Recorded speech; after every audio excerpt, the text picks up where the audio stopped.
Before the court with his counsel, Mr. Shapiro, Mr. Cochran, Mr. Neufeld, Mr. Blazier, people represented by Ms. Clark, Mr. Darden, Ms. Kahn. Jury is not present. Counsel, anything we need to take up before we invite the jurors to join us? Mr. Neufeld. Thank you. Your Honor, I just received a few moments ago an order signed by you regarding the sock drying experiment, presence of blood on sock interior, discovery violations, and I think I need a little bit of clarification, Your Honor. First of all, on page 2 of your order, you referred to the glove drying experiment, and I believe Sock drying experiment. Okay. What I understand, and please correct me if I'm mistaken, is you're not precluding Professor McDonald from testifying. What you're saying is that he cannot testify to the results of that experiment that he did at this time, based on the information that you have. With regard to presence of blood on sock interior, you referred to the description given by Mr. Sims in part of the testimony, but there's no reference to the other portions where he said that he saw a red-brown substance, but it's powder coming from, fiber oils as opposed to a transfer stain. My question is, even without referring to the presumptive testing, the expert who is the nation's leading authority in bloodstain interpretation is entitled to give his opinion, but are you saying that at this point he can't refer to the presumptive tests? See, that's what I need some clarification on. No, he can say that there's a red something over there. Okay. Can't refer to the tests. Can't refer to the presumptive test until That's there's some kind of corroboration. Okay. Fine. And third is, I'd like to schedule him. You heard what the problem is about him leaving for Canada. Can I schedule him for early next week, which will still give them ample opportunity? All right, because the scope of his testimony at this point is that in the interior of the sock, there appears to be a red substance, period. And he will describe that red substance and what characteristics it has. I assume. Yeah. Also, as you know, you also received a copy of his July 15th report regarding the glove shrinkage experiment, which was done with the Aris gloves, the same gloves, in fact, that Mr. Darden used in an experiment in this courtroom with Mr. Simpson. So he'll be referring to that as well. And that's basically the testimony, as well as any just, generalized blood splatter interpretation. But we want to schedule him, that's all. So the delay that you are allowing the people based on the totality of these circumstances is what? Can we call them Tuesday? I don't know. It depends on what I hear from the people. Okay. You mean at this moment? Okay. Ms. Clark. Thank you, Ron. As we informed the court earlier,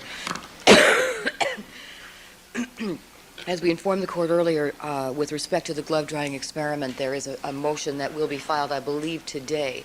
I would be more apologetic about the late filing of these motions were it not for the fact that we just received the reports and had no idea that Mr. McDonald was going to attempt to testify to matters contained therein. But that motion is forthcoming. With respect to the timing of his testimony, I still don't think we have an adequate offer of proof as to what the parameters of his testimony will be. His report, I believe now that counsel has said that he will testify to the appearance of what he says is a transfer on sock A, and that he will also testify to generalized blood spatter interpretation. Well, there are no reports of any findings he made on any blood spatter at the crime scene in this case or at Rockingham. And if that is going to be the subject matter of his testimony, we need to have a 402 on that. Although counsel may characterize Mr. McDonald as a leading authority in blood spatter interpretation, he, as the court and I think the jury will see, is far from the most renowned or the most revered. And I think that his conclusions will need to be reviewed by this court under 402 before being submitted to the jury. So perhaps a more definite offer of proof needs to be made before the people can determine when they will be ready. But the question posed by Mr. Neufeld is a matter of scheduling at this point, and if you want to challenge these matters both on discovery bases and 402 bases, then we ought to set some time aside to do that. Mr. Newfeld's suggestion is perhaps Monday. How does that strike you? Well, we have to file the motion on the glove. I think that's going to be, that will impact as well, Your Honor. Well, it sounds to me like perhaps we ought to take up the 402 and 352 issues on the glove, since he'll be the person testifying to this, the discovery issues and everything else all on Monday. How does that sound? That sounds fair. The only question is this: if we're about to embark on EDTA witnesses, and it's possible that both witnesses, and Ms. Clark may be able to assess this as well, may go over to Monday, in which case I would do it Tuesday. I'm just trying to be realistic here. That's fine with me, Monday or Tuesday. I'm not wedded to that as long as everyone has time to get ready and get up to speed on all these issues, Okay. because they're substantial. I have heard also, Your Honor, well, I would request of counsel, there are apparently other notes that Mr. McDonald has made of his observations and experiments that we have never received. And now, I mean, I'm not worried about the sock at this point, but I am concerned that there are reports concerning other observations or conclusions that he has made, notes and reports that counsel refers to, but we've never seen to this date. And so if there are any other notes or reports concerning the subject matter of his testimony or the subject matter for which he was contacted by the defense to do experimentation or investigation, the people formally make another request that it be turned over. All right, Mr. Neufeld, any comment on that last request? Your Honor, I think we're well advised of what our obligations are in terms of discovery in this case. We will certainly comply with it, and I believe we have complied with it with respect to Professor McDonald. So we're saying Tuesday then, I guess. No, we're shooting for Monday. We're shooting for Monday. Shooting Okay. for Monday with the possibility we'll dribble over until Tuesday. Okay. All right, Mr. Blazier? Good morning, Your Honor. Good morning. We intend to call Dr. Frederick Reeders, our first EDTA witness, after the witness that's currently on the stand. I heard, I think on a television last night, that the prosecution was going to make some sort of a motion to either preclude him or delay him. They haven't told me that. They've known I've been working on this issue since they arrested. I think we need to decide that now. If they're going to make some sort of a challenge to that, we'd like to know that now. We have two experts here from the East Coast. Well, let me ask you this. At this point, Mr. Cochran, how much more do you have with Mr. Ford? Your Honor, I would think that I don't have very much to Mr. Ford, Your Honor, perhaps no more than 15 to 20 minutes with Mr. Ford. All right, Ms. Clark, how much do you have on Mr. Ford?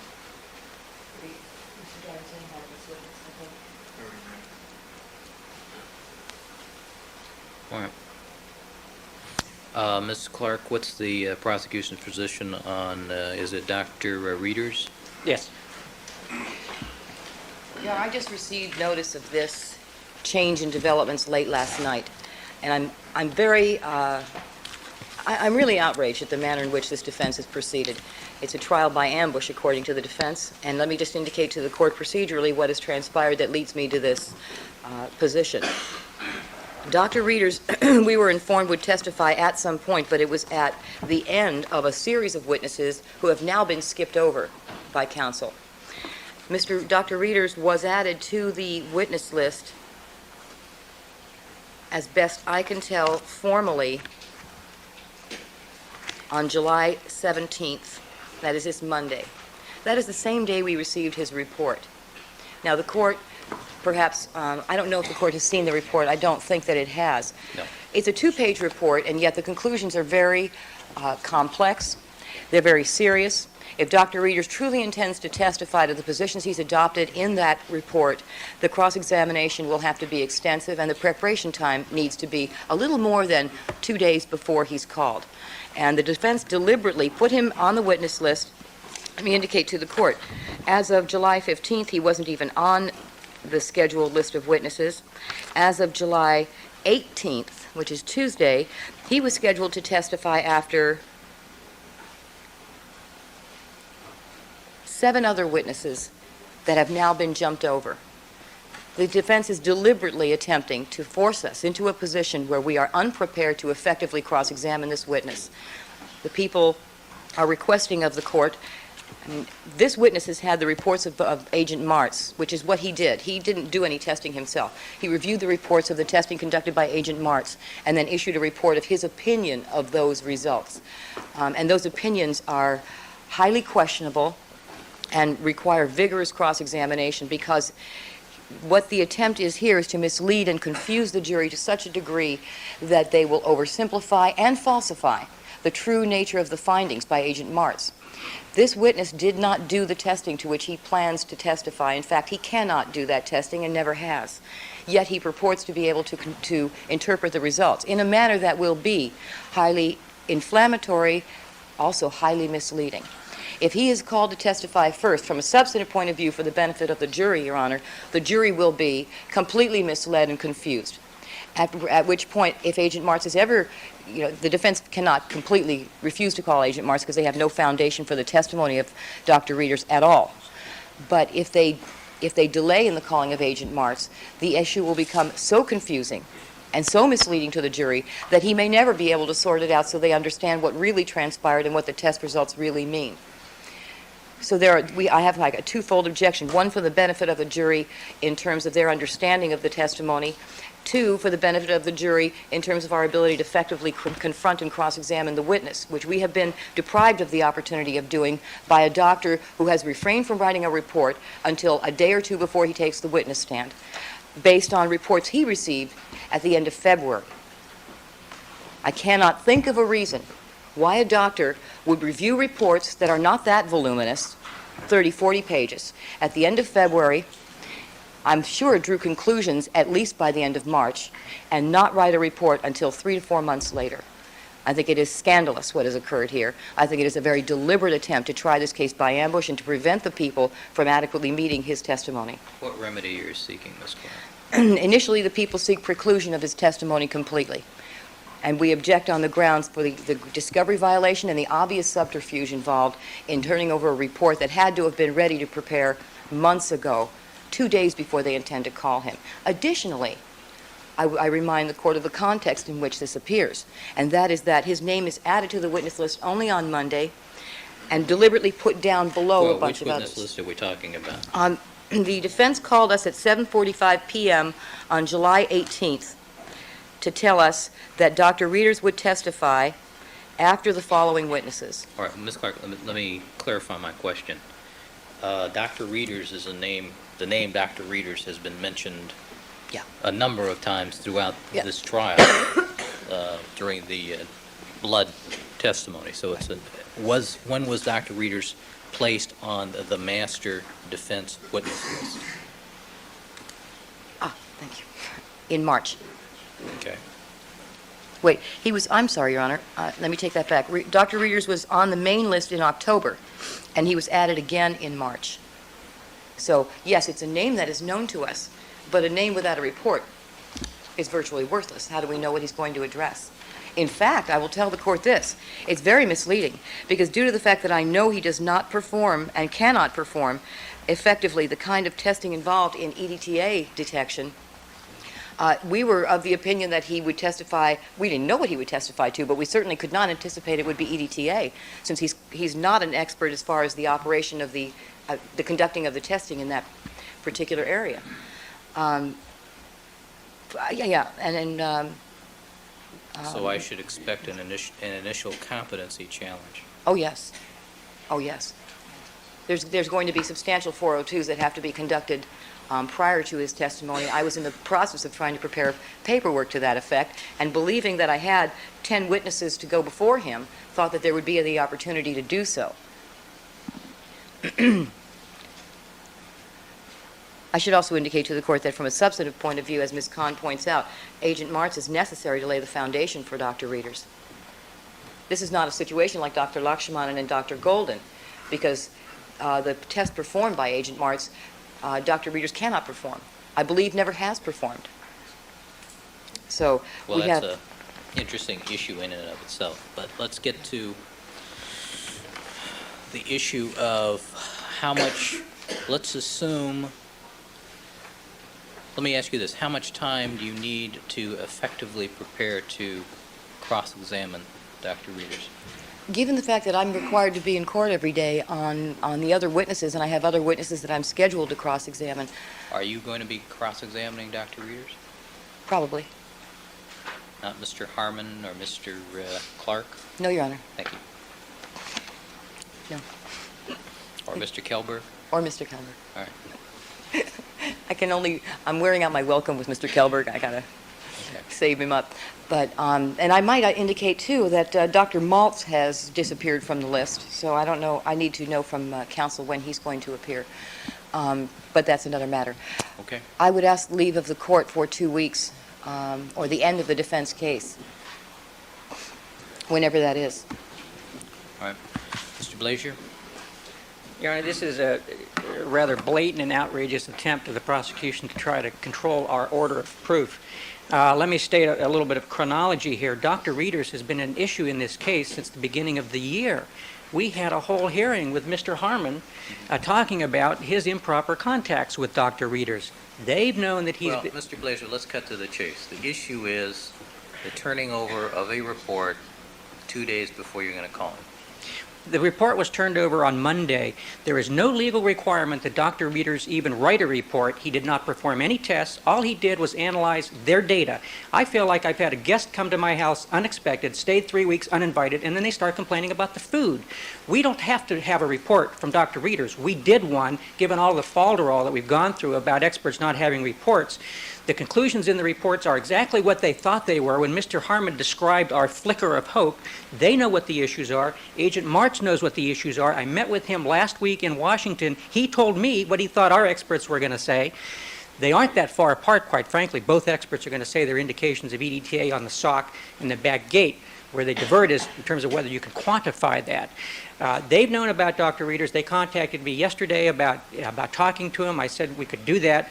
We were kind of short on time at that point. They know what the issues are. What is Dr. Reeders going to say about the levels? He's going to say that their method is not capable of quantifying, first of all, how much is actually there, but more importantly, how much should be there, given the nature of the samples being exposed to the environment, being stored for 8 months, because the FBI didn't do any validation studies to demonstrate how much EDTA are you likely to lose, given the manner in which this evidence was collected and preserved. So he's going to say that their method is inadequate to do that. How are you going to lay a foundation for this? Dr. Reeders has been working with EDTA since 1950. No, the fundamental foundation. Testifying to Agent March's reports? The court advised us several times during the prosecution's case that we can't control their order of proof. They decided to call all of their LAPD witnesses who did their testing after they called the people from Cellmark, after they called the people from DOJ. We objected to that. You properly told us, not our decision, it's their decision. They can tie it up later. I'm assuming they're not going to argue that their own agent's test results are invalid. He didn't tell me that. He stands by his test results. That's all that Dr. Reeders is going to testify about. Dr. Lakshmanan never wrote a report. He testified not only before Dr. Golden, but in place of Dr. Golden. Colin Yamauchi was switched on their witness list until the end of until after Dr. Cotton and Gary Sims had testified. You're not answering my question, Mr. Blazier. I sat through the whole trial so far. I know what's happened so far. You don't need to tell me that. I just had a fundamental question. How are you going to lay a foundation to have this guy testify to this stuff? I'm going to have him look at Agent March's reports and findings and have him testify about those. I can do it on a hypothetical basis, then I'm going to call Agent March to authenticate them. Okay. All right. Just a question. Okay. Ms. Clark? We need to have an assurance from counsel that Agent March will be called, because if not... Well, then I'm sure you'll call him. Well, no. Then I will ask to strike all of Dr. Reeders' testimony. But the jury, having already heard a bunch of confusing and unsupportable conclusions, may then be so confused I'll be required to. That's a different story. I don't want to be put in that position. And I think the counsel should be admonished. That's a very serious sanction. No, well, Ms. Clark, I'm just raising the issue. I'm concerned about the foundation for this testimony. We'll see. That was an intellectual curiosity question. All right. Now, Mr. Blazier does raise the point that we've been talking about Dr. Reeders and the issue of EDTA for a long time, and we know what the issues are. I mean, it was apparent to me what the issues were. Sure. You know, in a general sense, yes. Did we know about ETTA? Yes, we did. Did we know for sure that Dr. Reeders was going to testify to that? No. That's why Mr. Harmon was attempting to find out why his name came up in that context in a circle of chemists, I guess, that were talking about it, and actually, as far as I understood it, determined that he couldn't be called to testify because he doesn't do the testing. His lab is incapable. And so we thought he was basically there, as many of their witnesses are, as just fodder. Their witness list is fat and replete with witnesses that they will never call, never intend to call. I'm not actually accusing them of anything nefarious in that regard. I'm just saying that there are many like that, and I assume that Dr. Reeders was one of them because his lab doesn't do the testing. Now, it's one thing to say, even if you assume that we believed that he would be called, that there are issues here, but that doesn't mean that we understand what his conclusions will be and how to meet them. I haven't seen the report. Does the report say that, yes, you can use this testing procedure to determine the presence of EDTA? It doesn't say to the contrary. What Mr. Blazier has just represented to the court is not contained in his report. That offer of proof is the first time I've heard that he intends to so testify. That is not in his report. When his report, all he states is basically that in his opinion, the components that were identified in the this gets very complicated, but this has to do with the detection of ions. A parent ion, and then there's a daughter spectrum of ions. And why there are no sons, I don't know, but anyway, it's daughter ions. In the testing of the evidence blood stains and in Agent Martz's own unpreserved blood, we find there is a parent and one daughter ion, but not the full spectrum of daughter ions, meaning that it could be EDTA or any other compound with that same parent and daughter ion, which there could be hundreds of. But that result cannot be confirmed to be EDTA until you have the full daughter spectrum, which does show up in the reference blood samples. That's the bottom line. Now, what Dr. Reeders does is say, in my opinion, you call it EDTA when you find one parent ion and one daughter ion, even though you can't see the whole daughter spectrum. That's essentially what his report says. His report says nothing about Sounds to me like you're ready.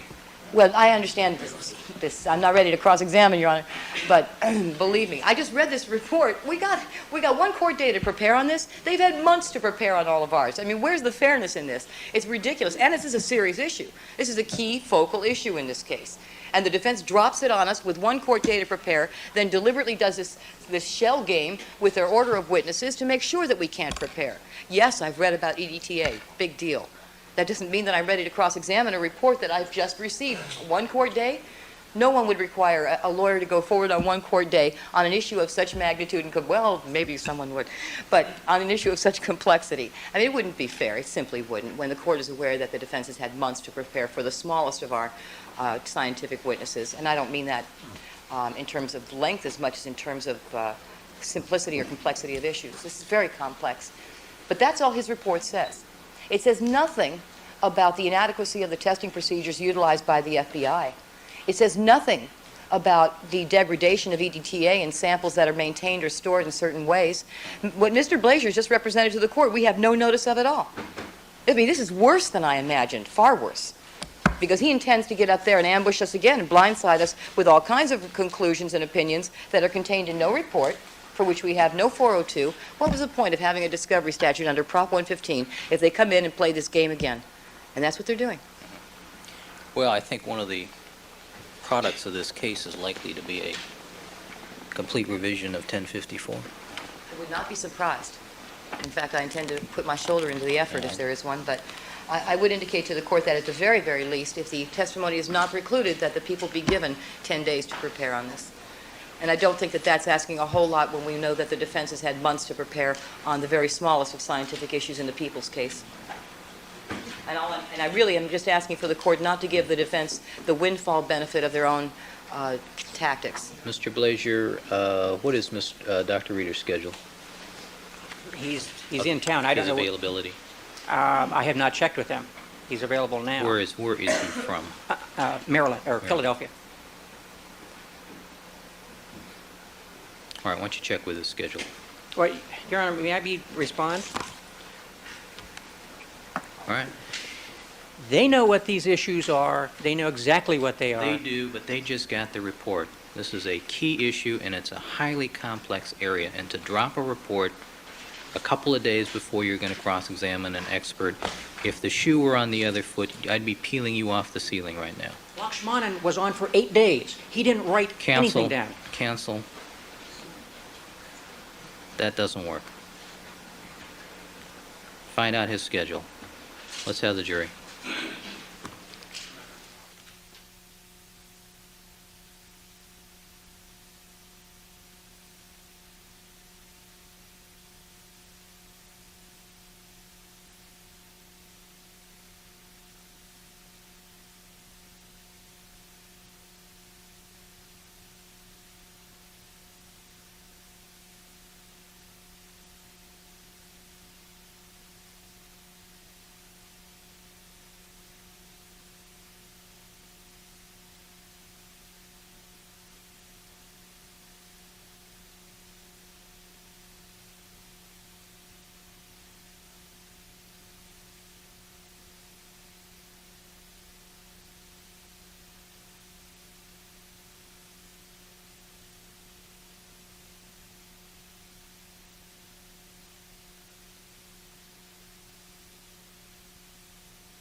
All right, let the record reflect that we've been rejoined by all the members of our jury panel. Good morning, ladies and gentlemen.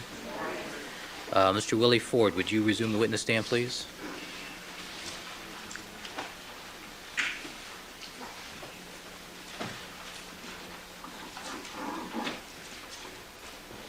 All right, just sit back, pull the microphone close to you, sir. All right, good morning, Mr. Ford. Good morning. Mr. Ford, you're reminded, sir, that you are still under oath. Mr. Cochran, you may continue with your direct examination. Thank you very kindly, Your Honor. Good morning, Mr. Ford. Good morning. Good morning, ladies and gentlemen.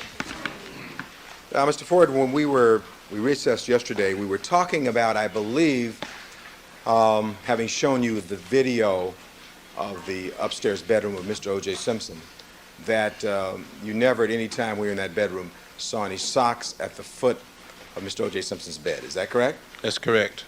And with regard to that, I'd like to show you a photograph and put a photograph on the Elmo, Your Honor. People's Exhibit number 167.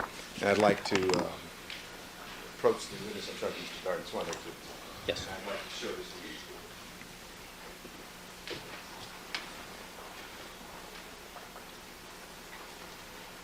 Mr. Ford, I want you to take a look at that photograph. And first of all, do you recognize that photograph as being Mr. Simpson's bedroom? Yes, sir. And do you see those straps or whatever they are on the bed there? Yes. And do you see in that photograph what appears to be some socks at the foot of that bed Yes. and on the carpet? Is that right? Yes. And did you strike that? Did you at any time ever see any socks at the foot of Mr. Simpson's bed when you were in that room at about 4:12 or 4:13 on June 13th, 1994? No, sir. So you never saw what's depicted in that photograph, right? Right. All right, thank you. And I'd like to Yes, you may. ask some other questions. Mr. Harris, I think, is getting the video also.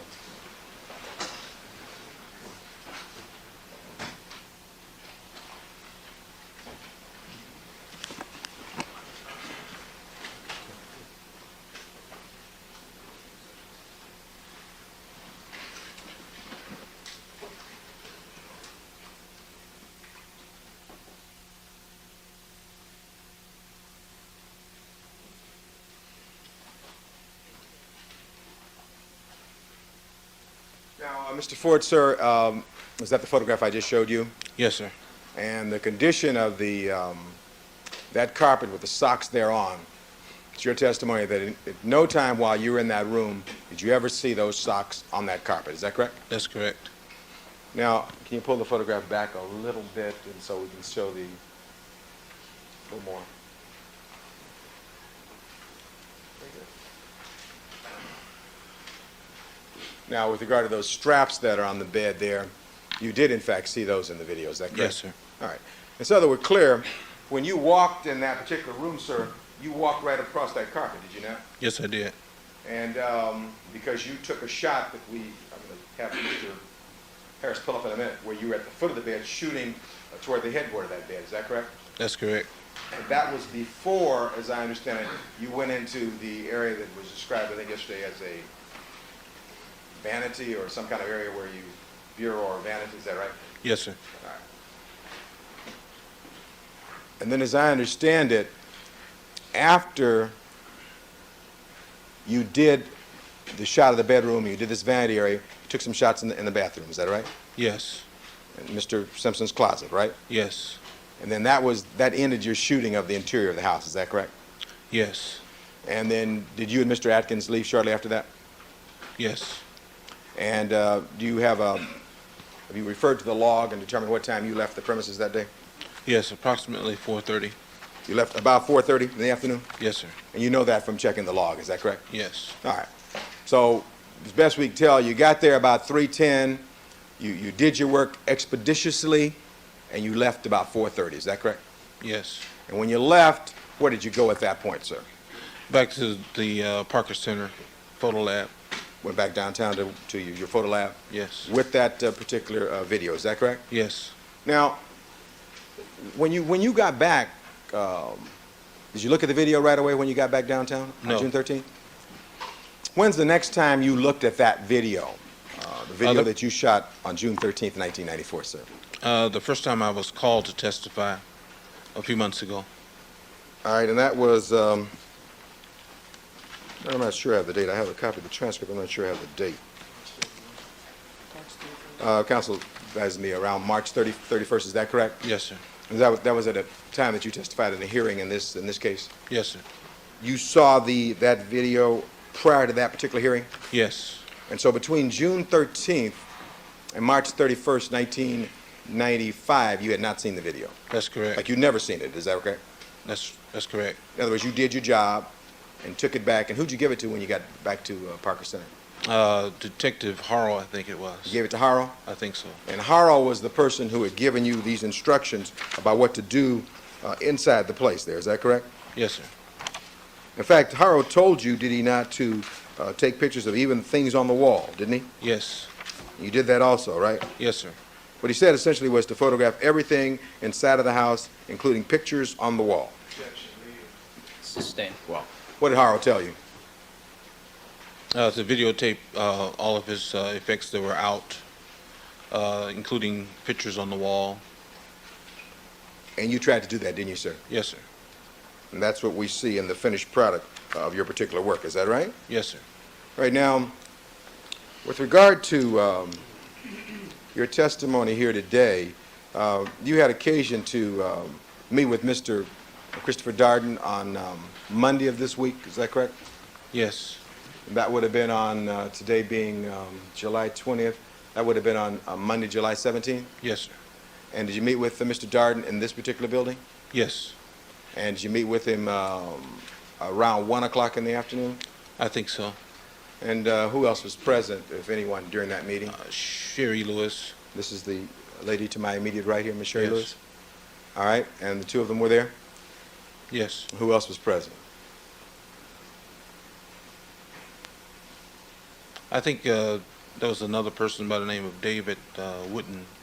David Wooden, is that the young man who's been here? Have you seen him in court in Yes, the last I couple have. days you've been here? He's someone who works on the prosecution team? Yes. All right. And who else was present? That's all I can recall right now. So you met about 1 o'clock, and how long did you meet? How long altogether did you meet starting at 1 o'clock on July 17th, 1995? It was just a few minutes. Most of that time was spent waiting in the office. All right, you met, well, what time did you meet finally, do you recall? I think it was between the time court was out to lunch and the time that you had to come back in. So you met over the lunch hour? Mm-hmm. You got to answer out loud. Is that Yes. I'm sorry. No Yes. problem, sir. You met over the lunch hour? Yes. All right. But didn't you stay here till about 4 o'clock that day? Yes.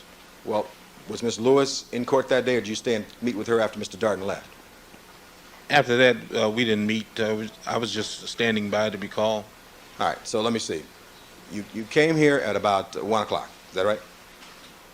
Well, tell me what time you came. I said during the lunch hour. I think the meeting in the office was around about 1. All right, and how long did that meeting last? That's the About question. 10, 15 minutes, I think. I would guess. All right, and that was all you talked, and that was when Mr. Darden was with Ms. Lewis, is that right? Yes. Did you meet with either Mr. Darden or Ms. Lewis or any other member of the prosecution team after that meeting on Monday around the lunch hour? Just as they were coming back and forth from court while I'm standing by. And what happened when they were coming back and forth from court? Did you talk about Basically the just say hi, and we're sitting there watching television. What were you watching on television? Basically the trial proceeding here. You're watching the trial upstairs in the DA's office? Yes. You know that witnesses are precluded from watching television in this case, or watching this trial? Overruled. That there's an order by His Honor Judge Ito for lay witnesses not to watch the trial. You aware of that? No. Overruled. Are you aware of that? No, sir. District Attorney's Office provided you with the television in the DA's office for you to watch television on Monday? They didn't provide it especially for me, but it was there. Well, I mean, there's a television in the room where you as a witness were being kept? This was not a room just for witnesses. It was just, Well, the we're just room- sitting, I'm sorry, go right on. Go right on. sitting in an office where there was a television. There's an office with a television, and was that television turned on? Yes. And you sat there and you watched the television of these proceedings, is that correct? Yes. Did anybody tell you that you were not supposed to watch television No. per the judge's order? Mr. Darden never told you that? No. Ms. Lewis never told you that? No. So would I be correct in assuming that you watched television Monday afternoon from about the time you came at lunchtime until you left at about 4 o'clock? Basically, that's correct. And since no one from the prosecution team told you that you weren't supposed to watch television, you watched the proceedings in this case at other occasions, isn't that correct? Isn't that right? In the Simpson case, you mean? Yes, Simpson case. This case. Yes, I have. In fact, over at the police department, when you work in SID, there are a lot of televisions on, aren't there? No. There aren't televisions on in the SID division? No. When have you watched television at other occasions? At home? We have a television set, but we don't watch the television of the trial as it's going on. There's only been times when we had our own people from SID that we would watch a little bit of that, and that's it. Well, if there have been testimony from others from SID that the television set is on when, let's say, Mr. Cullen Yamauchi is on. Yeah. Sustained. All right, All right, let's move on. We've established this. all right. I'd like to, if the court would allow me to briefly approach. No, let's proceed. All right. Very good. Just one other follow-up question. Sure. With regard to watching television in this case, you've watched it on occasions at work, is that correct? Yes. on And you occasion. watch it on occasion at home also, is that correct? No. You haven't watched it at home, just only at work Right. and here in the DA's office? Yes. And when you were up in the DA's office watching television on Monday, was there other witnesses in this office where you were? Yes. And what was the name of that witness, or those witnesses? I don't know. How many witnesses were in there with you? The one witness. Now, when you say witness, these are people to be called. Yes, sir, to be called. Dieter, a fellow photographer of mine. Is that Rokar, Yes, sir. Mr. Rokar? He was in there with you? Yes. And was he watching also? Very briefly. Same television you were watching? Yes, sir. And sir, with regard to, you were here yesterday also? Yes. Correct? And prior to being called yesterday in the afternoon, were you in the same office upstairs? Yes. You were watching television again at that time? Yes, sir. Counsel, I think we've exhausted this area. Very well, Your Honor. I'll move on. All right. Now,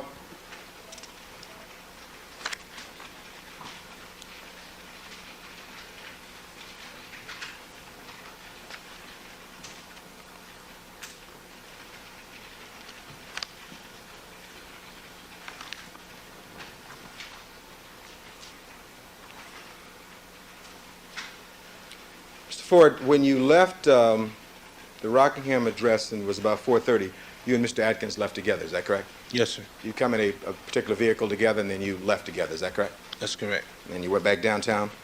Yes. And with regard to this video that you turned over to Detective Harrow, did you give it to Harrow on that same date, June 13th? No, sir. When did you give it to Harrow? The very next day. That would be on June 14th? Yes, sir. And where did you see Detective Harrow when you turned the tape over? Third floor, Parker Center, RHD. And from the time you turned it over to him on the 14th, then you never saw it again until March 31st, is that correct? That's correct. And then as I understand your testimony, on March 31st, you then had occasion to review the tape prior to your coming to this courtroom to testify at a hearing, is that right? Yes, sir. And how many times did you watch the tape at that time? Once. And after March 31st, when you viewed the tape, did you have occasion to view it again prior to your testimony here starting yesterday afternoon? Yes. And when was that? Monday. And that was during this time that you were up in Mr. Darden's office? Yes, sir. Well, when you were upstairs in the D's office, were you in Mr. Darden's office? Yes. And when you were watching television, was that Mr. Darden's office? I think so.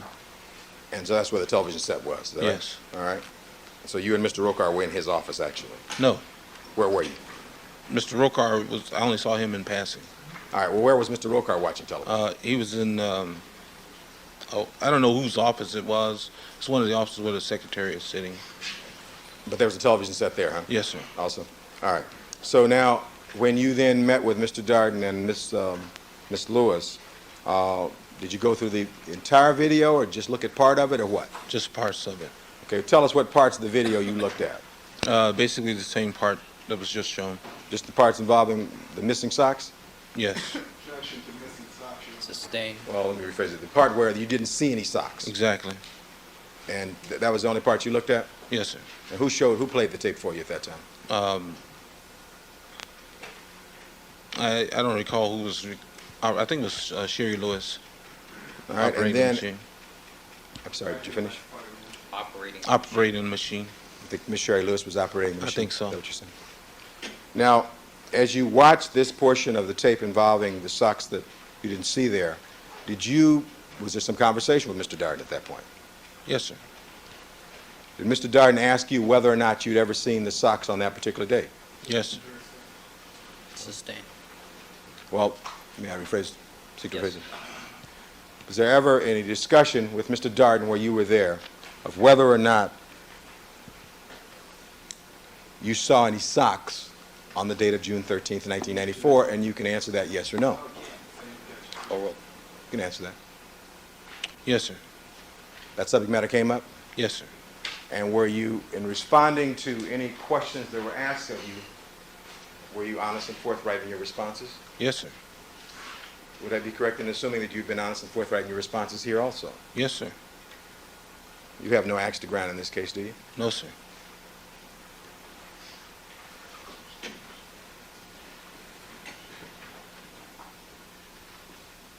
Now,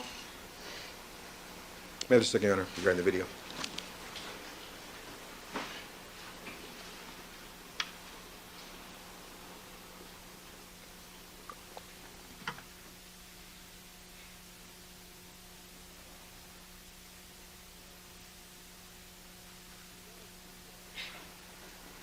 Now, with regard to the testimony of others from the Special Investigations Division, LAPD, do you know Andrea Mazzola? You know who she is? Yes, I know who she is. And do you know who Mr. Dennis Fung is? Yes, sir. And I think I'd ask you before briefly, Mr. Foundation, Your Honor, that you had had occasion to watch, at least the television sets were on when members of SID were testifying, right? Yes. All right. And with regard to the recovery of evidence in this case, are you aware of Andrea Mazzola's testimony regarding, may I finish the question, Your Honor? Sustained. May I finish the question, Your Honor? Sustained. Sustained. Well, do you know what Andrea Mazzola testified about as to the time that she and Dennis Fung picked these socks up? Oh, well. Are you aware of the time that she testified under oath in this courtroom as the time she picked these socks up on June 13th, 1994? No, sir. You not talk to her about it? No, Did you see her testimony in that regard? no. I want to show you then a log of the evidence here.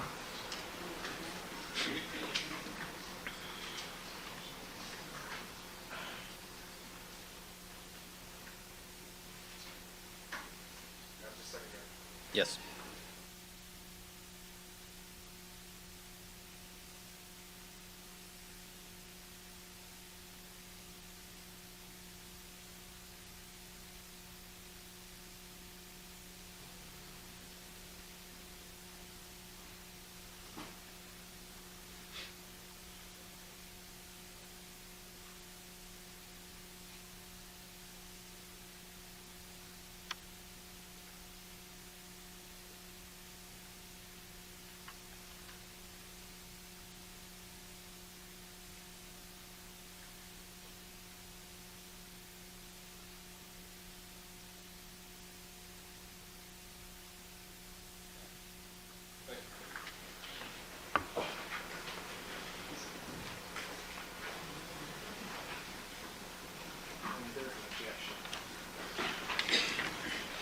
What exhibit is this?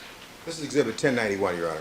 It's a log, I I think, would object to prepared. counsel's further Well, this description of this item. this is an exhibit, Your Honor. I can refer to what this is. 1091. 1091, Your Honor.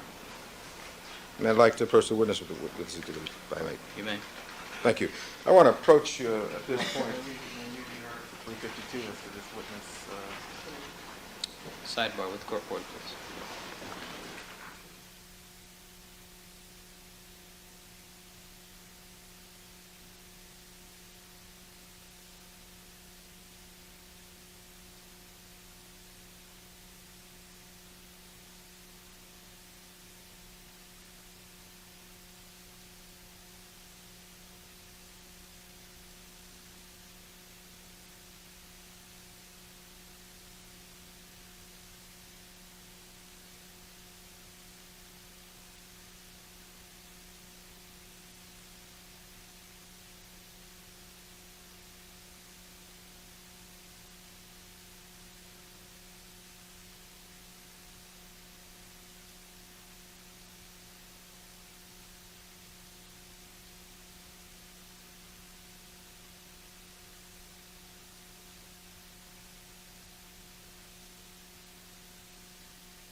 Thank you, counsel. Proceed.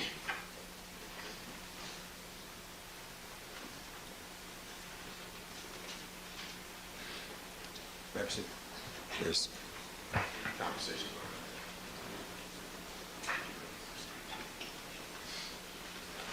Now, Mr. Ford, I want to approach you, and first of all, I want to show you a log and ask you if you've ever seen this log, which is 1091. Defense 1091. Thank you, Your Honor. I'll place this before you, and if you need some explanation regarding what that is, I'll be glad to try.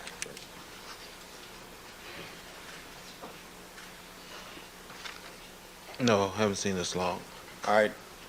Did you ever at any time have occasion to watch any of the testimony of Andrea Mazzola when she testified here in court on her oath regarding the times that she picked up certain items at Rockingham? No, sir. Did you ever at any time have occasion to talk with Andrea Mazzola regarding her testimony? No, sir.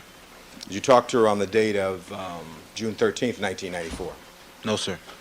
You did not talk to her at all? Not at all. With regard to Dennis Fung, have you had occasion to talk with Dennis Fung regarding times that he collected items at Rockingham on June 13th, 1994? No, sir. Did you talk to Dennis Fung on June 13th, 94? Yes, sir. And you talked to him while you're still at the scene? Yes. And with regard to the times of items that he picked up, allegedly picked up on that date, did you have occasion to talk to him about those items? No, sir. Did you talk to Mr. Fung around the time you first got there or near the time that you were leaving? No. You can answer that yes or no? That's no. You did not talk to him when you first got there? No, sir. You talked to him near the time that you were leaving? No, sir. You talked to him during the time you were there? Yes. And what part of the house were you in when you talked to him? Different parts of the house.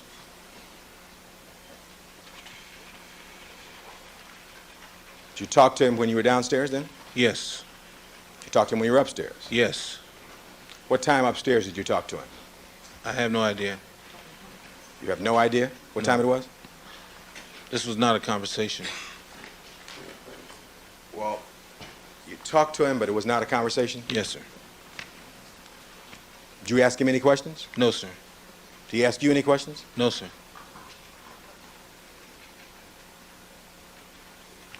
When the time when you talked to Mr. Fung or there was conversation with Mr. Fung, who else was present?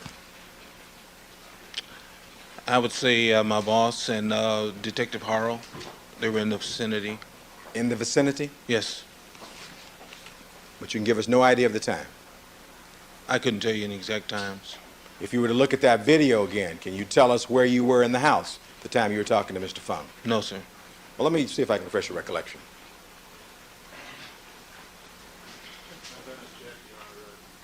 Proper foundation to refresh his recollection. Oh,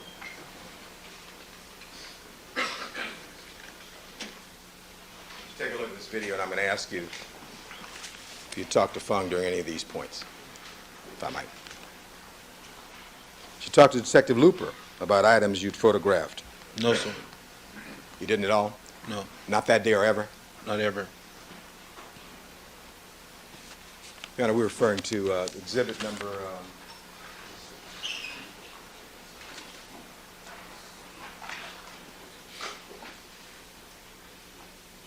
1068, Your Honor. Defense.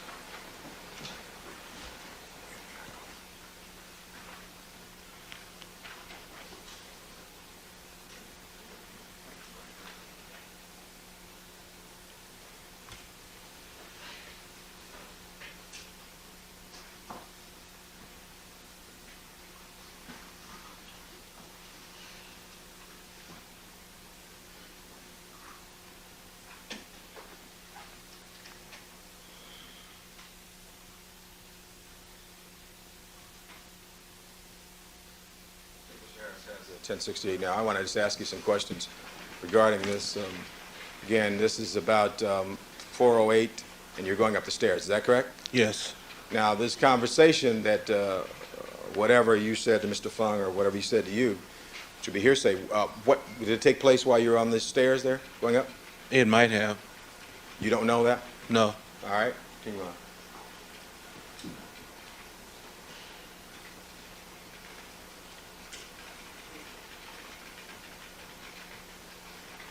There again, you're shooting the photographs on the wall, the pictures on the wall, is that correct? Yes, sir. Per the instructions. Did it take place in that room there? No, sir. One of the children's rooms? No. The answer was no? No.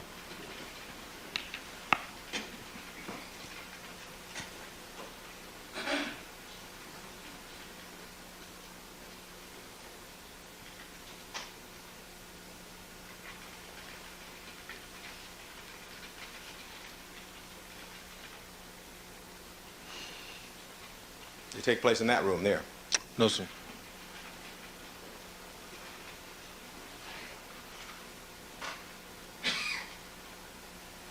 And that's about 4:09 p.m., right? Yes.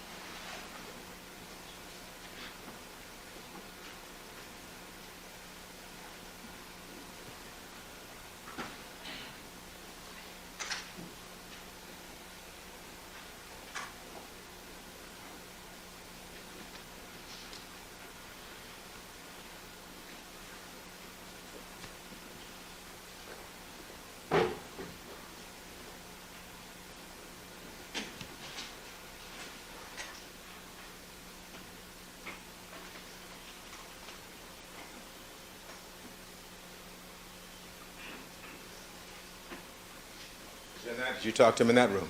No, sir. Who's that in the background of that photograph?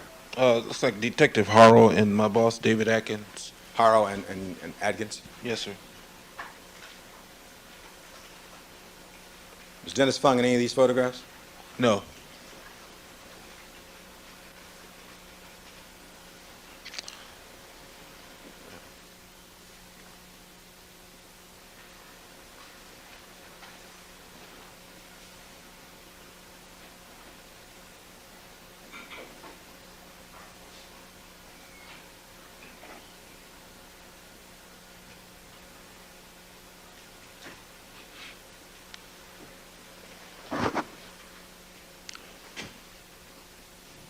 Did you talk to him in that room?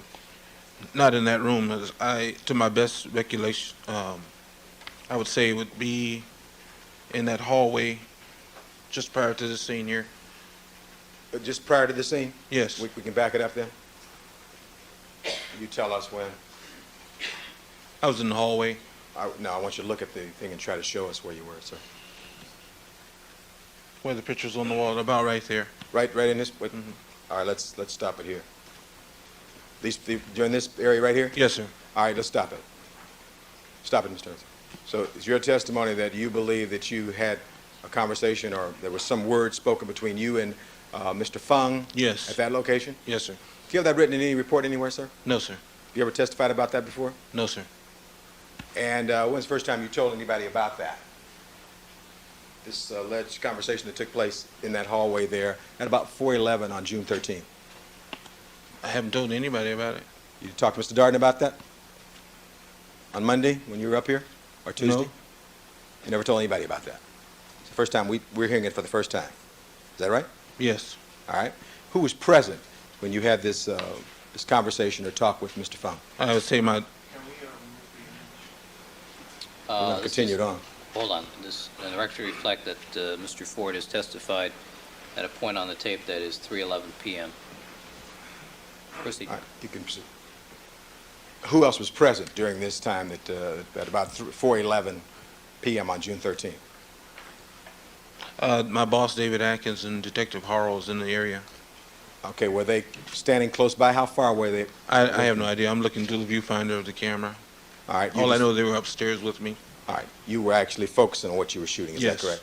So you were not aware of where everybody was at that point. Is that right? Right. Okay. And then when you continued on this particular photograph, as you went into the bedroom. Yes. Come to that in just a moment. Mr. Simpson's bedroom.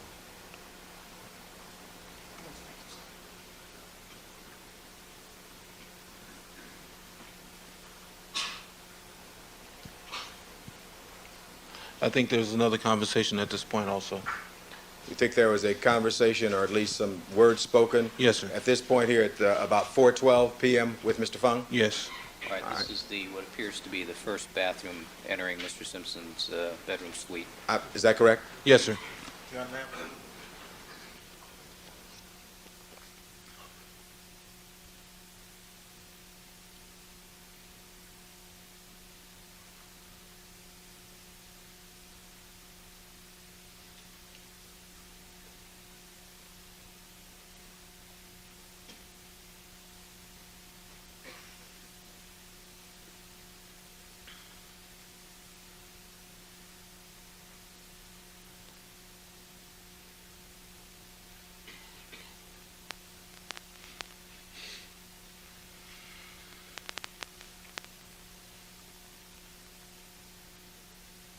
With regard to, this is Mr. Simpson's part of his bedroom suite, is that correct? Yes, sir. Did you have any conversation with Mr. Fung during that time? No, Mr. Fong is gone at this time. Now, at 4:13, whatever conversation you had, the time you were in that bedroom, is your testimony that Dennis Fung was gone at that point? Yes, sir. Did you discuss with Mr. Fung, have you discussed with Mr. Fung as to the time he told this jury that he went upstairs on that date? Mask? Overruled. You discussed that with him? No, sir. Did you ever see his testimony in that regard? No, sir. Did you ever review any log regarding the time he was upstairs? No, sir.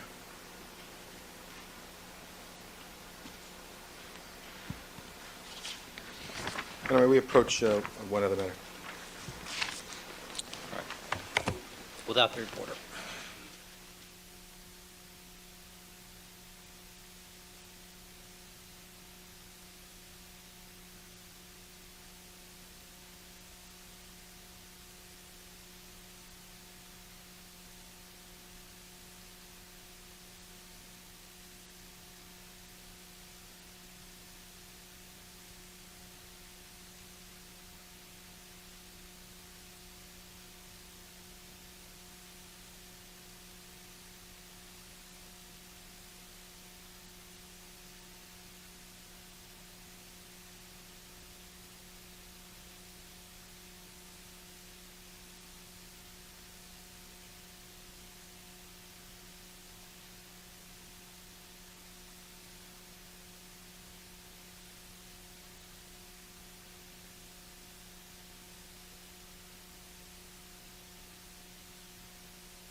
Thank you very kindly, Your Honor.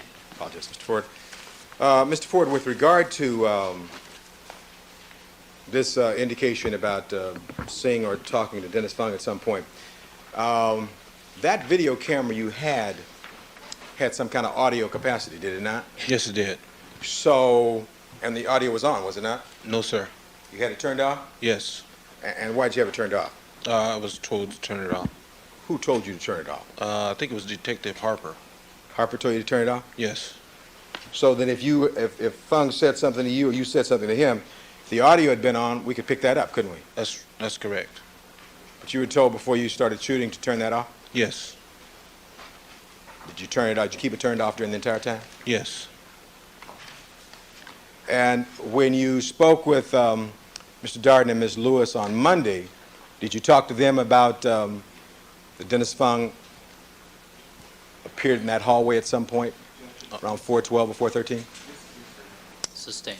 Did the subject matter of Dennis Fung being in the hallway at Mr. Simpson's house at about 4:12 or 4:13 come up in your conversation at any time with Mr. Darden or with Ms. Lewis? Subject matter. Overruled. You can answer the question. No. You never discussed it with them at all, at any time? No. Never, prior to today, is that right? That's correct. All right. Do you have any other videotape of any of the proceedings that took place that day No, with sir. you today? You do not? That's correct. Very well, I have nothing further at this point, Your Honor. I would like to ask the court to approach at the appropriate time. One other matter. Mr. Darden? Thank you, Your Honor.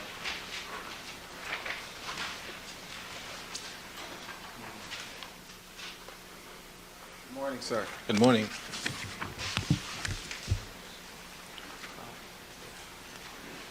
You were called to testify in this case by Mr. Cochran, is that right? That's correct.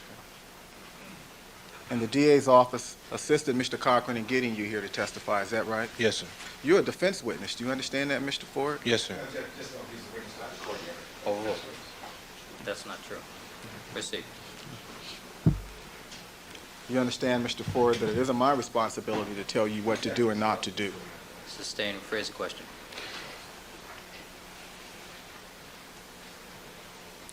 Your only involvement in this case is the fact that you shot this video. Is that correct? That's correct. You didn't go to Bundy, correct? That's correct. You didn't see the bodies at Bundy. That's correct. When you arrived at Rockingham, you didn't collect any evidence, did you? That's right. You're not a criminalist, are you? No, sir. Dennis Fung isn't a personal friend of yours, is he? No, sir. Mazzola? No. All you did was go out to Rockingham and shoot this video, right? All you did. Overruled. Overruled. Is that all you did, sir? That's all I did. Okay. Now, you didn't go to Rockingham to videotape evidence, did you? This is correct. You didn't go to Rockingham to videotape the collection process, did you? That's right. You didn't go to Rockingham to videotape Fung, right? That's correct. Or Mazzola, That's right. or the detectives, Right. You didn't go to Rockingham to record conversations, did you? That's right. Tell the jury, Mr. Ford, why did you go out to Rockingham that day? I was called by the request of the detectives at the Rockingham location to videotape all the personal effects of Mr. Simpson, just in case when they're getting ready to lock up Overruled. they're getting ready to lock up his location, just in case any of the items are reported missing. And the tape was never to be used as evidence. It was only a record to show what was there when LAPD finished their investigation to leave. When Mr. Cochran asked you if you were there to shoot anything and everything, that was true, correct? That was true. You were there to shoot valuables, right? Yes. You were there to document the way the house looked after LAPD completed its search. Is that correct? Overruled. Is that correct? Overruled. That's correct. And That that's was the- something you Hold told on. me. Hold on. Oh, I'm sorry. I thought you said overruled. I did. Proceed. And that's something you told Mr. Cochran, isn't it? That's correct. Mr. Cochran asked you that when you were up here on the witness stand? Yes, sir. You went there for administrative purposes only, is that correct?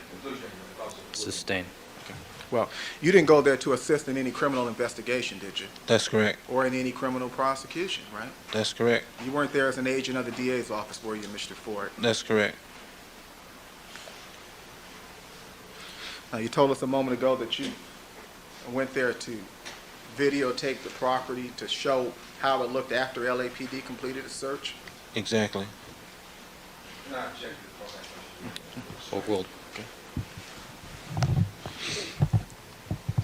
And is that what you did? Yes, sir. Did you videotape the property to show the way it looked after the search was completed? Overruled. After the search was completed, sir? Yes, sir.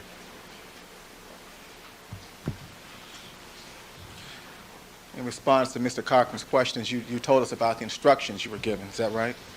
Repeat the question again. Overruled.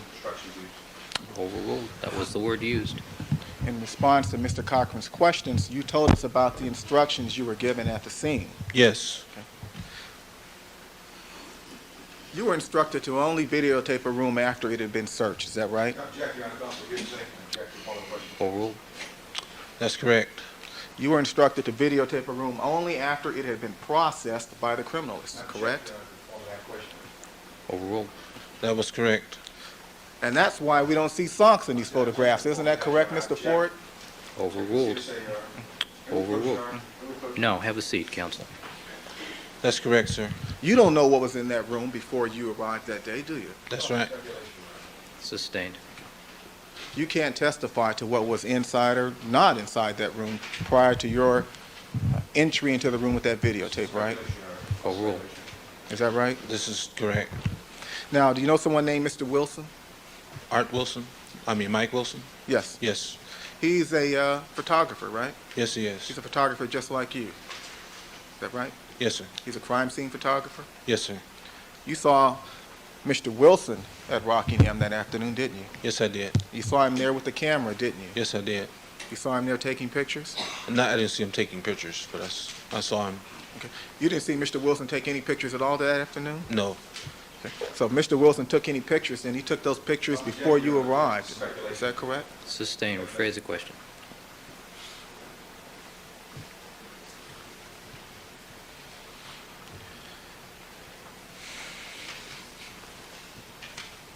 Do you know why videotapes are made of locations and residences after they're searched? I think we've already covered that.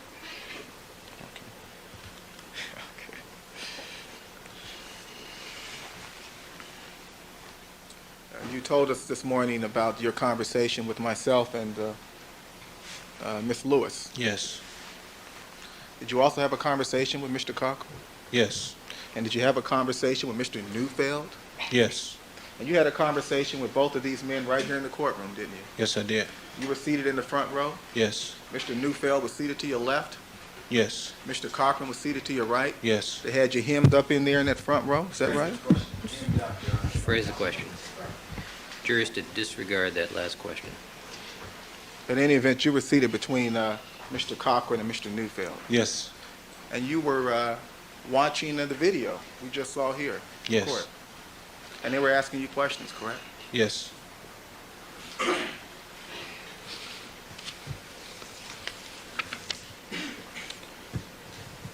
And you told Mr. Neufeld at that time, didn't you, that you only shot rooms after they were processed by the criminals? No, object, that's hearsay. Overruled.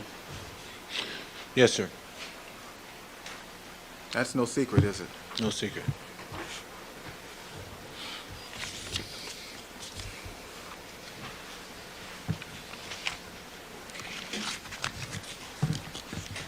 Now, let's talk about the camera you used. That was an RCA video camera? Yes, it was. And you don't own that camera, do you? No, sir. In fact, that camera was requisitioned from property division at the LAPD. Is that correct? Yes. That was a camera that, had been stolen or taken off of a drug dealer or something? Sustained. No. Cross. I'm sorry. Rephrase. That wasn't a camera that had been purchased by the department, was it? That's correct.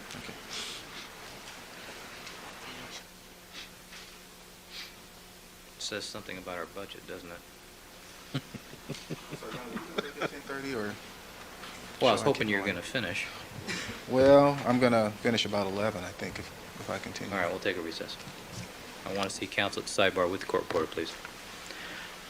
All right, ladies and gentlemen, we're going to take our mid-morning recess. Please remember all my admonitions to you, and we'll see you back here in about 15 minutes. Mr. Ford, you can step down, come back in 15 minutes. Let me see counsel at the sidebar with the court reporter.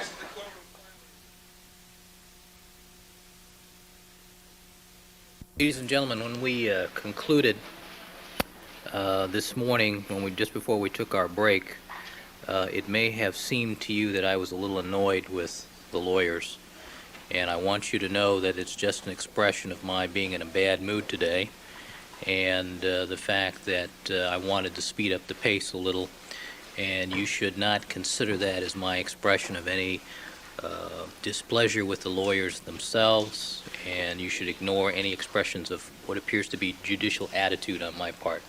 All right? Mr. Cochran, Mr. Darden. All right, Mr. Ford is again on the witness stand, and Mr. Darden, you may conclude your cross-examination. Thank you, Your Honor. You're welcome. Yeah, message received. When we left off, you were telling us that, well, you didn't see any socks on the carpet, right?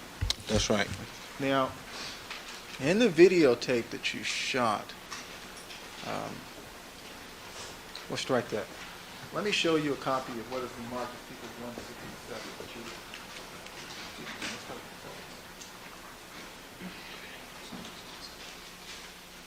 That will be the photograph of the socks on the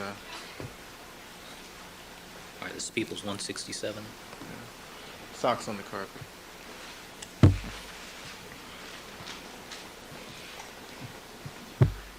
Okay. Now, if you will, Mr. Ford, can you help us? Well, let's see if there's a way that we can sort of mark the spot in the photograph where these socks are located. Do you see the patterns on the rug there? Yes, sir. Jeez. Yes, sir. Can you see the arrow there? Yes. It's not an arrow yet. Okay. Starting at the top of the rug, that would be the area closest to the fireplace. Okay. How many patterns down from the top of the rug are the socks located? Looks to me about the 5th pattern down, if you count the border. Okay. So the border is 1, and number 2, 2. 3. Go on. One more. 3. 4. Right there.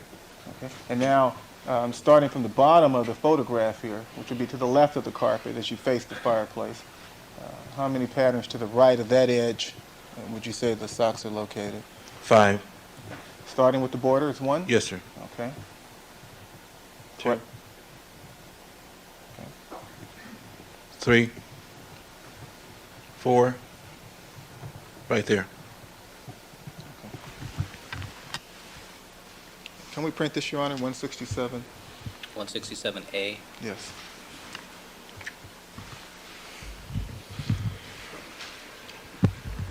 Okay. Can we run the video also? Now let's go back to the video you shot. Let's go to the bedroom.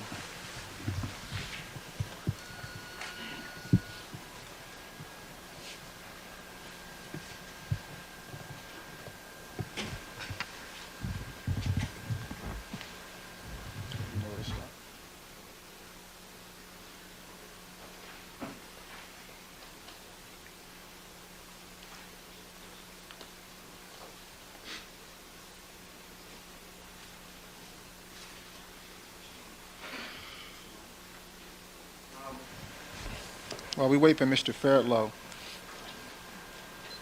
you already told us that you don't own the camera that you used, right? That's correct. Okay. And it does have a timer. Yes, it does. Okay. Were you paying any attention at all to the timer in the video camera that No, day? sir. Was time an issue for you that day? No. Did it matter to you at all whether the time in the viewfinder was correct or incorrect? No, it didn't. Overruled. You can ask. No, it didn't. It didn't matter. And so you have told us that the time is 1 hour off, is that right? Yes. Let's take a look at the video for a moment. All right, and this is Defense Exhibit, No. 1068. 1068? Yes, Okay. starting at 3:13. Okay, so you're entering the bedroom, right? Yes, sir.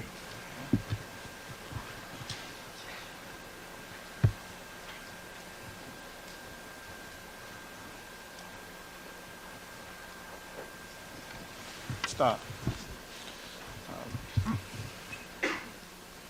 Well, the tracking isn't real great on this system. But you've seen this video before, is that right? Yes, sir. Looking at that shot, the shot of the rug in the edge of the bed, the one we just saw Yes. here at 313, this shot does not include the portion of the rug that is closest to the bed and below the fifth pattern, as you described it, correct? That's correct. Okay. So if there was anything at all on that rug, you would not have picked it up in that video shot there, right? Phrase question. Phrase question. You didn't pick up anything in this video shot below the second pattern, is that right? I'll ask Mr. Fairtlow to go back for you. Looks closely to the third pattern. That's Okay. correct. Okay. And the socks that we saw in 167A, they were located around the fifth pattern, is that right? Yes, sir. Okay, we'll stop there. Okay, you were telling us about the time, the timing on the video camera, and you said it's an hour off? Yes. Okay, but you don't know that for a fact, right? Not for a fact. Rephrase the question. Well, when you were being asked questions by Mr. Cochran, you told us that someone told you the camera was an hour off, correct? That's correct. So you were relying on that other person, right? Yes. In fact, you don't know if the camera's an hour off, right? Overruled. Correct? That's correct. You don't know if the camera's an hour and 5 minutes off. That's correct. Okay. Because you never set the timer on this camera, did you? No, I didn't. Is it your job to set the timer on this camera? Only by request. Anybody make that request of you? No. Did anybody ask you to check the timer in the viewfinder to make sure it matched with the time on your watch? No, they didn't. No. Daylight savings time, that occurs around April, doesn't it? I believe so. Okay, and we all adjust our watches, right? Yes, sir. Did anybody adjust that video camera in April around daylight savings time? I don't think so. Do you know how to correct the time on that video camera? Yes, I do. But you didn't, did you? No, I didn't. And that's because it wasn't important to you. That's correct. And even though someone told you that the camera was off by an hour, have you ever attempted to determine whether or not the minutes depicted in the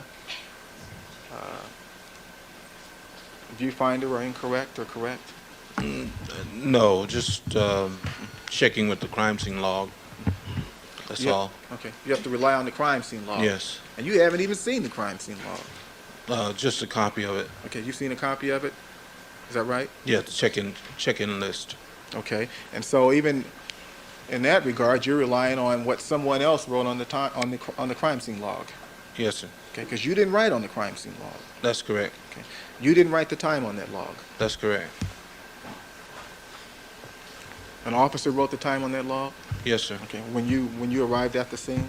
Yes, sir. Okay. Actually, it wasn't when you arrived at the scene, it was when you approached the gate at Rockingham, right? Yes.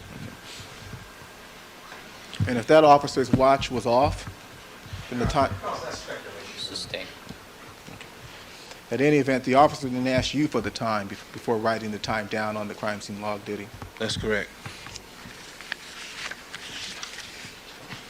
And so would it be fair to say that you cannot tell the jury how much or how far off the timing is on this video? That's correct. But you can tell the jury, however, that the timing is off. Yes, I can.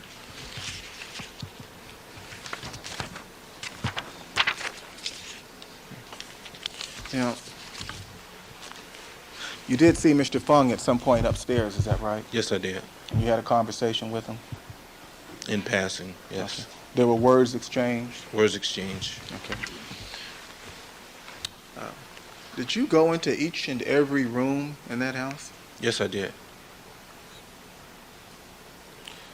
Did anyone ever tell you that you were prohibited from going into any room in the house? Overruled. Goes to his instructions. That I was prohibited to go into any room? Yes. No, they didn't.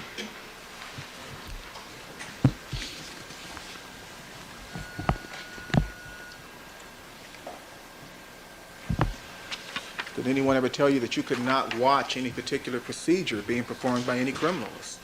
No, they didn't.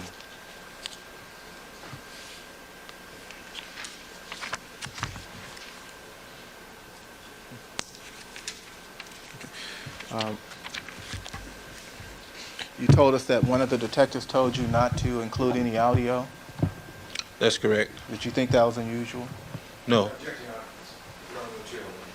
Overruled. No, it's not unusual. Why not? A lot of times they don't want any sound picked up in the background when we're videotaping. Okay. But you weren't there to videotape sound anyway, only things, correct? Overruled. It's cross. Overruled. This is correct. Can I have 1 moment, Your Honor?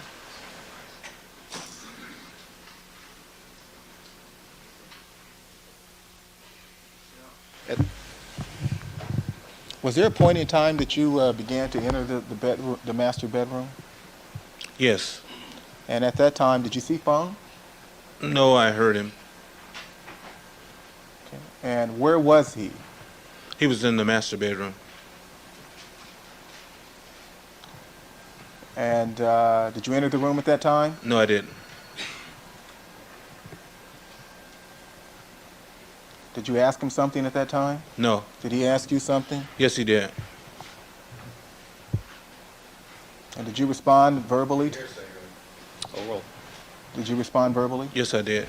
And you did what Mr. Fung asked you to do? Exactly. Sustain. Well, did Mr. Answer Fung, stricken, jury to disregard. did Mr. Fung ask you to do something? Yes. And you did that. Yes, I did. And where did you go at that point? To the next bedroom. And that would be the bedrooms that Mr. Cochran has described as being the children's rooms? Yes. And did you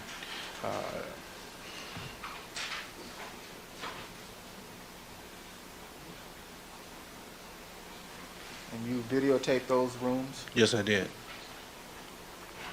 And did you see Mr. Fung again? He was passing back and forth, going downstairs and coming back upstairs as I was videotaping. So I saw him in passing. It wasn't a stop and talk to one another. Okay. Well, how about the point in time after you videotaped the first children's room, one of the children's rooms? When I think I was coming out of the first children's room, doing the photographs on the wall in the hallway.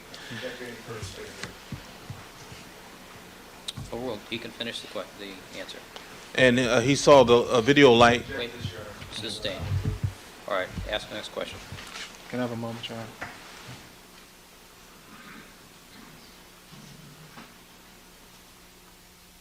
Is there a light on the video camera? Yes, there is. You're walking toward the master bedroom door, Yes. is that right? Yes. Okay, did that light illuminate the doorway? Yes. And was it at that time that Mr. Fung said something to you? Yes, sir. That's when he asked you to do something. Yes, he says, I'm not ready. Sustained. But he did ask you to do something. Yes, he did. What did you do after Mr. Fung asked you to do something? I went to the next bedroom. Did you do what Mr. Fung asked you to do? Overruled. What was the question again? Your Honor, can I be... Did you do what Mr. Fung asked you to do, yes or no? Yes, I did. It's an issue of subsequent conduct in response, Your Honor. Proceed. May I ask the question? Nope. Proceed.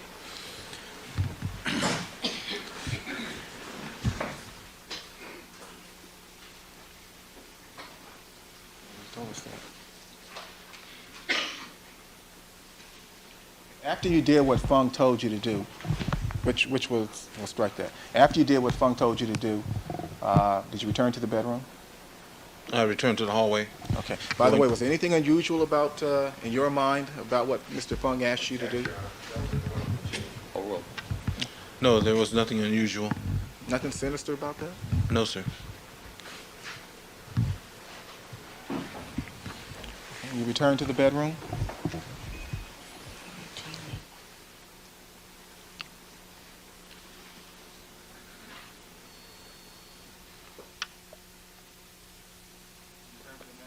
After, I was going toward the master bedroom. okay. Did you have the video camera in your possession at that time? Yes, I did. Did you see Mr. Fung at that time? I probably saw him pass by me before I turned the video camera back on. Okay. Did you see him exit the master bedroom? Yes, I did. By the way, did you see any brown paper bags in the house that afternoon? Yes, I did. Did you see any in the master bedroom?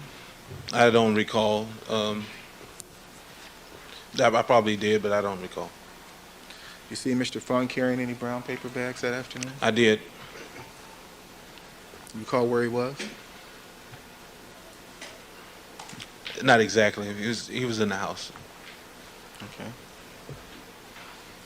And so was it after you saw Mr. Fung exit the master bedroom that you went into the room to videotape? Yes, sir.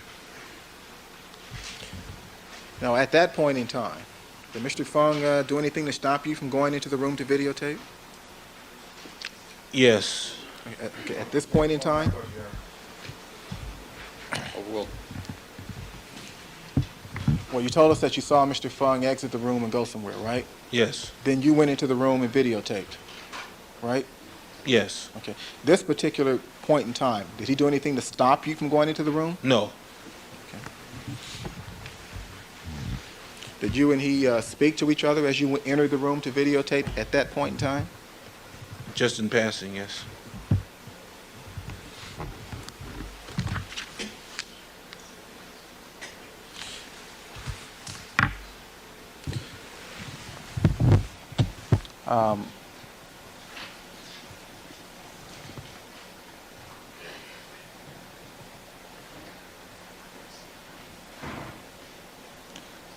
Did you see anyone in the house that day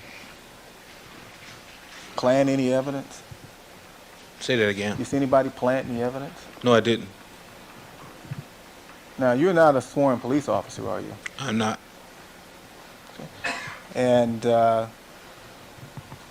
you live in this community, don't you? Yes, I do. And you're under oath, you understand that? Yes, sir. If you saw a police officer violating the law, planting evidence, doing anything wrong at all while inside that house, would you tell us? Yes, I would. You'd tell Mr. Cochran, wouldn't you? Yes, I would. You'd tell Judge Ito. Yes, sir. Jury? Yes. Did you see any police officer do anything wrong inside that house that day? Did you? No, sir. Did you see Mr. Fung do anything that you thought was inappropriate that day? No, I didn't.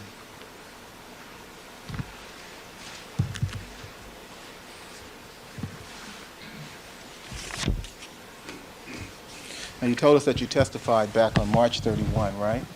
Yes, sir. Okay. And Mr. Cochran was here when you testified? Yes, he was. And Mr. Cochran asked you questions during that hearing? Yes, he did. When was the next time you spoke to Mr. Cochran? That is after March 31, 1995. I think it was Tuesday. Tuesday this week? Yes.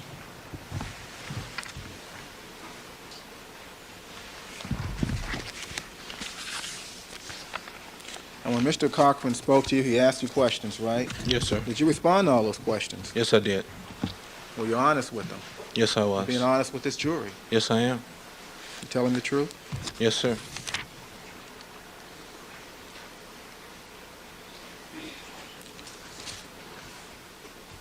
Did you ever see Dennis Fung gather or collect any evidence that day? Not gathering, no. And you weren't there to watch him do that, were you? No, I wasn't.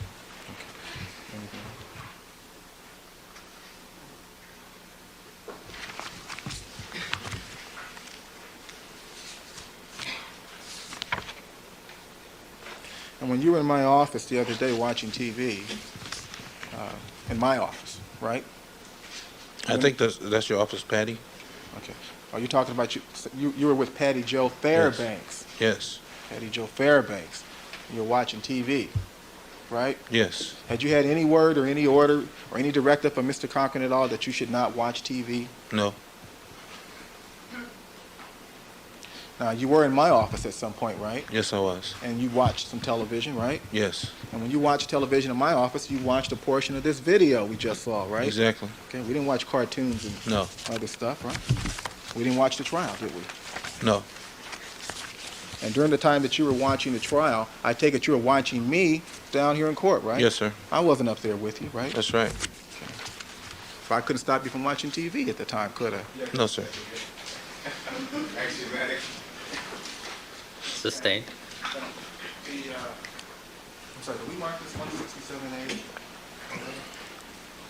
Yes, 167A. Mr. Cochran. Thank you very kindly, Your Honor. Mr. Ford, again, sir, we won't keep you much longer. You'll be able to go back to your duties. You were asked a series of questions by Mr. Darden, and he showed you that video again, and I want to ask you now to look right at this jury. Tell him, when you walked into that bedroom, Mr. O.J. Simpson's bedroom, at about 4:12 or 4:13 in the afternoon, did you see any socks on that carpet at the foot of the bed? No, I didn't.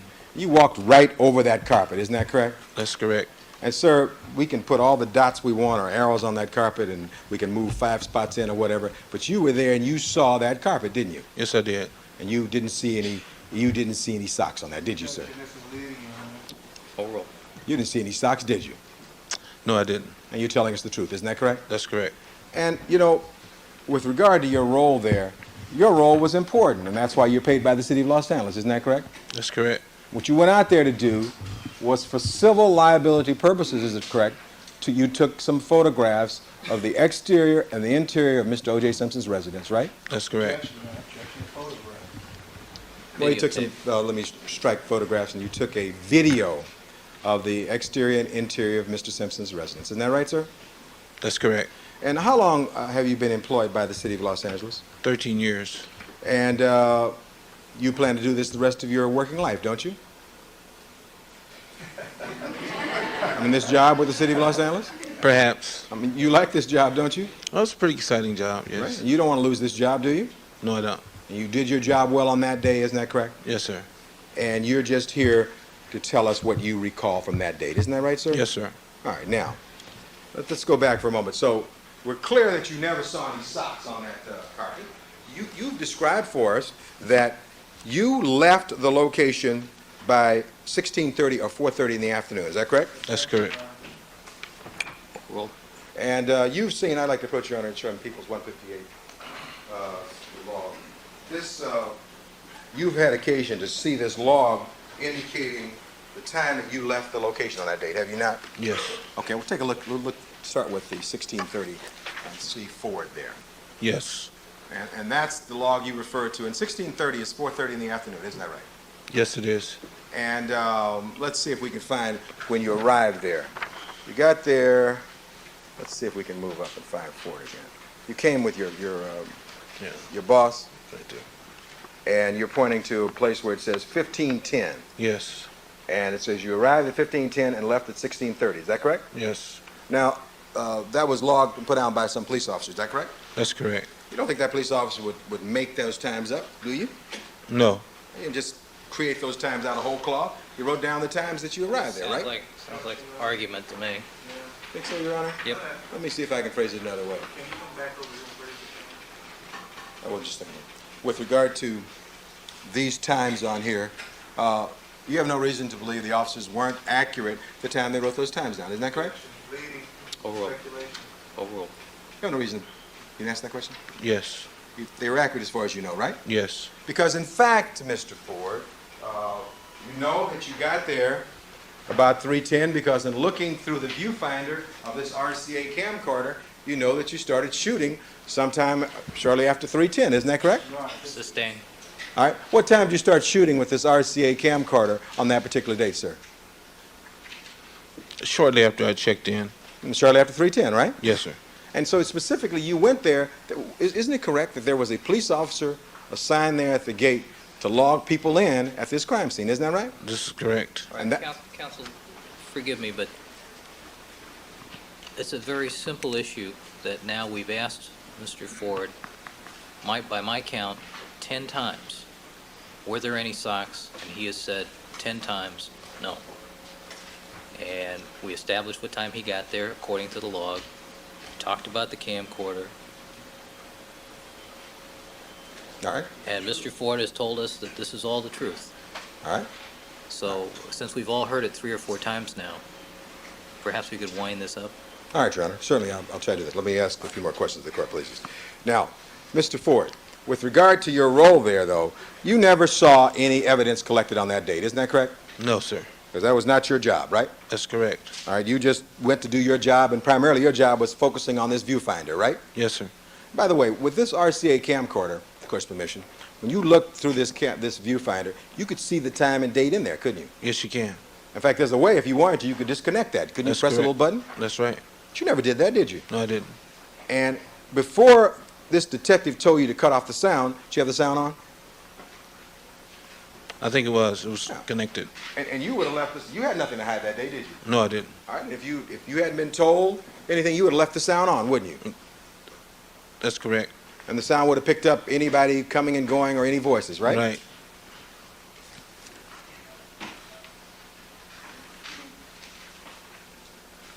Now,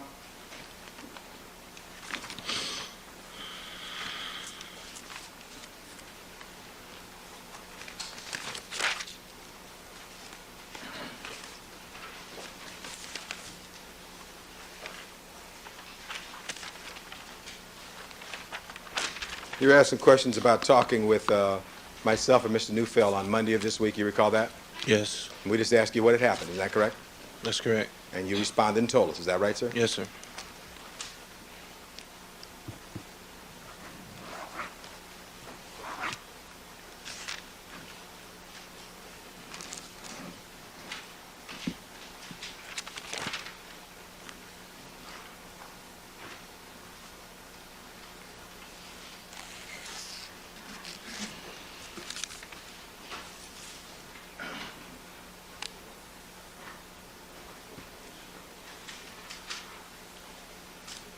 Now, in the video, you did video these blood drops in the foyer, did you not? Yes, I Pictures of did. that? You took pictures of that, right? Yes. Nope. Sustained. Your Honor, may I be heard on that, with regard to that? It's beyond the Because- scope. May I ask one other question with regard to that, and you can become clear One to the other court? question. Or, One other question. well, you had indicated that you did not, you told us already you didn't really see any evidence collected, right? You told us that. That's correct. And you told us that you weren't focusing on any items that might be collected there that particular day, right? That's correct. But you did, in fact, focus on and photograph some blood drops in the foyer area. Isn't that correct? That's good. I think, Overruled. isn't that correct? That's correct. And also downstairs, did you not focus in, video in on a glove that had been placed by some detective on a table downstairs? Sustained. Sustained. Assumes facts, not evidence. Well, Yeah, may I show the video? May the court indulge me a moment? All right. Those two portions. Those two portions. Sure, thank you. Now, with regard to,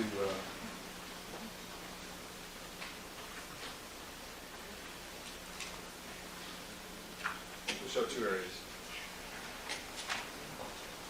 Oh, was that, by the way, stop, back that up.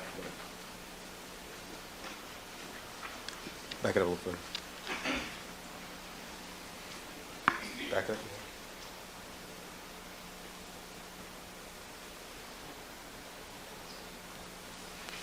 Now stop.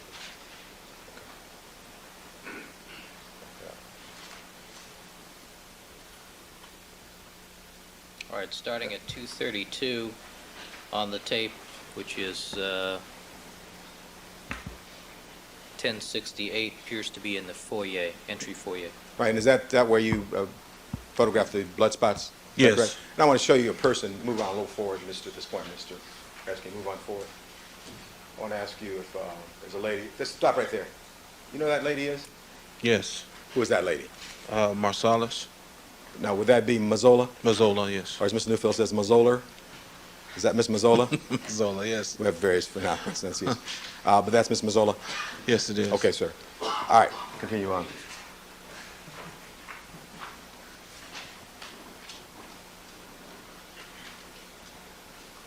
That was about 3:33. It's about an hour before you left there, right? This point? Yes, sir. All right.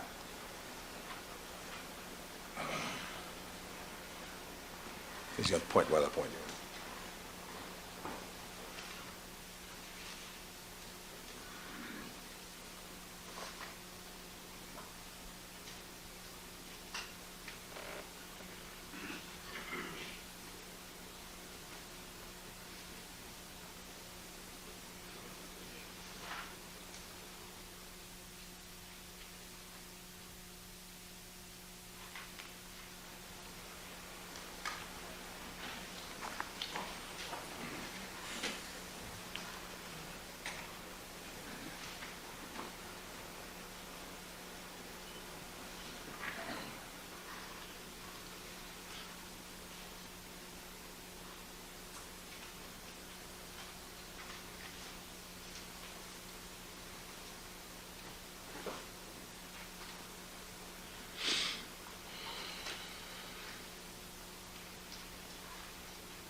While we're waiting for that, let me ask you another question to save some time. With regard to, Mr. Darden asked you some questions about this camera. We've already gone to the time that you logged there, and the court didn't want us to do that, and then we know what time you started shooting.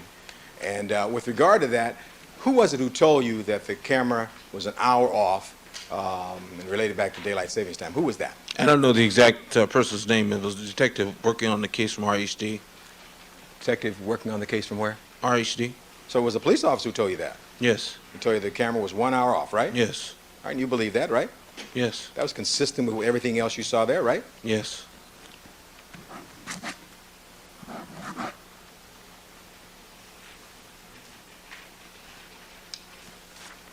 Do you remember that detective's name at all? It might have been Harrow. I don't know. I had gotten it secondhand through my boss. All right, you don't know who it was exactly? Not exactly. Just somebody from RHD. Howard's the person you turned the tape back over to, right? I think so.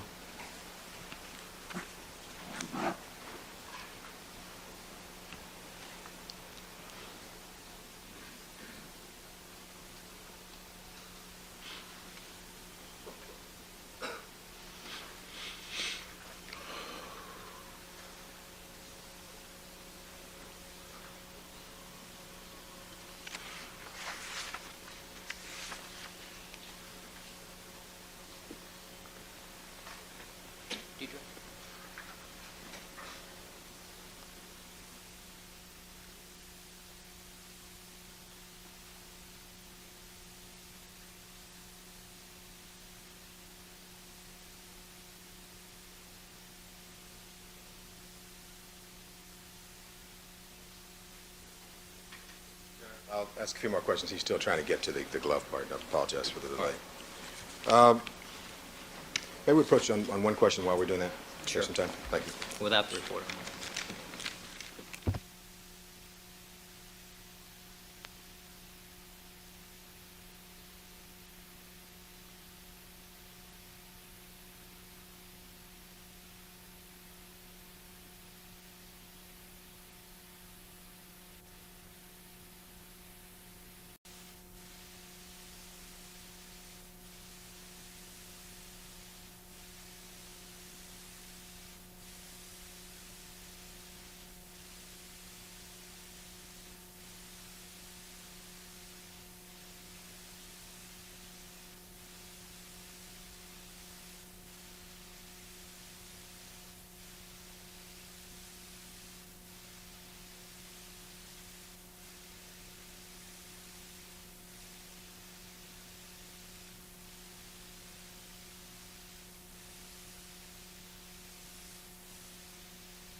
Do we have the part of the tape located? All right. Mr. Cochran? Thank you. I'm going to show you another portion of the tape. This is when you're downstairs in one of those rooms. Is that correct, sir? Yes, sir. All right. About Tape. 3. See, the tape is at 2:50 p.m. All right. Thank you, Adam. And that would be 3:50. Is that right? Well, no, the tape, Okay. just say what the tape reflects. No, I'm just asking him, Your Honor. That was the next question. All right. Yes, sir. All right, now, I want you to stop right there. Do you see, can you zoom in on it? On that particular table there, somebody's placed a glove on that table. Do you see that? Sustain. Well, Phrase the is it- question. when you shot this particular shot at about, according to the tape, 250 on 6/13/94, you saw a glove there at that point. Is that correct? Yes. And that glove hadn't been picked up or seized or anything, had it? It was just like that, right? Right. And you just shot it, Exactly. right? Yes, sir. All right. Do you know whether or not that glove was seized and taken into police custody at some point after that? No, I don't. I'm The asking. world. Do you know? No, I don't. But you did take a shot of that. Is that correct, sir? Yes, I did. And that was part of what you were doing as you went about your job of shooting any and everything that you saw that was out, right? That's right. And if the socks had been out when you were up there in that bedroom, you would have shot those two, right? That's correct. You didn't shoot them because they weren't there. Overruled. You didn't shoot them because they weren't there when you were up there, right? No, Socks. sir. No, I didn't. May I have just a second, Your Honor? Yes.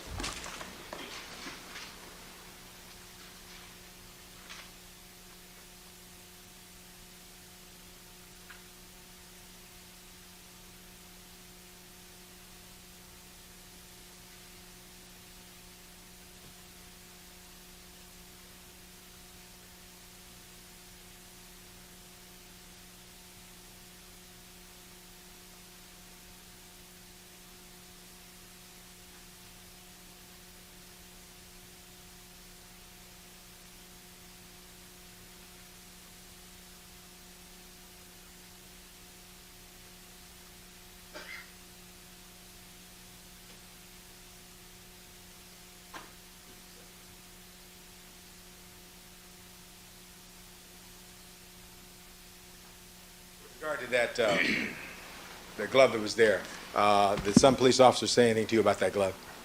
No. No, sir. And you only saw this one glove at that location? Yes. All right. Do you know how it got there? No, I don't. Was Detective Harrow in and around there at the time?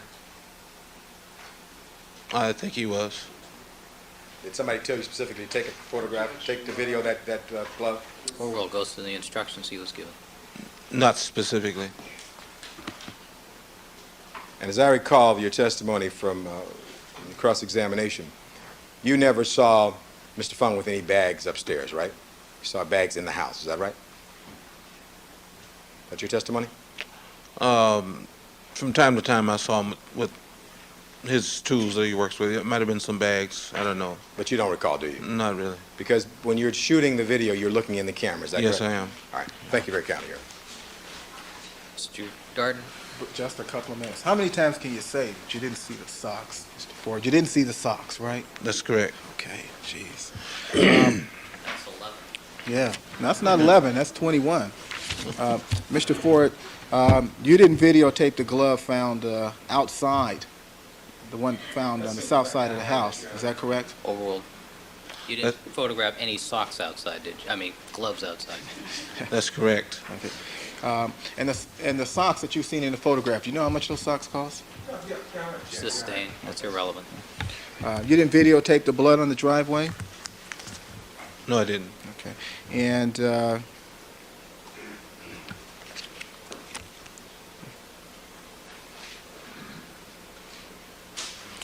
when you were videotaping the area near the glove, there's a lamp next to that glove, correct? That's correct. Did that appear to be an expensive lamp to you? Yes, sir. Overruled. Yes, sir. Tiffany lamp? I don't know what it's called, but pretty lamp. Crystal? Was it made out of crystal? Yeah. I don't know. Expensive pieces of crystal, I'm told. You notice any expensive pieces? Sustained. Did Sustained. you notice any expensive pieces of crystal on that lamp? Right? Did you? Do you know anything about Tiffany lamps, counsel? Me? It looked like a nice lamp. We'll leave it at that. Okay, all right. And the glove you saw there,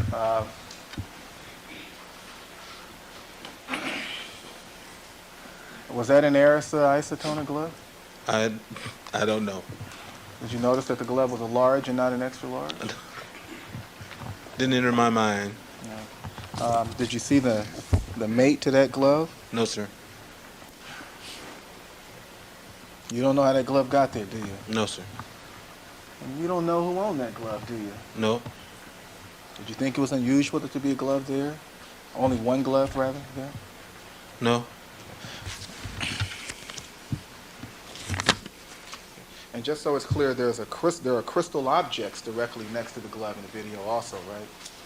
Or do you call that? I don't know. Yeah, there's some objects there. It looks like crystal. Counsel, I think the jury saw the videotape for a significant period of time, and they know what was on that end table at the end of the couch. I'll stop it, please. One last question here. Mr. Ford, are you aware that Detective Looper took that glove from Mr. Simpson's closet? Well, Sustained.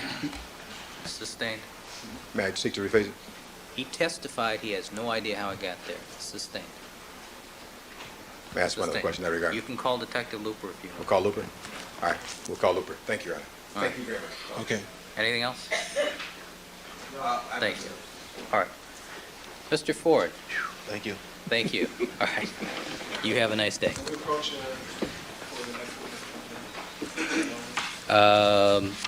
Yes, let's get our next witness down here, though. All right. All right, Mr. Cochran, Mr. Shapiro, Mr. Darden, Ms. Clark.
All right, ladies and gentlemen, let me ask you just to step back into the jury room for a few moments, and I need to take up something out of your presence on the record.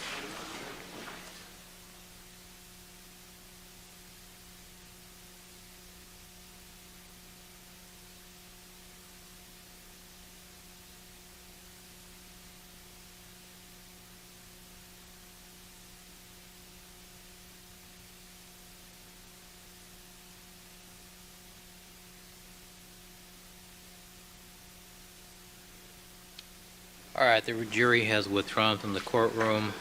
Apparently, we have a dispute as to the order of the witnesses and who's ready to do what. Next witness that the defense wishes to call is Ms. Guerin, is that correct? That is correct, Your Honor. I'd like to call Mr. Guerin to the stand, and what I would like to point out to the court is that we have indicated to the prosecution much better than they ever did for us, Your Honor, the number of witnesses we expected to call. In the course of our trying our case the way we want to, we give them the names of the witnesses. If we opt not to call a particular witness, then we take that witness off. We give them enough witnesses to the more than enough, much more than what we got.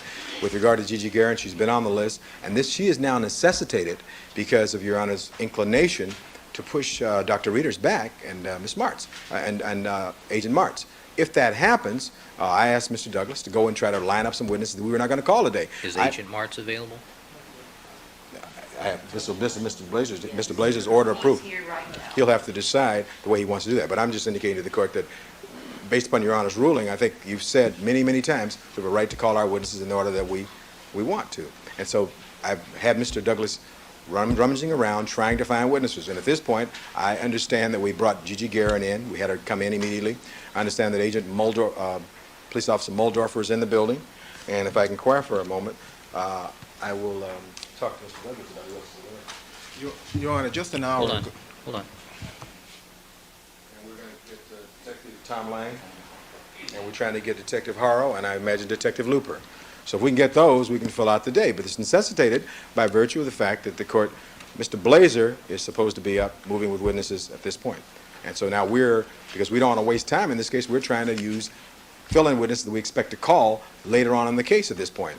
And as the court can tell, that many of them are police officers, and the court knows they have some relevant testimony. They will not be long.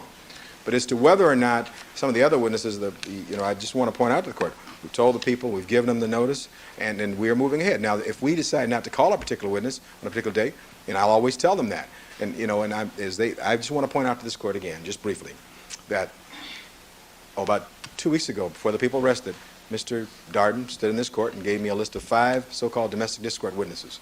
Mr. Clark came down and said, we're not calling any more of those witnesses. We didn't cry or run off. We didn't make a big hubbub about that, Your Honor. We just moved on. And that's all I'm asking to do. I want to put these witnesses on and move on. The problem we're having is if we're not able to call readers tomorrow, is we're going to be out of these so-called, civilian witnesses we would otherwise call. And I just want to make that court aware of that. All right, Mr. Darden. Your Honor, just an hour ago, Mr. Cochran told us that they wanted Detective Muldorfer down here. I sent my clerk upstairs to get the file on Muldorfer and Mraz and that whole mess. Now they're telling us they don't want her here. Detective Muldorfer has been in this courthouse waiting to testify for Mr. Cochran for 3 days, Your Honor. No, Mr. Cochran just said that he was going to get to Muldorfer probably after Guerin, is what I just heard. Well, I've heard that 6 or 7 times a day for the past 3 days, and so has Detective Muldorfer. In addition, they gave us a list that included Ernesto Rivas and Scott Matsuda from West Tech, Dale St. John, and a whole slew of other people. None of the people that have been mentioned to us as being witnesses for this week have included Detective Lang or Detective Looper. This is new. Tomorrow's not under subpoena. The issue is Gigi Guerin. The issue is fairness, I think. But as far as Gigi Guerin is concerned, we've never gotten an offer of proof from the defense. We don't know what she would testify to or not. Well, Ms. Guerin has testified at other hearings. We know who she is. She's been the housekeeper of Mr. Simpson for a couple of years. There's a multiplicity of things that she can testify to. I mean, she's present in the household. Her presence or absence on June the 12th was one of the issues that's been brought up. Even the location of her bedroom and proximity to the door in the back is an issue in the case. I mean, there's a jillion things she can tell us about. And half a jillion things she can tell us about that are inadmissible, irrelevant, prejudicial, and shouldn't be presented before this jury. And that's Well- why we'd like an offer of proof. But there's a jillion things she can testify to that I can think of. Well, there's a half a jillion. I agree. I don't disagree with the court on that, but All I'd right. like an offer of proof. I mean, just like Mr. Cochran's next to All last right, question to the last witness. Well, the Clearly- only real issue is whether or not it's any surprise that she's coming, and it's not a surprise to me. offer of proof if we can. Hold on. On the I'm sorry, question? Mr. Cochran, I'm talking to Mr. Darden. Okay. Are we going into the June 28th search warrant, for instance? That's I mean- what she testified to. That's what she testified to before? No, I understand. Okay. I understand that. It's not relevant. Are we going into that? Are we going into? I don't think so. All right, Mr. Cochran? Regarding June 28th? I think it is. I think it's very relevant. Let me just indicate to the court why I think it's relevant. First of all, I've indicated sidebar, and I gave the court an offer of proof, which the court indicated was entirely appropriate. To expand upon that, in addition to the other items we've talked about, I think June 28th is also very relevant, Your Honor. She was present, if you recall, at this other hearing. And I think it's very relevant to this jury if on June 28th these police officers are sitting around Mr. Simpson's family room watching videos of Frogman, and they can't turn the TV off or adjust it afterwards. I think that's very relevant with regard to the attitudes they have in the case. And so, but as we've indicated with every witness, when there's any issue, when there's a question, we have, unlike the prosecution, approach the bench and ask the court, and we get to that point. And that's all we do. Is that what you did when you asked the question? Is that what he did when he asked the question about No, Detective counsel, no, we're Luper? not going to go back and forth on this. No, I think Ms. Guerin, because of her position with Mr. Simpson's household, can offer relevant testimony as to a multiplicity of issues. It's not a surprise that she's coming. We'll pick her testimony, we'll start her testimony at 1 o'clock. As to June 28th, that's a different issue. Before I get to that point, Your Honor, I'd like to coach, make an offer of proof. That's a different On the issue. record. But there are a lot of things she can tell us about. May I inquire the court, may I ask the court to assist us in asking Mr. Cochran, who will he be calling after? Well, what I just heard is Muldorfer, Looper, Harrow, and Lang. That's what I just heard. Luper, Harrow is not, none of these people are under subpoena. Harrow is on vacation, okay? All right, then I assume Muldorfer and Detective Lang. Okay. Lang and Luper are not on their 3-day witness list, and we object to that, okay? All right, well, They're on the list, Mr. Douglas. Can you hear Mr. Douglas on the No. discovery? no, He'll tell me. no. Detective Looper's name just came up. He'll be here to say, what was your instruction to Mr. Ford? Detective Lang could be called for any number of reasons. He was not released. He was subject to recall. All right, we'll stand in recess. Detective Lang can pop up at any point in time to clarify what goes on, since he's one of the investigating officers. All right, we'll stand in recess 1 o'clock.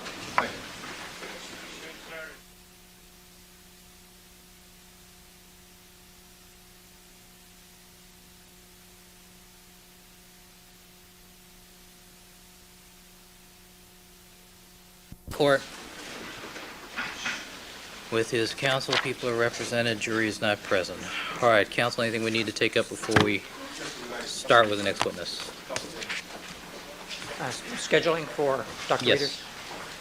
Reeders? I did review the reports, including all of the liquid chromatograph tracings from the FBI. I evaluated the literature that was there. It is a relatively complex issue. Dr. Reeders is available, what, Monday? Yes.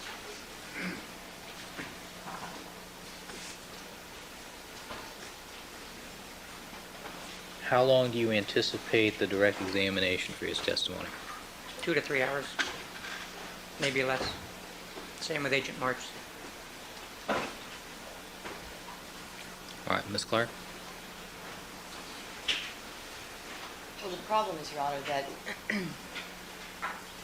regardless of the length of the direct examination, it can be very brief and entirely misleading and confusing. I anticipate that it will be.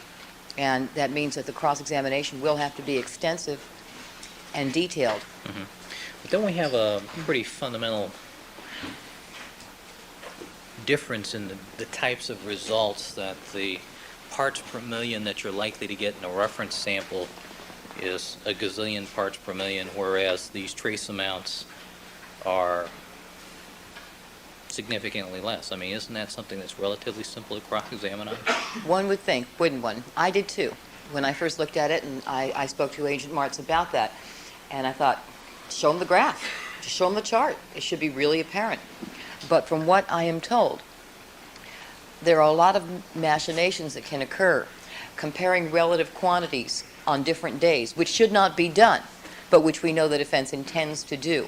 And we will have 402 motions on their charts, which are misleading and confusing, because what they will attempt to do is compare amounts that are quantified and amounts that are quantified on one day to amounts that are quantified on another day to show relative degrees that they will attempt to assert prove the presence of EDTA, not just the kind that may be present in all of us right now as we sit here at a low level, but the kind of amount that would be indicative of coming from the preservative tube. And the problem that is engendered by that is that it's inappropriate to do so for a number of reasons, not the least of which is that on any given day that the column will register high or low, depending on how it's been used that particular day. Furthermore, the method of testing employed by Agent Martz was not meant to be for the purpose of precise quantification. So Ms. they're Clark, using... let's assume that I agree with you that it is a complex scientific process. The question is, today is the 20th of July. Why can't you be ready by the 24th of July? Because that gives me exactly a half day on Friday to prepare, and tonight. Yeah, but professional attorneys are paid to work 24 hours a day when they're in trial. And I would be glad to approach sidebar to explain to the court why the weekend is unavailable to me. But Well, is there somebody else on your team who can do this? no, Your Honor. Why not? I mean, Because you I- have several lawyers who are very skilled, very knowledgeable. At this point in time, I'm the one designated to do this. And I anticipated that we would have more time than this because it looked from the scheduling of things that he would be coming up at the very earliest, late next week, after Agent Marks testified. They have now completely rearranged the order, and not only that, but decided not to call Agent Martz until afterwards. Now, Agent Martz is available, he could testify today, but they refused to call him. That's their trial strategy, but it is when they use their trial strategy to deliberately prevent us from being prepared to cross-examine, that's another matter, and that's what they have done. And so perhaps, the defense is indicating that Dr. Reeders will not be available until August 2nd if he's not called to testify on Monday. And I don't see any problem with Dr. Reeders testifying on August 2nd. I don't see what the problem is. No, I thought it was longer than that. Longer than that. When is it? When is it? He's leaving the 30th to go to Vienna, I think, for a week. Now, the prosecution was advised last Saturday that we were calling Martz and Reeders this week. I can't believe that Ms. Clark says she's ready for Martz, but she's not ready for Reeders. Oh, come on. I think ludicrous. that's so obvious, it doesn't even bear addressing. You know, Agent Martz is going to be an honest witness who's going to testify truthfully to the results. Counsel, That's a little easier. Ms. Clark, earlier today, I cautioned you about the personal attacks. Okay, I'm sorry, I Your Honor. warned you already. Sanction is $250. Don't leave court without writing a check. Your Honor, Dr. Reeders would be available then, I take it, on the 7th of August. Is that correct? I don't know what his plans are for coming back from Vienna. We anticipate being done by the 7th of August. I want to call him Monday because of his health. All right, counsel, approach with the court reporter, please.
All right, thank you, counsel.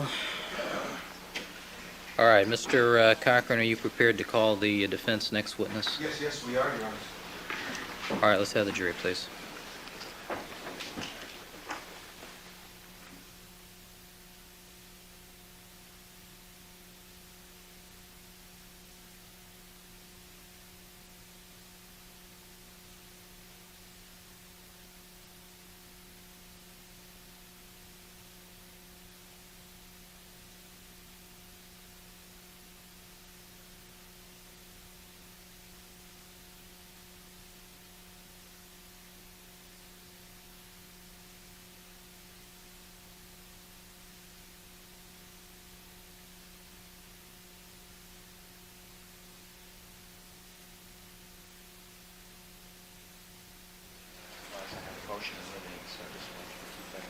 All right.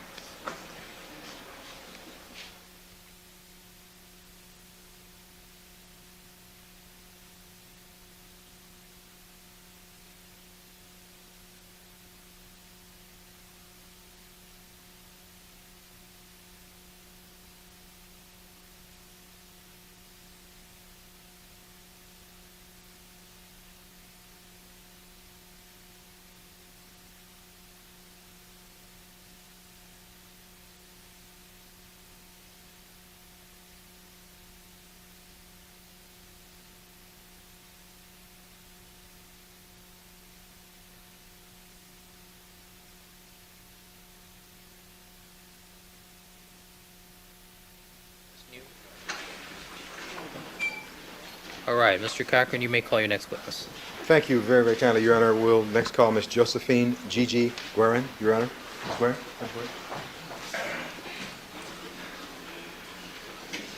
Raise your right hand, please. You do solemnly swear that the testimony you may give in the trial county before this court shall be the truth, the whole truth, and nothing but the truth, so help you God? Yes, I do. Please have a seat in the witness stand and state spell your first and last names for the record.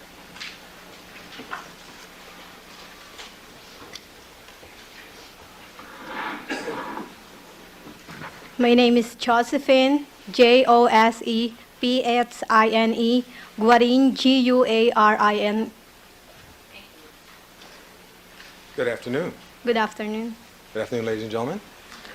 Miss Guerin, are you nervous? Yes, I am. Is this the second time you've ever had to testify in your life? Actually, this is my third time I appear before on the grand jury.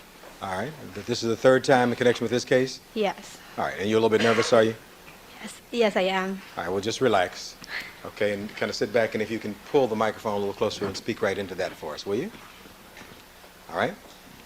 Now, Ms. Guerin, how are you employed presently? I was Mr. Simpson, housekeeper. And Mr. Simpson, you're speaking of the gentleman over here to my far left, Mr. Yeah. O.J. Simpson? Yes, he is. And approximately when did you start to work for Mr. O.J. Simpson, ma'am? April of 1994.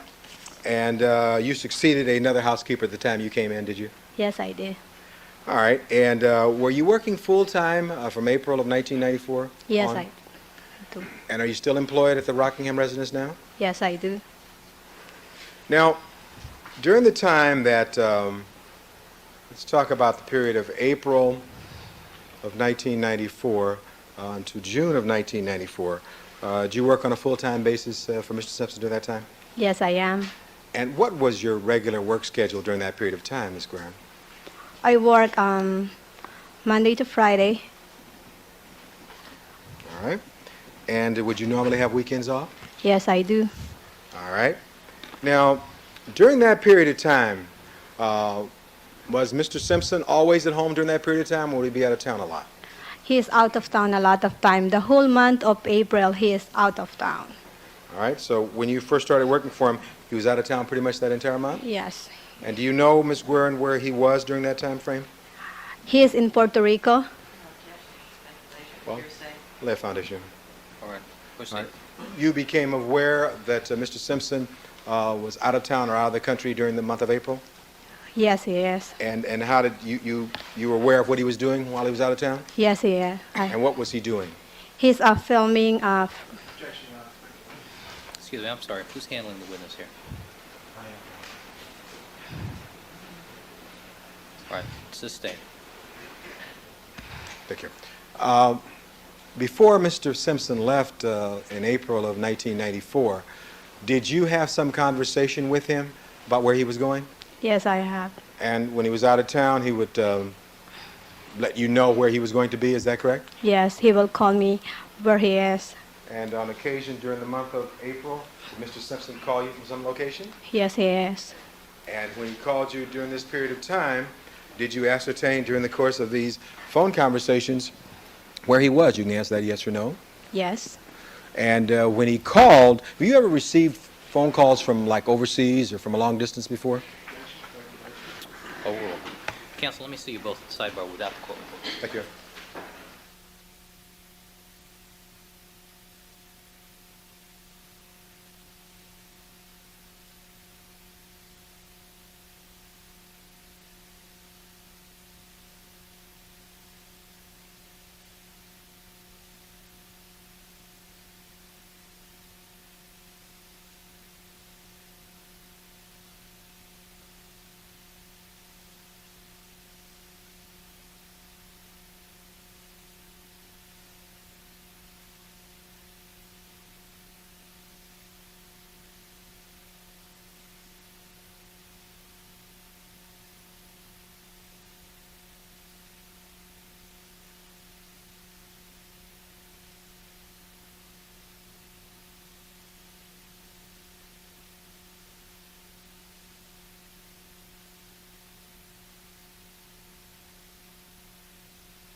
Please. So where was Mr. Simpson during much of the month of April of 1994? He is in Puerto Rico. And was he shooting a movie at that time? Yes, he is. All right. So do your contact with Mr. Simpson during the month of April while he was out of the country would be how? How would you talk to him during that time frame? He will call me from time to time to check how I'm doing. All right. So you would talk on the telephone, is that Yes, correct? here. All right. Now, what about now during the month of May of 1994? How was Mr. Simpson's schedule during the month of May of 1994, Ms. Guerin? He's in and out. All right. And when you say in and out, what does that mean? He's out of town or he's in town. He's doing a video or the fragment, the movie. All right. The same movie that he'd been shooting in Puerto Rico, was that some of that shot in the United States also? Yes. And did the shooting continue in the month of May of 1994? Mm-hmm. Yes. Got an answer yet? Yes. I'm sorry. And were you aware that he also was involved in some kind of a video, exercise video during the month of May of 1994? Yes. All right. And during those periods of time, would there be nights when Mr. Simpson was not at home? Yes. All right. Did he travel quite a bit during that time frame we're talking about? Yes. Now, do you recall a time during the month of May of 1994 when Mr. Simpson had occasion to go to Palm Springs? He go to Palm Spring on Memorial Weekend. And do you recall with whom did he go to Palm Springs on Memorial Weekend, if you know? With Miss Paula Barbieri. With Paula Barbieri? Yes. All right. And prior to that, when you first started working for Mr. Simpson in April, first part of April of 1994, did you have occasion to meet Mrs. Nicole Brown Simpson? Yes, I do. And was there a period of time that the two of them were together? Yes. And did you see them together? Yes. And where did you see them together during this time in April of 1994? In Rockingham residence. All right. Would you see them at any other location? No. Now, with regard to that, did you continue to see them together during part of the month of May of 1994? Around first week of March, first week of May. All right, and they continued to be together during that time frame? Yes. Did there come a time when they were no longer together during the month of May of 1994? Overruled. You can answer that. Can you repeat the question, Certainly, please? I'm glad to. Did there come a time when you didn't see Mr. Simpson in the company of Mrs. Nicole Brown Simpson sometime during the month of May of 1994? I didn't see her like after Mother's Day, something like that. Sometime after Mother's Day of 1994? Yes. And was it after that that you then saw Mr. Simpson with Miss Paula Barbieri? Yes, I do. During the time that you saw Miss Nicole Brown Simpson with Mr. Simpson, did you see Paula Barbieri with him during that same time frame? No. All right. You saw her after they were no longer seeing each other, is that right? Yes. It is allowed to stand, though. Move along. Thank you, Reverend. Now, we talked about April and May and Mr. Simpson's travel schedule. Were you aware of whether or not during the month of June, whether or not he left town during any portion of that time? Can you repeat the question, please? Certainly. We've talked about Mr. Simpson traveling during the month of April, traveling during the month of May. Now, I wanted to ask you at least about the first part of June. Are you aware of whether or not Mr. Simpson had occasion to leave town during the month of June? Yes. All right. Do you know where he went? I know he went to New York, to Virginia, and I don't know where. And I know that he's going to Chicago on that Sunday. I think that's June the 12th. All right. How did you know he was going to go to Chicago on Sunday, June 12th, ma'am? Because I need to make my schedule with his schedule, because I need to be at the house whenever he is out of town at nighttime. All right. So that would you adjust your schedule around Mr. Simpson's travel schedule? Yes, I do. And was that one of the reasons why you knew generally when he was leaving town, when he'd come back, when he was leaving? Is that right? Yes, I do. And would that would his travel schedule affect your duties around the Rockingham residence? Sometimes. All right. And would you adjust your travel schedule to accommodate times when Mr. Simpson was going to be away, out Yes. of town? I need to make my schedule with his schedule so that there is no conflict on our schedule. So you try to work it out, is that Yes. correct? All right. Now, with regard to Mr. Simpson, let's go back to the months of April and part of May of 1994, certainly in late April and early May. Are you aware of whether or not Mr. Simpson spent any nights away from home over at the home of Miss Nicole Brown Simpson? Objection, no. So I'm asking yes or no. Yes or no for that question.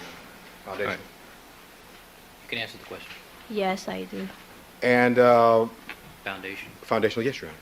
And would you explain to the court and to the jury what would happen? How would you have contact with Mr. Simpson when he was away at night? Yes, I do. And would you describe for us in your own words what would happen? How would you have contact with Mr. Simpson in the evening? We're talking about the month of May and the month of April and early May. Okay. There is some phone calls that coming from Rockingham, and if there is important, I need to call to relay the information to Mr. Simpson. So I will call Miss Simpson house, Nicole, and give the message to her. And so sometimes I'll talk to Mr. Simpson there. So would there be occasions when you would get messages from Mr. Simpson, and you would then have to call him over to Nicole Brown Simpson's house? Yes. And when you did that, the occasions that you talked to Mr. Simpson late in the evening and late at night, Yes. and in discussing with him where he'd be that night, have you had occasion, you became aware that he was spending the night over at her house? Sustained. Well, when you would call Mr. Simpson, and late at night, would you find him at some particular location? I will call Miss Simpson's residence. If Mr. Simpson is not there, I will ask her where he is. Okay. And on occasion when you would call there, would Mr. Simpson be there? Yes, he is. And when he was there, you talked to him on the phone? Yes. If he wasn't there, would you leave a message for him? Well, what would you do if he... Let me phrase you. You can answer that then. I'll leave the message to her, or I will tell her to please call me at the Rockingham address. And on occasion thereafter, if you left a message for him, would you get calls back from Mr. Simpson? Yes. He would then call back? Yes, he will.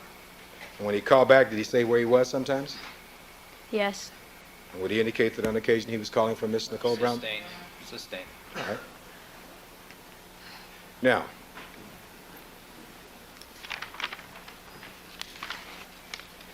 during the time that you've worked for Mr. Simpson, you've had occasion to go into his closet, have you not, and see his clothes closet? That's part of my job. And could you describe for us Mr. Simpson's habits regarding his clothes? Can you tell this court and jury something about that, please? He wants everything in order, and he is neat in putting everything in place so that he knows where to get it when he needs it. All right, he was neat in putting everything in place? Yes. And with regard to, let's say that, are you aware that Mr. Simpson played golf? Yes, I do. And when he would come back home from playing golf, would he sometimes have some arrangement with you about the clothes that he played in and played golf in? Yes. Could you describe that for the court and jury, please? He wear the clothes that he used to wear from playing golf. He will put it on the chair inside his closet. It means it needs to be washed. All right, and how would he fix those clothes, the clothes that were presumably dirty It will clothes? be arranged on the top of the chair nicely, sometimes folded nicely or hanging there nicely. And you knew that when you saw these clothes either folded or hanging nicely. What did you take that to mean? It means that I need to check if I need to wash them, or check I need to wash them, or put it back on the things, on the hanger, on the closet. All right. Now, as you took care of Mr. Simpson in the house, did you ever see him leave clothes all strewn around the floor or around his bed or things of that nature? Never. I never see him do that. You mentioned that in his closet. With regard to his clothes, you know what color coordinated means? You know what color coordinated means? Yes. All right. Can you tell us and describe for us how his clothes were arranged in his closet? He wants everything, all the whites will be together. All the white clothes will be together, the same color, on the same, they're all together at the same line. And all the gold pants are all together, and the denims are all together. What about his shoes? Did he have any particular arrangements for his shoes in his closet? All the shoes that he usually wear, it's on the floor under the under his closet where his pants hang on, and also on the there's a shelf on the top of the closet. There's that he can put his shoes there. How would you describe his closet? How did it seem? It's big. All right. In addition to being big, how did the clothes appear as they were in that closet? Everything is arranged properly, and he wants it the way it is. Folded nicely. The clothes are on the same place that he wants to see it. All right. What about when he would take off clothes? And would he have a habit of taking off clothes and just leave them off the hangers while you were there? When he wear clothes and he doesn't like it, he will put it back on the hanger and put it on the same place where he got it. So he wouldn't leave clothes laying around, is that correct? No. Now, during this time frame, you've described for the court and jury that Mr. Simpson was traveling a lot, and I presume on occasion he would leave from the Rockingham residence, is that correct? Yes. Have you ever been around when Mr. Simpson was leaving to go on a trip? Yes. Can you describe for the ladies and gentlemen of the jury how Mr. Simpson would, what you observed as he would leave to go on trips? He's always rushing. And describe that for us. What would he be doing? He's always, the limo is already there, the one who will pick him up. It's still going to keep for a long time because he just going to start putting all her things together on the last minute. You've observed this yourself? Yes, I do. Sometimes I will help him packing all the things that he needs. And waiting to the last minute, would that require him to do something? Was he rushing around? He's rushing around, doing everything on the last minute. All right. Did you ever talk to him about that? He is always late. I will tell him the Dale is here.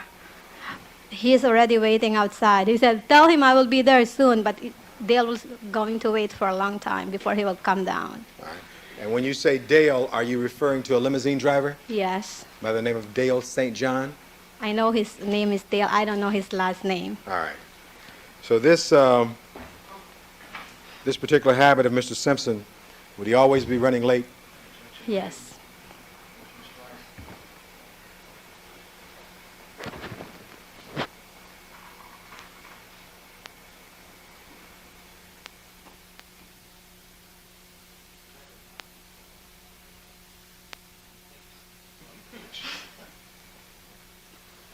Proceed. Did you read about that? Did you answer? Can you repeat the question, Sorry. please? Okay. Would Mr. Simpson always be running late on these trips? Yes, always. The limousine driver would have to wait for him? Yes. Now, at times when Mr. Simpson, when he was running late, would his habit for picking up his clothes change at all, or would it remain the same? Can you describe Remain that the for the jury?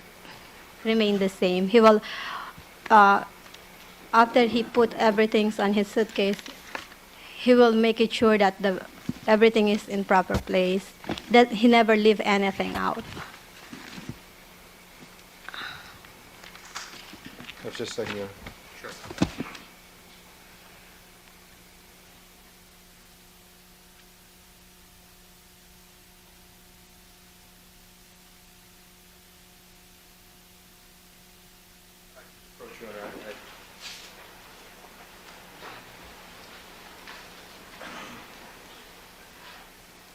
I'm not sure these photographs are in evidence, Your Honor. So just in case, I'll show them to counsel. We've all seen them.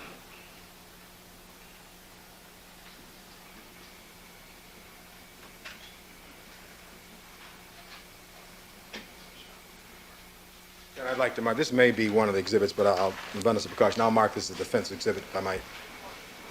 1256. 1256, I've shown it to counsel. I put a 1256 in the back. Governor, I'd like to approach the witness, Your Honor. You may. Counsel has now seen this. I want to show you what has now been marked as exhibit 1256, Ms. Graham. Will you take a look at that photograph, please? And I'll ask you some questions after you've seen it. Appears to be identical. What was it, 167? It may be, Your Honor. We've now looked at this. Yes. Can I proceed, John? You may. With regard to this particular photograph, do you recognize the room depicted in this photograph? Yes, it is. And what room, whose room is this? That's Mr. Simpson's room. All right, and that's the room that you worked in during this time frame we've been talking about? Yes. If I were to put this on the Elmo, I want to ask you some questions about it. Mrs. Robertson.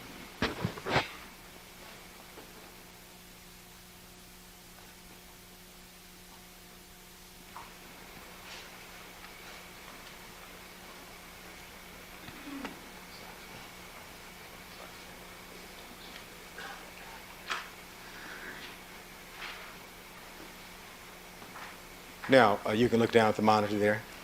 With regard to that photograph that's now on the Elmo, at any time during the time you worked for Mr. Simpson, have you ever seen him leave any socks on the rug or on that carpet in his room at any time, out like that? No. There appear to be some kind of straps on his bed or across the bed. At any time, have you ever, at any time, ever seen Mr. Simpson leave any straps or anything like that on his bed in that fashion? No.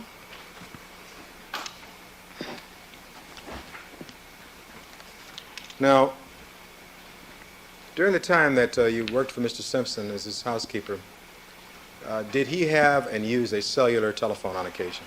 Yes. Yes. All right. And other than the cellular telephone, was there a cordless telephone at all in that house at all? No. Have you on occasion seen Mr. Simpson use the cellular telephone? Yes. Will you describe for the court and jury where and at what places would you see him use or talk on the cellular telephone? Around the pool area and around the front yard. All right. And did you ever see him use the cellular phone inside the house? No. And you had other telephones inside the house? Yes.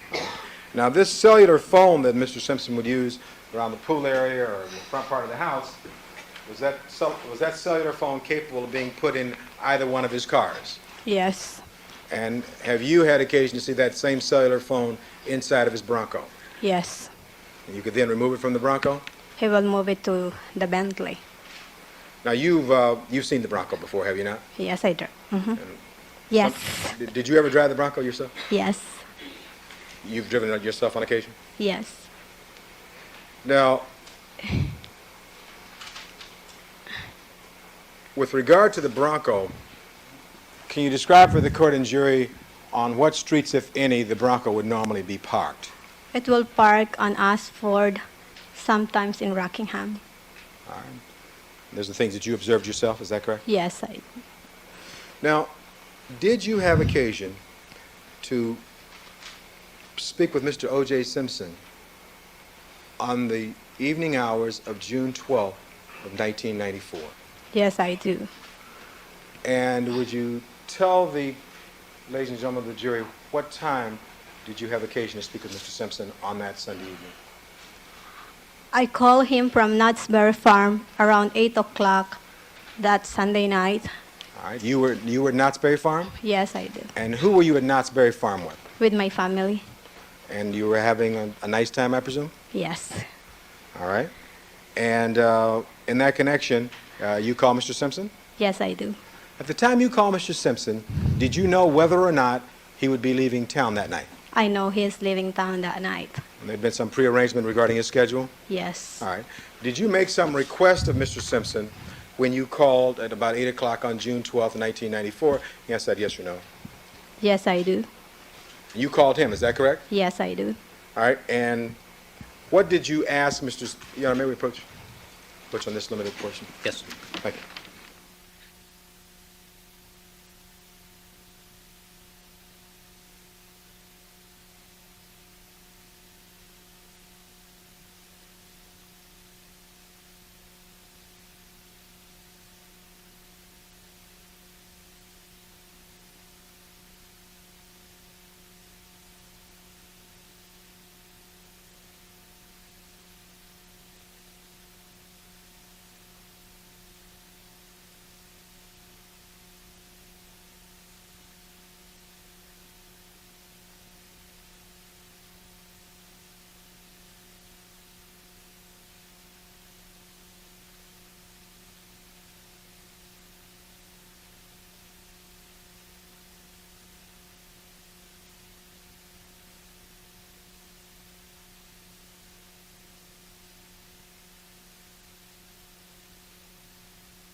All right, thank you, counsel. Thank you very kindly, Your Honor. Now, Oh, I'm sorry, we got everybody? Yes. Okay. Proceed. thank you, Your Honor. Now, I think I was asking you about this conversation with Mr. Simpson on June 12th of 1994. And you described for us, as I recall, that you called him about 8 o'clock in the evening. Is that correct? Yes, And I did you do. request of Mr. Simpson at that time permission to remain at Knott's Berry Farm? Overruled. Did you? I'm sorry?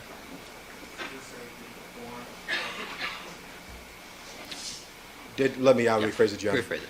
Did you obtain permission from Mr. Simpson to stay with your family at Knott's Berry Farm and have a good time on the evening of June 12, 1994, after 8 o'clock? Overruled. Yes, I do. And was that your request? Yes, Okay. it's my request. He didn't call you, you called him, right? I call him from Knott's-Berry Farm. Now, and you did not talk with Mr. Simpson after you got permission to stay at Knott's Berry Farm. You didn't talk with Mr. Simpson anymore that particular evening, did you? No, I did not. And when did you next come back to work at Rockingham? I came back Monday morning. All right. So you were not home or not at Rockingham at 9 o'clock, 10 o'clock, 11 o'clock, midnight on June 12th. Is that right? No, I'm not. And part of that time, you were still out at Knott's Berry Farm having a nice time with your family, right? Yes, I do.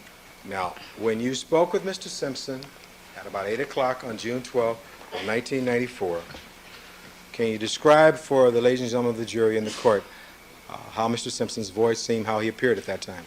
It's the same thing. It's the same OJ that I used to talk to. He's the same person. Every time I talk to him, it's the same mood, the same everything. All right. Did he sound like he was acting to you? No, Overruled. no. Did the answer get in you? Yes, it did. All right. You say he sounded like the same OJ? Yes, the same OJ. And that's what you refer him to as OJ? Yes. Yes. All right. And when you said the same OJ, what do you mean by that? He's the same, same joyful, you can easy to talk to. You can say anything that you want to say to him. The same person that I always talk to. There's no difference at all. Thank you very much for coming today. Mr. Darden? One moment. Certainly.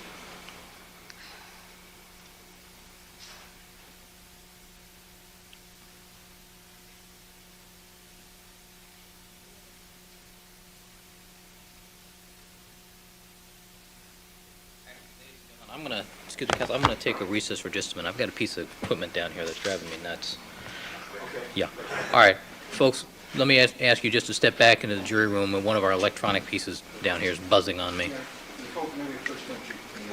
Sure, and we'll call you back out as soon as I can take care of this problem. Ms. Guerin, you can step down, however, don't go anywhere, okay? All right, the records reflect we've been rejoined by all the members of our jury panel, and Mr. Cochran, you have a few concluding questions? Yes, I do, Your Honor. Thank you very much. Ms. Guerin, just a couple other questions. Again, during the time frame that you worked for Mr. Simpson at the home, can you describe for the court and jury the time on the evenings that Mr. Simpson would be home that he would normally go to bed at night? Overruled. Usually on his room around 9 o'clock or earlier at night. All right, 9 o'clock p.m. or earlier? Yes. And what time would he normally get up in the morning? I usually get up at 7. All right, what about on days when he's going to play golf? Usually when I wake up at 7 o'clock in the morning, he's not there anymore. He's playing golf already. So when you would wake up at 7, he'd already be gone? Yes, he is. And you became aware afterwards that he had played golf and had left early that morning? Yes. So he'd be early to bed and early to rise? Yes. Now, with regard to Mr. Simpson, did you ever see any pills around your house called Juice Plus pills? There is some. And you saw those at the house? Yes. And did you ever make any special kind of drinks for Mr. Simpson? Yes, I do. What kind of drinks would you make? It's a carrot and celery juice. And how often would you make carrot and celery juice for him? every day. Would he drink it? Yes. You know why he was drinking carrot and celery juice? Well, Overruled, but I need a foundation here. all right. You, when you first came and started working for Mr. Simpson, you have any instructions on making this celery and carrot juice? He, Overruled. Did you receive instructions on how to make it? yes, I do. And from whom did you get that? From Michelle. And that was the previous housekeeper Yes. who was there before you came? Yes. And then you learned how to make, did you make this in a blender? On a juice extractor. A juice extractor? Uh-huh. All right. And then he would drink it every day? Yes. How much would he drink? A glass of carrots and celery juice. Okay. How big? Hold the glass up. Show us how big the glass was for the judge. Like the beer mugs cup, something like that. Like the size of a beer mug cup? Yes. All right. And you'd make that every day? Yes. And do you know why he was taking that carrot and celery juice? Speculation? Sustained.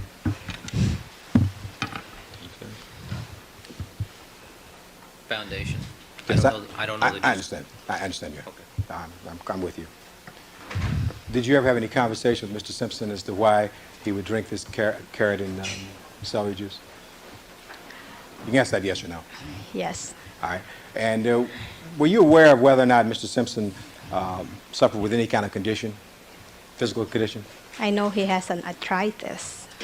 Arthritis? Yes. And how do you know that? The way he walks sometimes. And you could see that? Yes. The way he walks. All I right. can say it. And was the taking of the carrot and celery juice in any way related to this condition of arthritis? Same objection. Sustained. If you know. Sustained. All right. Do you know why he drinks carrot and celery juice? Objection. Ask him the answer. This, Sustained. very well. I have nothing further this one. Thank you. Mr. Darden? Well, afternoon. Good afternoon. We met before. Yes, we do. You and I, we met in the grand jury. Yes. And that was the first conversation we ever had. Yes. And we haven't had one since. No. And you are, what is your position in the Simpson household? I'm Mr. Simpson, housekeeper. Okay. And you became his housekeeper in April of 1994? Yes. Okay. And do you recall the date? Maybe second week, around April 10th, something like that. Okay. Something around the second week of April? Yes. Okay. And the murders But prior to that, I work like on Monday, just to start if I will, just a trainee, if I will like the job or not. Okay. All right. So after you began as the housekeeper in around April 10 or in mid-April, the defendant left and he went to Puerto Rico, right? Yes, he is. Okay. He left right after you were hired as the housekeeper, Yes. and then he was he back in May? I think he's back April, the last day of April. Okay. And after he returned, he stayed home for a day or so? Yes. Okay. And then he was back on the road, is that right? Yes. Okay. Going to many different cities to play in golf tournaments and other types of appearances? Yes. Okay. And so is it fair to say that he was gone most of the time? Yes, he is. Okay. So you really get to see very little of Mr. Simpson, or you did, right? I'll see him from every time that he's in town, Okay. But he was out of town most of the time? mostly. Okay.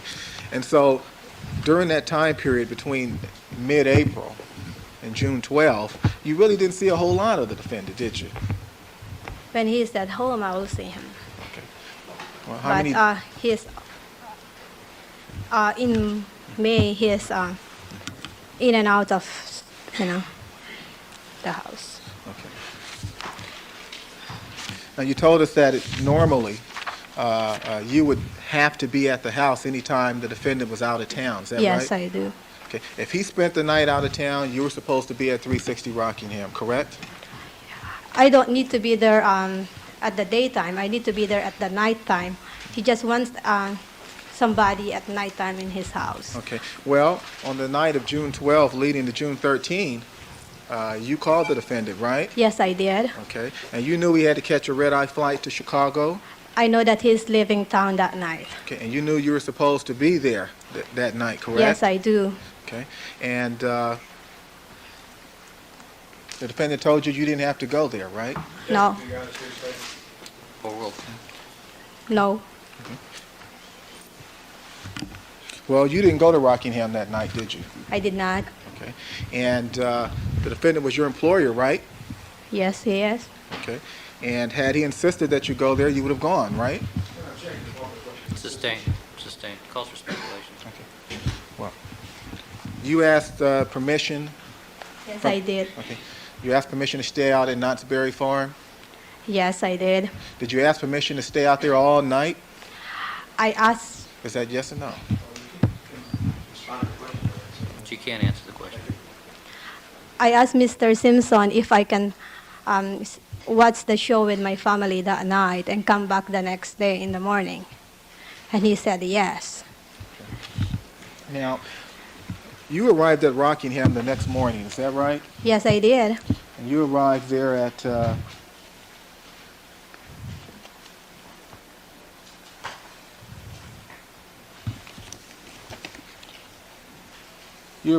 about 10 o'clock in the morning? Somewhere 9 to 10, around that area. Okay. And you were interviewed by a police officer, is that correct? Yes, I did. You were interviewed by a female police officer? A female police officer and a man police officer. Okay. And you told that police officer that you had talked to the defendant the night before at 8 o'clock, right? Yes, I did. Okay. And you told that police officer that the defendant told you not to... Yes. Well, I'm not reading from a report, Your Honor. Is there a report regarding this? There's an FI card which Mr. Cochran has had for 11 months. Do you have the All right, would you show Mr. Cochran the FI card, please? You told that police officer that... May I hold up just a minute? Yes.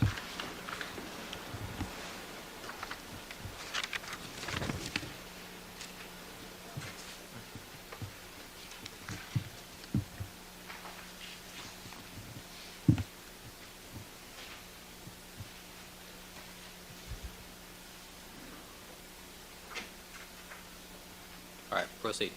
And you told that police officer that the defendant had told you that you didn't have to come back that night, correct? I told the police officer that I talked to Mr. Simpson that night and I asked him permission if I can stay out and come back that morning. Okay. That's what you told the police officer? Yes, I did. Have you seen a small card called an FI card, a field identification card?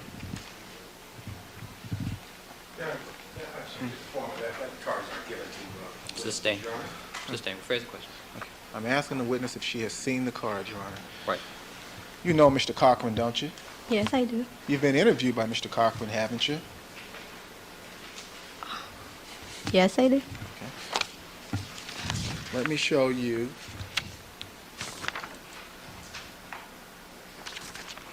a card, a field identification card. What is people's next in order, Your Honor? I'm sorry? 534. I'm sorry? 534. Now, let me show you what has been marked People's 534. I ask you to take a moment and read it to yourself and read both sides, please.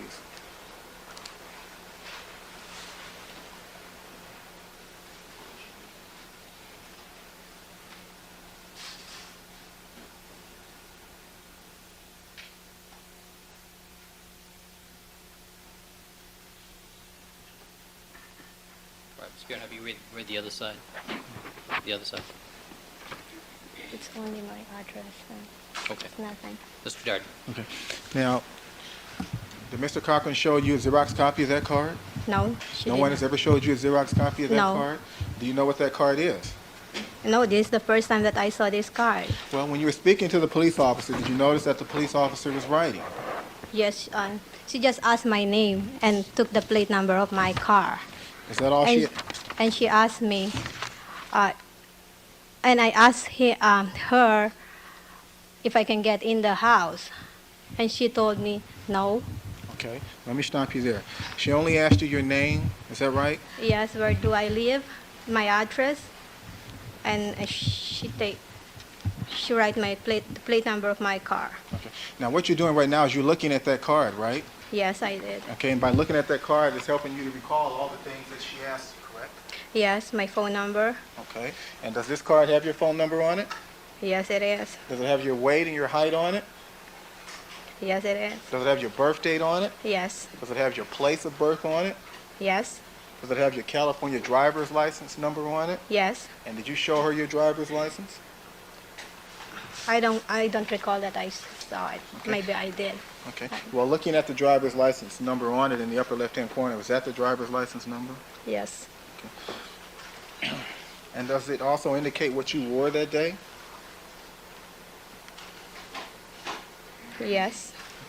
And does it indicate that you have a nickname of Gigi? Yes, that's how they call me. Okay. And this is all information that the officer obtained, well, most of that information was obtained from you, right? Yes. This is what you told the officer. Yes. And on the back of the card, it also has a description of what you told her regarding your conversation with the defendant, right? Yes. Doesn't mention anything about Knott's Berry Farm, does it? Sustained. Further question. Mrs. Cross, does the card mention anything about Knott's Berry Farm? No. Okay. But all the other information on this card is accurate, isn't it? Yes, it is. Overall, it is. Actually, would you re-ask that question, please? Well, is all the other information on this card consistent with what you told the officer? I told the officer that May I have a yes or no answer to that? Right. Was it consistent? the information about myself is consistent. Yes, thank you. Next question. Okay. Now, the card also indicates that the time in which you spoke to the officer was 10:00 hours. Is that right? Yes, Okay. 10 o'clock in the morning? might be. Okay.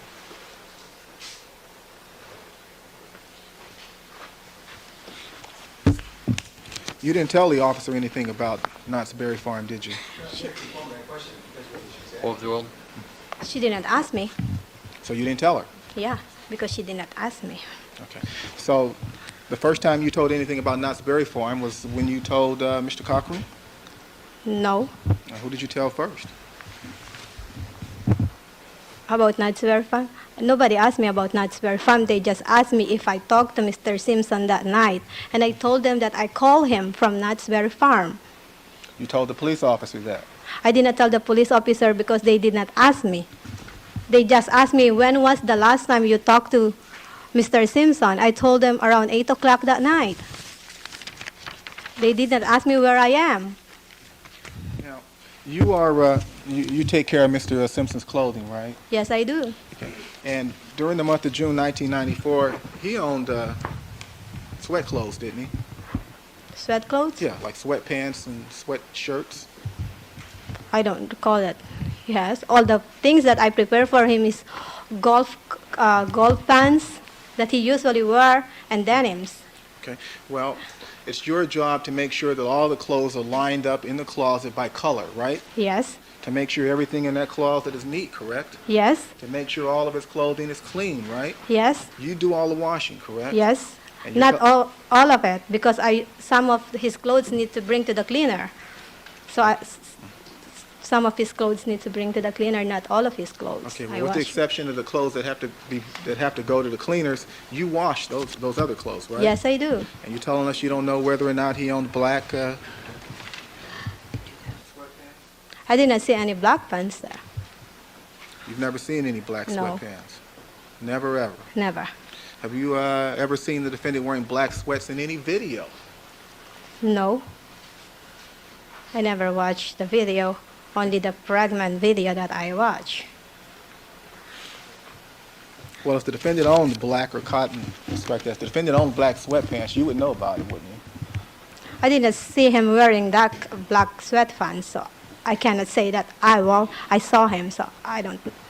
Well, did you ever see any in the closet? I didn't see it. Oral. I didn't see anything on his closet. Okay. So you don't know whether he owns any or not? Oral. Do you know whether or not the defendant owns? I don't recall if he has some or not. He might have some. I don't know. Sustain. Sustain, but the answer will stand, I don't know. The answer was I don't know, so the answer will stand. Now, you still work at 360 North Rockingham? Yes, I do. You still work for the defendant? Yes, I do. And his family is staying there now? Yes. Okay. You watch the trial on television sometimes? I only watch the trial when his family is on the Witness stand? witness stand. Okay. And have you spoken to any member of his family about your testimony? No.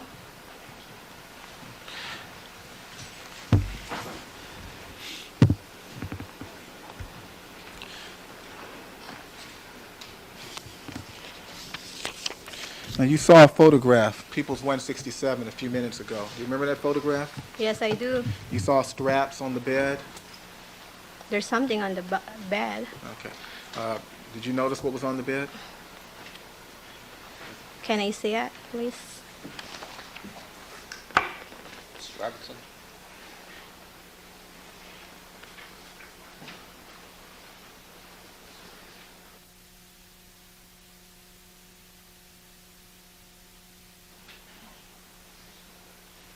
I have a copy of 167. Can I approach? Yes.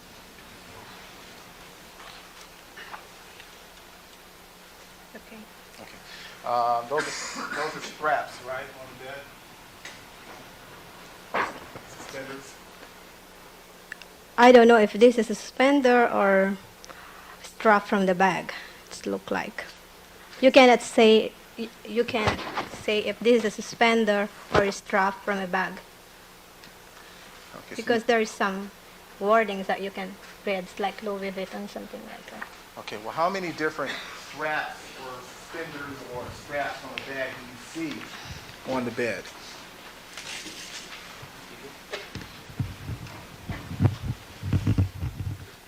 This is, I think, one. It look like only one. Okay, well, do you see something that's brown and something else that's black? I think, yeah, there's like a black something. I don't know. Okay. Now, Mr. Simpson wears suspenders with his tuxedo, doesn't he? I don't know. He owns suspenders, doesn't he? I usually only see the belt, but I did not see him wearing a suspender. Okay. You don't know whether he owns a pair of suspenders or not? Overruled. Is that correct? Can you repeat the question, You don't please? know whether or not he owns a pair of suspenders? I didn't see some of it on his closet, so I don't know if he owns some. Are you aware that the defendant wore a tuxedo to an event that Saturday night? I'm not there, so I cannot say that he's wearing a tuxedo or not. Okay, and you've told us that it would be unusual for the defendant to leave any of his clothing out. Is that right? Yes, he put everything back where he got it. Okay, so if he left his suspenders out from Saturday night, that would be unusual, wouldn't it? Sustain. Sustain.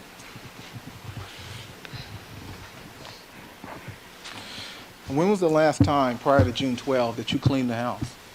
Almost every day. From top Friday, To, clean the house Friday? yes. You clean every room in the house Friday? I have a sequence of cleaning the house. One day I will clean the family room, portion of the house, portion by portion, because I cannot do everything on one day. So there's a day that I will do sequence things so that I know everything is clean.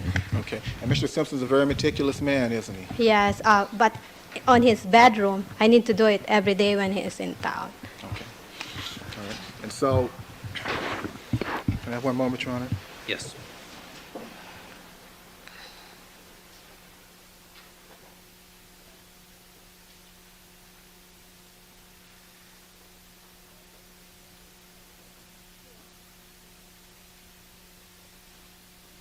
Okay. So did you also clean his bathroom every day?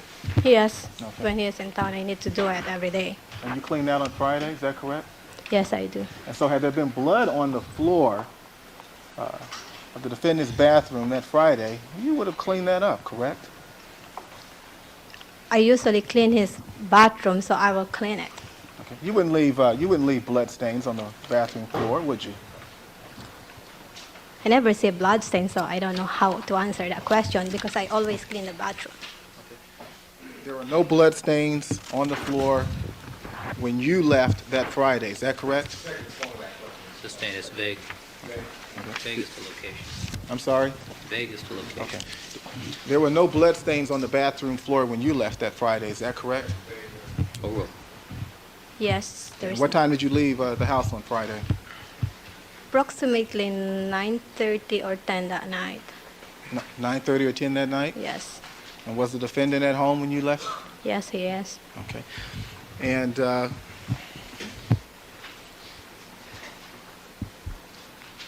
did you return to the house Saturday? No, I did not. Did you return to the house on Sunday? No, I did not.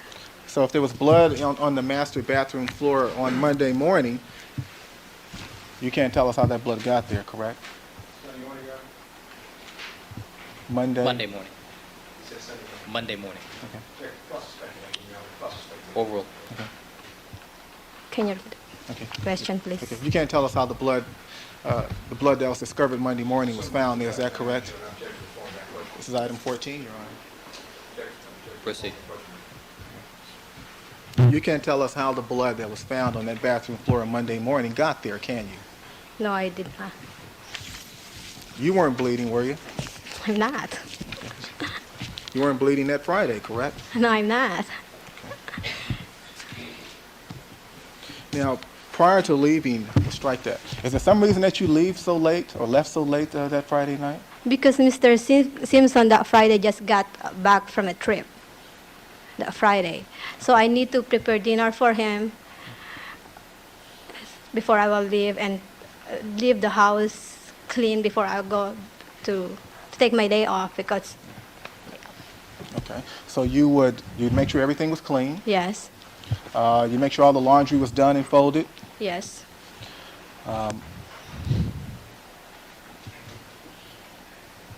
You wouldn't leave for the weekend and leave wet laundry in the washing machine, would you? No, I will not. Let me show you a video, just a small portion. Which exhibit are we talking about, Counsel? A small portion of 1068, Your Honor. Of the laundry, of the washing machine scene. Same video we've been looking at all day.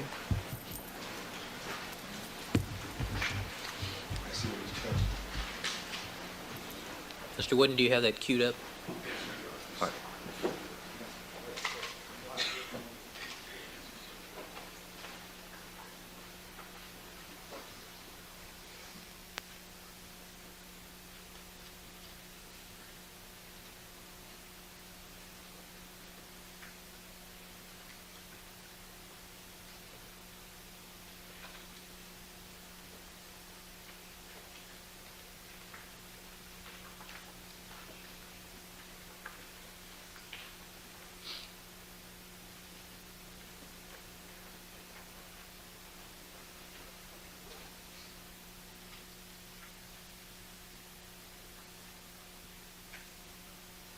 All right, this is part of Mr. Ford's videotape.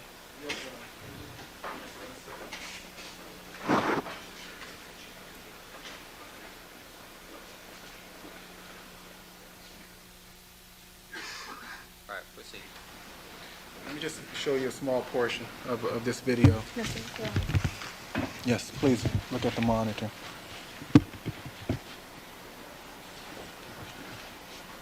This is 3:01 p.m. on the tape. Okay. Okay, stop there. Okay, you didn't leave that in the washing machine, did you? No, I did not. Okay. Did you notice what the clothing items were in there? It's not here now, so You want to see it again? yes. Okay.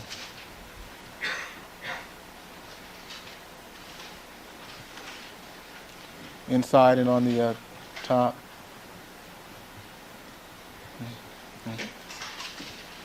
Okay. Okay. There's a pair of panties in there, is that right? That basket that on the top of the laundry, Yes. that's belong to Arnell.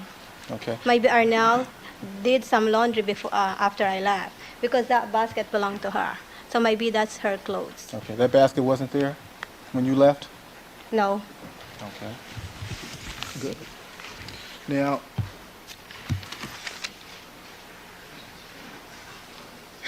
you told us that the defendant was always rushing around. Is that right? Yes, he is. And so, and you also told us that whenever he rushed around, he also put everything in place before leaving. Yes. So is it your testimony that he would risk missing an airplane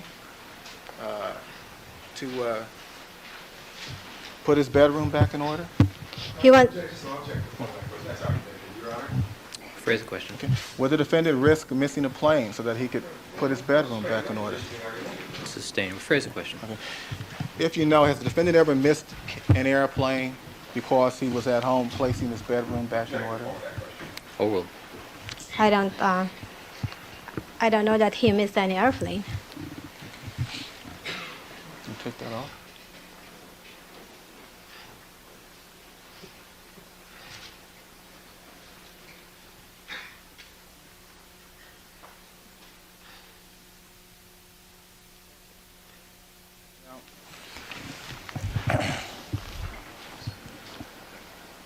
And you told us how you cleaned the house on Friday. Let me ask you this. Had there been blood in the foyer? You know what you know where the foyer is in the? Yes. Okay, I'm sorry.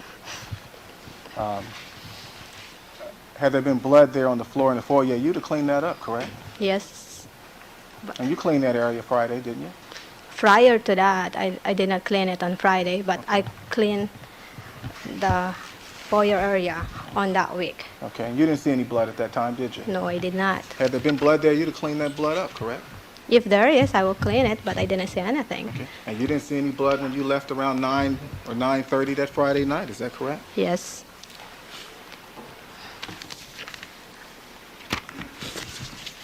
Your Honor, what's people's next in order?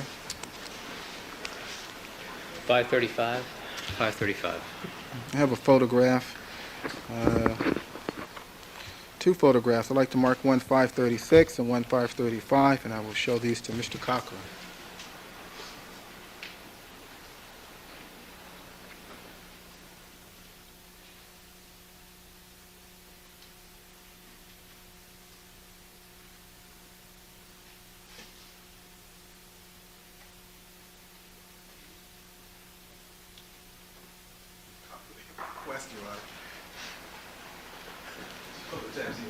I don't want to approach you, Judge. I'm ready to go. Are we asking to approach?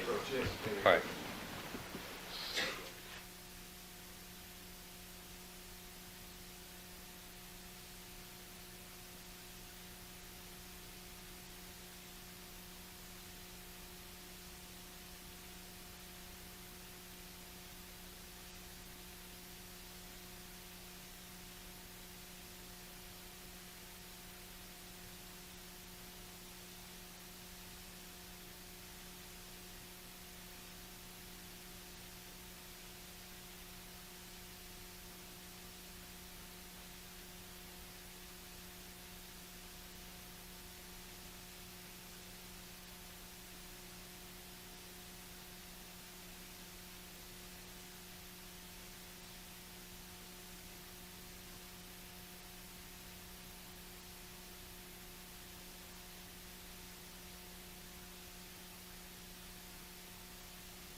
Why don't you show it to the witness first, see if you can lay a foundation for it.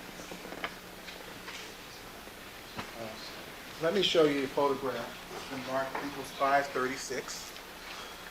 It is a photograph depicting a photograph. Do you recognize the two people shown in the photograph? Yes, I do. Okay. One of those people is Nicole Brown, Yes. the defendant. Yes. And is that a, I'm sorry, man.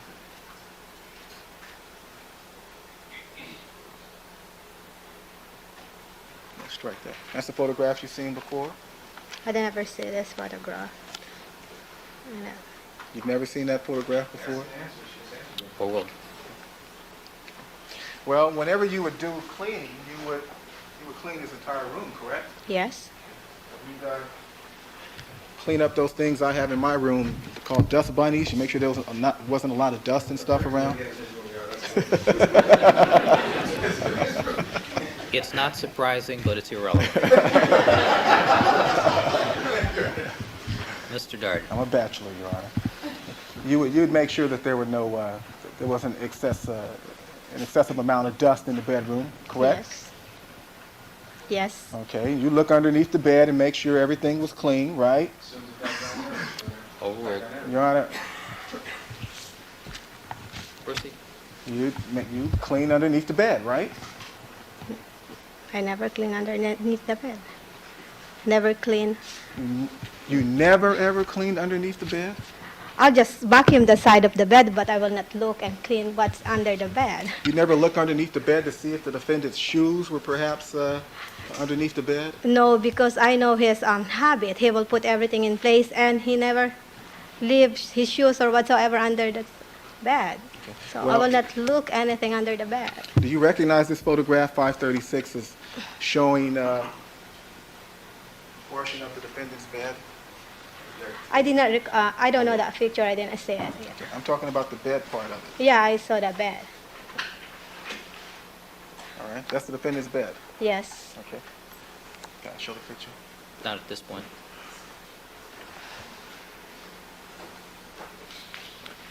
Well, during the times that you would vacuum around the edge of the bed, did you ever locate a picture of Nicole on No. the floor? I did not. Did you ever locate a picture of the defendant and Nicole on the floor around the bed? No, I did not. I didn't see any All right, picture. counsel, let me see you without the report.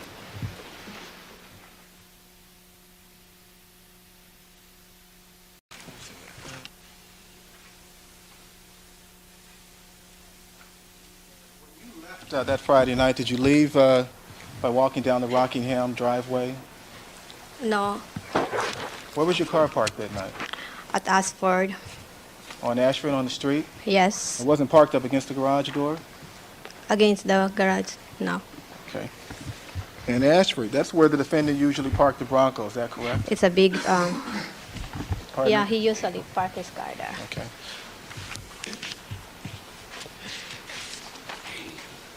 When you left Friday night, the defendant's Bronco wasn't parked on Rockingham, was it?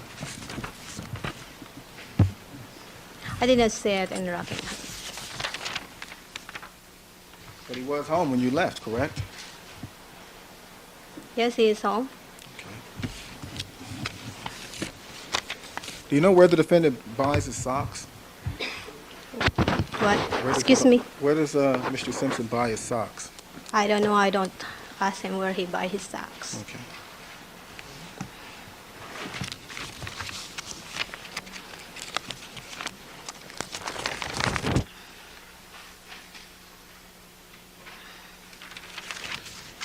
Now, you say you spoke to the defendant that Sunday night at 8 p.m.? Yes, I did. Oh, by the way, you told us that the defendant went to Palm Springs on Memorial Day, is that correct? Yes. And he didn't go there with Paula Barbieri, he went there to meet her, is that correct? I don't know. But I know they are together on Memorial Weekend. But I don't know if he drive by himself or he will meet Paula there. All I know they are together. Well, do you know whether or not he and Paula Barbieri had a big fight in Palm Springs? Sustain. Sustain. Well, did you have a habit of discussing with the defendant his personal relationships? Overruled.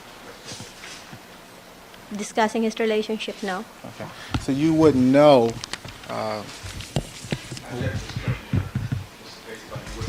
Overruled.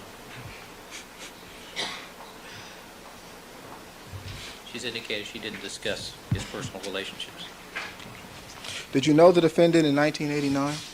No, And did you know him in October of 1993? no.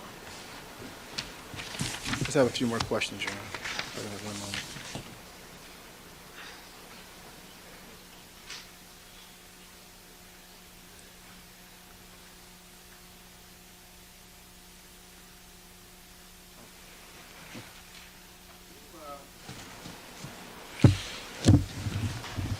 As part of keeping the house clean, you would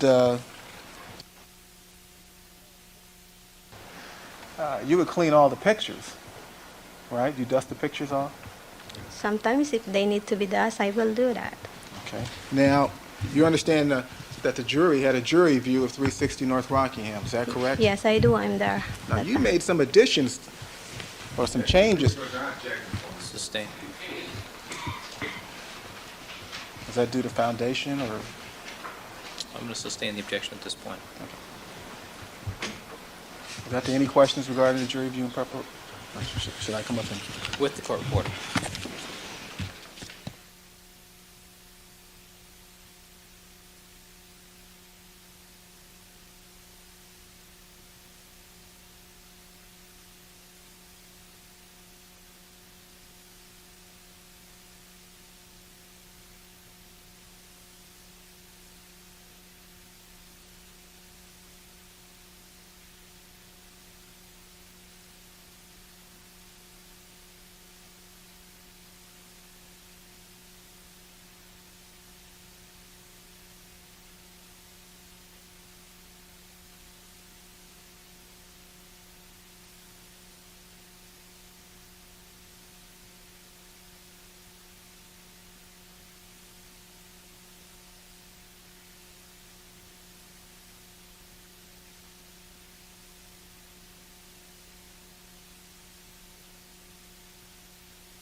All right, thank you, counsel. Proceed.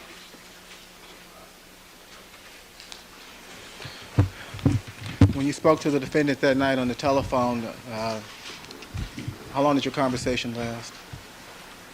Like maybe a minute, About 1 minute? maybe something like. Okay. So it was a very brief conversation, correct? Yes, And you did most of the talking during that conversation? yes, Okay, and that's because you were the one making the request, is that correct? yes, Okay, so you didn't have a lot of time to assess his demeanor over the telephone, correct? World. Is that correct? Can you repeat the question, You please? didn't have a lot of time to assess his demeanor while you were talking to him over the telephone, correct? I know that he's the same way that I usually talk to. So even it's a short time or long time, he's the same person that I usually talk to. Okay, so he sounded like the same person that you Yes. usually talk to? But obviously you couldn't see his facial expression at the time, right? You, World. Right? you cannot see his face expression, but you can hear how he talk. And obviously you didn't know what he was thinking at the time, correct? Sustain. Sustain. When you returned to Rockingham the next morning around 10 o'clock, you weren't allowed to go onto the property, is that correct? Yes, But you were allowed to stand out front, is that right? in front of the property, no. The police officer told me right away that I cannot get in. I said, why? Because I see the... Okay, so you went. Is that okay? Proceed. Okay. Right. So you didn't see the police when they recovered items from the back of the house? World. Excuse Did you see the police recover an item of evidence behind the house? recover item of evidence inside. World. Excuse me. Can you Yes. repeat the question? Did you see the police recover an item of evidence from behind the house? I saw some actions in and out of the house. There's some people coming in and out, and I saw a big van outside the property. Just one last question, or two. With regard to the defendant's bed, will he leave his bed unmade when he got out of it? He will. Is that He will. right? Unmade, yes. Okay. He would leave it unmade so that you could make it. Is that right? Yes, And is that what you normally did? yes. And would he,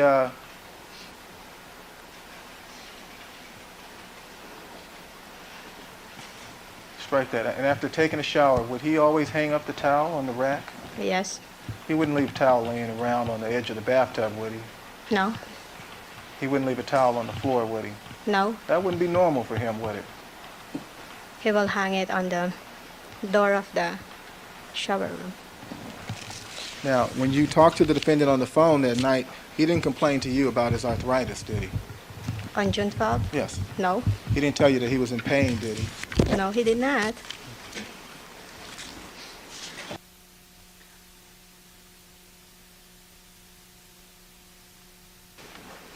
I'd rather just end. By the way, did you ever go behind the house? That is behind Arnell's room and Cato's room? I go sometimes. Okay. You go back there sometimes? Yes, Is there an air conditioning unit back there? yes. Now, if you follow the pathway behind the house, does it lead to an area where there's dirt and grass and stuff? Sustain. That's all. Mr. Cochran, anything more? Yes, very. Proceed.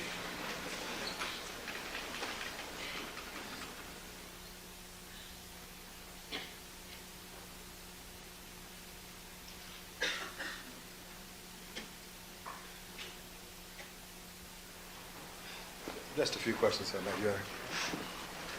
With regard to this card that Mr. Darden showed you, the field interrogation card, you answered just the questions the police officer asked you, isn't that correct? Yes, I do. And you told this police officer the truth, is that correct? Yes, I do. And if the police officer had asked you if you were at Knott's Berry Farm or where you were, you would have told him, right? I will tell them where I am. All right. And if the police officer had asked you if you asked permission to stay out, not come up that night, you would have told him that, right? Yes. It is. But Mr. Gordon, keep your voice down, would you please? now, with regard to the clothes that were in the hamper, I saw some excuse me, Your Honor. I saw some panties. Overruled. I saw some panties in and around the washing machine. Mr. Simpson never wore any panties around that house, did he? No. And you know that those clothes and that hamper, that was Arnell's clothes, isn't that correct? They are. And Arnell would wash her clothes inside the house there, isn't that correct? Yes. And would Cato Kalin also wash his clothes in the house also? Yes. Now, does Mr. Simpson shave every day, as far as you know? I think yes. Now, with regard to, you were asked some questions about cleaning the house, and I believe you indicated to Mr. Darden that you had kind of a routine and you clean various parts of the house on various days in the week. Is that correct? Yes. With regard to the foyer area of the Rockingham residence, do you recall on what days of the week that you cleaned that foyer area prior to the time you left on Friday, June the 10th? I mop it maybe around Tuesday or Wednesday. All right, Tuesday, Wednesday, early in the week? Yes, early in the week. All right, and you would not clean that area after that, is that correct? I just sweep it, not mopping it. All right. Now, on Friday night, you said that Mr. Simpson had come back home from out of town, Yes, yes, and you stayed there to prepare dinner? yes, And did he have a guest there that night? yes. Who was that guest? Paula? Paula Barberi? Yes, Paula Barbieri. And did they have dinner that night? Yes. Or were they still there together when you left? Paula need to leave because she is going to attend like a prayer meeting, something like that. What kind of meeting? Prayer meeting? Prayer? Yes. Prayer, like as in prayer? Yes. Okay. She's leaving for a prayer meeting? Yes. We have an interpreter in the jury here. Proceed. Oh, thank you. So, what, excuse me, Your Honor. What time did Paula leave for this prayer meeting? Before I, What time did Paula leave for the prayer meeting? It's irrelevant, really. Well, no, what I want to know from a standpoint of sequence, Your Honor. All right. Thank What you, time Your did she Honor. leave? Foundational. before I left that night. So She's- you left at 9:30, and Paula had left for the prayer meeting before that. Yes. Is that right? Yes, after dinner. Okay. Now, with regard to your room, premises there, your room is downstairs, is that correct? Objection, this exceeds the scope. Well, I have just one or two questions just in this area. Thank you. Your room is downstairs, is that correct? Yes. And, Ms. Guerin, is there a door to the side of the house right near your room? Yes, in between the laundry room and my room. And can you come in on that side of the house if you have a key and get in that door? Yes. And what kind of key is needed to get in that door? Master key.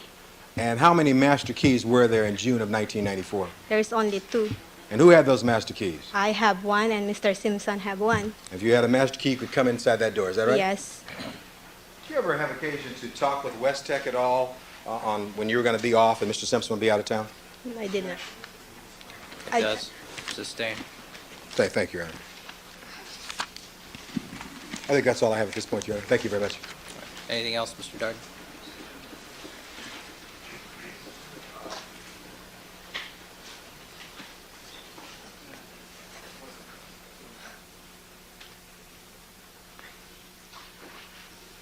Let's go back to cleaning habit for one moment. Had you seen a spill or spot on the floor, you'd have cleaned that up, right? Yes, I will. Okay. That's all. Thank you. All right, Ms. Guerin, thank you very much. You're excused. You're welcome. All right, let's take our mid-afternoon break at this point. Ladies and gentlemen, please, oh, Ms. Guerin, you're excused. Thank you. All right, remember all my admonitions to you. We'll take about 15, okay? All right, let's have the jury, please. Oh, I'm sorry. All right, Mr. Scheck. Yes, Your Honor. I have a motion in limine with respect to Detective Moldorfer's testimony. We intend to call her for a very limited purpose, and that is to establish that she was conducting an investigation of possible violation of OPG rules, that during the course of her investigation, she determined that there was a system for logging who goes in and out the area where the Bronco was being held, that information came to her attention that several detectives and officers had been in and out, but were not logged in. She went to, she could not ascertain who those individuals were. She did ascertain that an SID person, Mr. Fung, had gone in and out. She then had a conversation with Mr. Fung concerning the times he went in and out. That is not logged. I'm sorry? That is not in the log? Yeah, there was no log of who went in and out. That's the point that I want to establish from her, that she had a report that certain officers and detectives, came in and out. She couldn't ascertain who those were. The only person she asked was Detective Van Adder. And that she did ascertain that Mr. Fung had been in and out, and that she asked Mr. Fung what he did, and then he gave a statement to her that on July 6th he went to the Bronco, looked at it to refresh his memory for court, and did not remove anything from it, which was a prior inconsistent statement that I'm seeking to introduce in terms of Mr. Fung's testimony. What did he testify to? Mr. Fung testified that on July 6th, he went to the Bronco at the request of Ms. Clark for purposes of seeing whether or not there were stains on the door sill of the Bronco, and he then performed a presumptive test. I'm sure you don't forget that, because that got us into some trouble on that ruling. And he testified that he performed a presumptive test on a stain from that Bronco at that time. And I asked him specifically... All right, and what did he say that's inconsistent to Detective Moldorfer? Well, what he said to Detective Moldorfer is that he went there just to refresh his memory for court, and he didn't remove anything from the vehicle. And I asked him in the course of questioning whether he removed anything for purposes of performing the presumptive test, which of course he had to do, and he said yes. So those are the points. So in other words, all you want to get from Detective Moldorfer is, A, she conducted an investigation as far as the security there and determined that there was no system for logging in officers in and out. They had a system, but they didn't follow it. That was her conclusion. All And right. that there were Yeah, various then this- people in and out of there she couldn't run down. She ran down Fung. She spoke to Fung. But This how is- did she determine there were various people who came in and out? She had a report, she got information from Mr. Jones, who had brought her in, that, to quote her report, that several people, officers and detectives, had been in and out, but they hadn't been logged in. She attempted to find out who those individuals were, and the only person that she inquired about that to, she tells me, is Detective Van Adder, and that was it. All right, I'll hear from the people. And the point of this ruling is that I'm not going into anything about Mr. Mraz and what he said and the reasons that the city attorney did have or didn't have for bringing us a complaint against Mr. Mraz and all that stuff that's been gone into. If they choose to bring it on the rebuttal case, but that's not the purpose of bringing her here. Mr. Darden? Well, we have a couple of objections, Your Honor. First of all, as to anything that Mr. Jones may have told Detective Moldorfer, that's hearsay. That's hearsay, and it's being offered for the truth of the matter stated. Counsel was offering that hearsay statement to establish that there were multiple persons that went in and out of the Bronco. That's hearsay. And Detective Moldorfer did attempt to run that down, and she determined that that was not true. And she also determined, I believe, that Bob Jones had no basis in fact for making that statement as well. In any event, that's clearly hearsay. We object to that, and he shouldn't be allowed to go into it. As far as the impeachment of Dennis Fung is concerned, Dennis Fung did not tell Detective Moldorfer that he just went to the Bronco on July 6th to refresh his recollection. That's not what he said. He said he went there to refresh his memory for court, but he didn't say that that was the only reason. He never said that was the only reason, and this is not, that statement is not inherently inconsistent with what Dennis Fung stated here on the witness stand. In addition, on the issue of whether or not Mr. Fung removed anything from the Bronco on July 6th, we agree that he told Moldorfer that he did not remove anything on July 6th, but he also told the jury that he did not. He told the jury that he only did a presumptive test, that he did not take any samples, that he did not remove any physical evidence. That is not inconsistent. There was no inconsistency there, and counsel should be precluded from dragging that hearsay into the case. As far as the issue of the reasons for the investigation, counsel's going to ask the witness if she conducted an investigation of possible violations of OPG rules. Well, I think I have a right to go into what those violations were.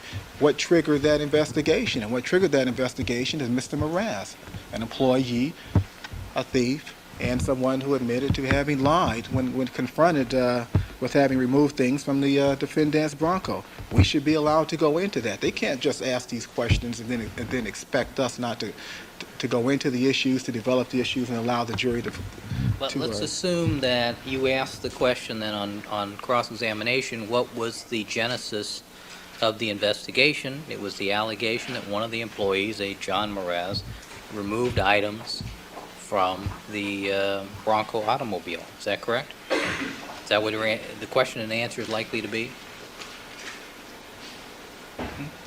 And doesn't that pretty much cover it? It's cross-examination, Your Honor. Doesn't that pretty much cover what's Well, relevant? I don't think it pretty much covers it at all, because I think we have to get down to the specific issues, and how they relate to. Theft of items from a car that's supposed to be held in some type of security. That's pretty clear, isn't it? Yeah, that's clear to me. All right. But can I Two questions. And can I interject this as well? Why is this even relevant? Why is it this detective's investigation, days, many days, well beyond July 6th, let alone June 13 or June 14? Why is this even relevant? Why are we wasting our time on this? This doesn't prove or disprove or establish any material fact that this jury needs to have before it to The determine whole his point guilt. that Mr. Scheck is trying to establish is that multiple persons and persons unknown had access to the Bronco, and that it was in an unlocked state for a significant period of time. I think that's the point. It's all hearsay, Your Honor. Moldorfer wasn't there. She doesn't work there. The only way she would know that is if someone told her. And in fact, I don't think Mr. Scheck knows that. And what he's going to do is interject that notion into this trial by innuendo. There's no proof of that multiple persons accessed that Bronco. That is beyond what Mr. Mraz has already told us. All right, well, but do you concede, I'm assuming you're not conceding the inconsistency of any statement by Mr. Fung, but if it were an inconsistent statement, then Detective Moldorfer, you'll concede, is competent to testify to any statements by Mr. Fung to her. If the court finds them inconsistent, yes, All right. with this testimony. And if she's All right. going to testify to anything, that ought to be it. Mr. Scheck. Yes, What concerns me about Mr. Darden's argument is that Detective Moldorfer's opinions are based upon statements from other persons. And Well- is she competent to testify as to who had access to that well, I don't think. Bronco? Wouldn't it be Bob Jones?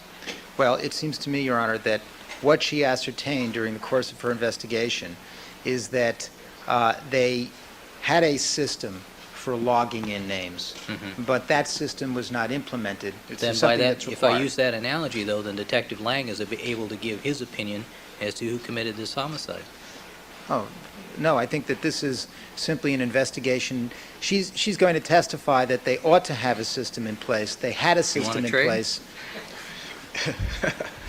No, they Yeah, ought to I have had a will. system I'm in place. concerned about the competence to testify that other people had access. No, then it's by inference. The point is that she was able to ascertain that there is a system of logging that is there to be followed, and it was not followed in this instance. Mr. Fung was not even logged in on this system, and there's no dispute that he went to the vehicle twice during the course of this. And my point is simply, following up what the court indicated, is I want to establish what the rules and procedures are for storage of these vehicles, what systems were in place, what systems were not followed in terms of logging people in and out, to establish access of several people, or possibly a multiplicity of people, and that she had information that there were other people besides Fung. It was her responsibility to try to track them down, and she could not. I mean, he's free to establish by asking her, who did you make inquiry with to try to find out who these people were, and are you satisfied that you've established it was no one? I don't object to him going into that in terms of the scope of the direct. My concern is, I don't even mind him asking her whether she was there as one or two questions, as the court indicates, as part of her investigation. She was investigating a few things. the rules, were the rules followed for storing the vehicle properly, and as part of that, whether or not a permittee, Mr. Mraz, had violated a rule by committing a theft. That was all part of this investigation. He's not a permittee, he's an agent of the permittee. Good. She told me something. I'm only going on what she said. But my point is simply this. I'm not going into the whole investigation of Mraz and everything else. Let's get back That's to my concern. Let's get back to the more fundamental question, though. She is an investigator who Yes. interviewed witnesses. So you're saying that she should be able to come in and give us opinions based upon hearsay. I think she's competent to come in, and it's non-hearsay testimony for her to establish, A, what the rules are, B, what systems were in All right. place. Let's assume she's an expert in the area of OPG garages, so she can testify to the rules and regulations that are required. I take that as I accept that. But whether or not those rules were followed, she only knows that on the basis of talking to other people, nothing that she witnessed or is competent to testify herself to. Well, I don't think that Fung wasn't recorded in. We know that the log of she was able to ascertain that no log was kept. Do you have the log? There was no log. That's the point. All right, that's something she can testify to. Did That's she right. go there? Did she ask to see the log? Was a log produced? There was no log. That's right. Is that a violation of the OPG procedure? Yes, it is. Thank you very much. Goodbye. Well, and the final thing, and the additional point, the additional point is, did you ascertain whether or not there were individuals who did go to that vehicle who were not logged in, or there was information? Did you attempt to investigate that? Well, if there's no log, how can she possibly ascertain that? Wait. other than what was, I'm discussing this with Mr. Scheck. I'm only trying to get from her what she heard and what she did, in terms of trying to, I think it's You got it. admissible for the fact that it was said. No, she was told that officers and detectives were seen going in and out of the vehicle. She then conducted an investigation to determine who. He's free to bring out what she did and didn't do. She went to Detective Van Adder. She spoke with him. As far as I understand, that's all she did. And that's All right. it came to her attention that there were unaccounted for people, which is a violation of the rules. That's within the purview of her investigation. All right, you're going one leap too far here. You can put in that she's in charge of investigating OPG garages. She can testify to the rules and regulations. She can testify that she went to Vertel's to see what the logging process was. It's your representation that she's going to testify that there was no logging system in place. There was one in place, but it wasn't followed. In other words, there was nothing recorded on the logs. That she had examined the logs. Well, I have to ask her that specifically, but I'm going on a report on what she just told me. All right, did we subpoena the log? Wait, Mr. Darden, please, I'm going to... This will go... the question. No, this will go a lot quicker if I get to talk to one person at a time. Do you have the log?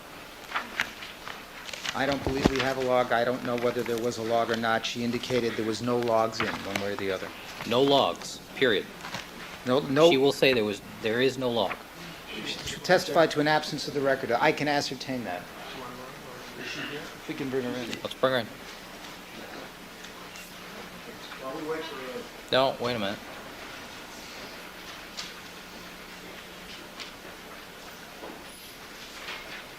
The last question I intend to ask her is, was she in the Bronco? Did she look in the console area? And did she notice any blood?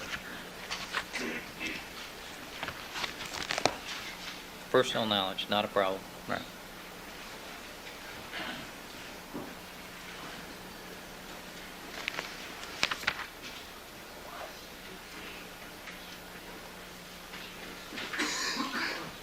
All right, Detective Moldorfer is here. Come on forward, Detective.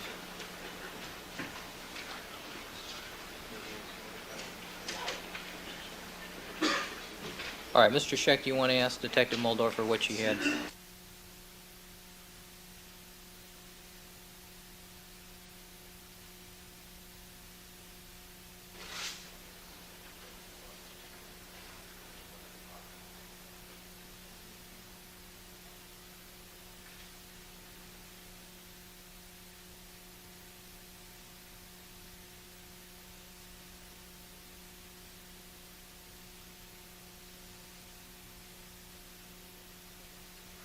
Detective Muldorfer informs me that they have forms for logging people in. There's a system set up if they were to use it, but she ascertained that they didn't use it and they didn't log anybody in.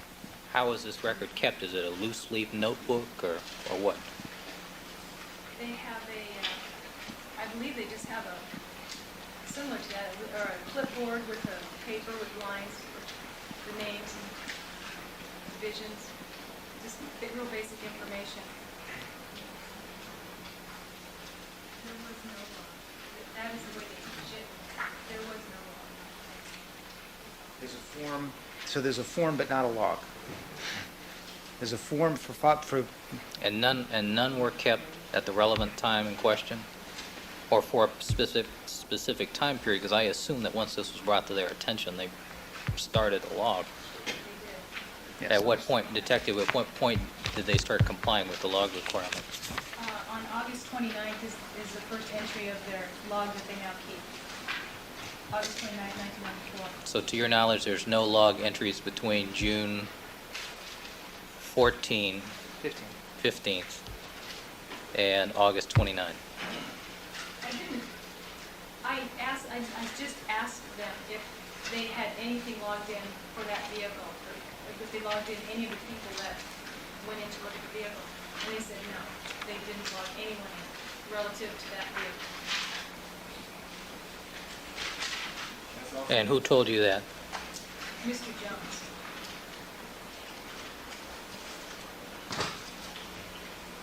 All right. Detective, why don't you go ahead and have a seat? All right, Mr. Scheck, do you have any other comment? No, I'm just seeking the court's guidance on whether they can go into, Mr. Scheck, I think you can establish the point that no log was kept, but I don't think Detective Muldorfer is the person who's going to be able to do that for you. well, Because the basis of her information is what Bob Jones told her. That's hearsay. then we'll take it a step at a time. I'm In other sorry? words, we'll take it a step and a witness at a time.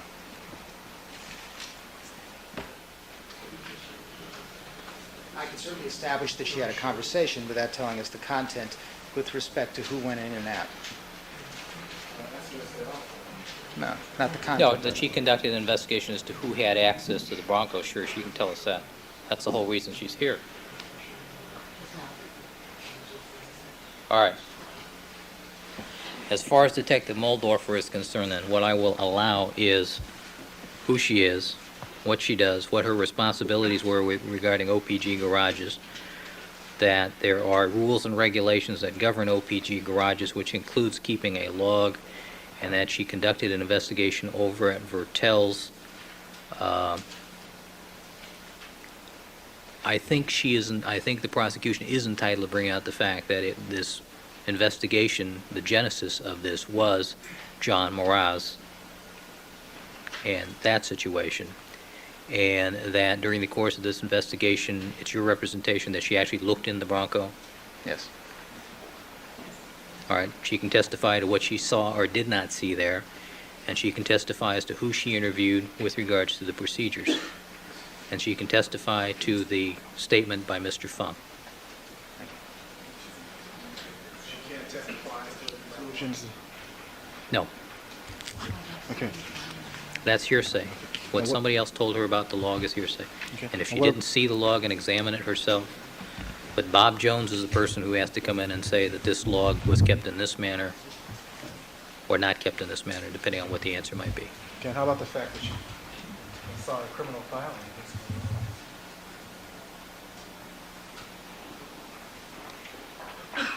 That's neither here nor there at this point. Because then we're going to have to drag in the city attorney to tell us why they didn't charge Mr. Moraz. And that's, Yeah, Mr. I mean, just the fact that she recommended a filing. We handle that in 2 questions. I don't intend to bring it out. If they think that's relevant, they can bring it out in the rebuttal case. That is extremely complicated and I think unfairly prejudicial. I have no well, intent. I will see, let's see how it goes in the context of what's elicited on direct. Well, that's the whole reason for bringing this motion, because I don't want to go into all of that. I think it's a diversion from. I don't what want to go bring into it either. I just told you what I'm going to allow. out. Okay. All right, but Thank they you. are entitled to ask a few questions. What was the reason you were there to conduct this investigation, Absolutely. period? No problem. All right, let's go.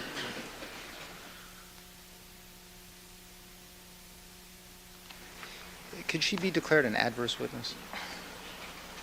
Why? Well, I think it's So I can- premature all right. at this point.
Muldorfer. All rise.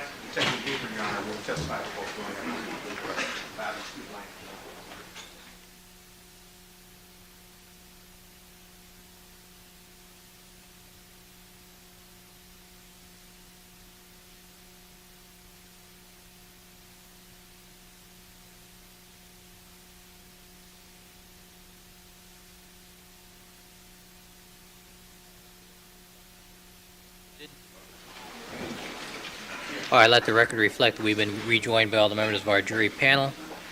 And Mr. Scheck, you may call the defense's next witness. So defense calls Detective Muldorfer.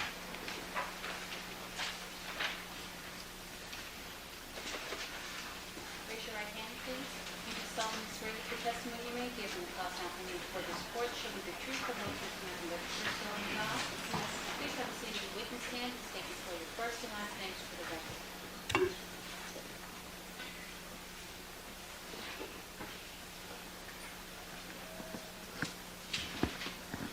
My name is Kelly Muldorfer. That's Kellymuldorfer.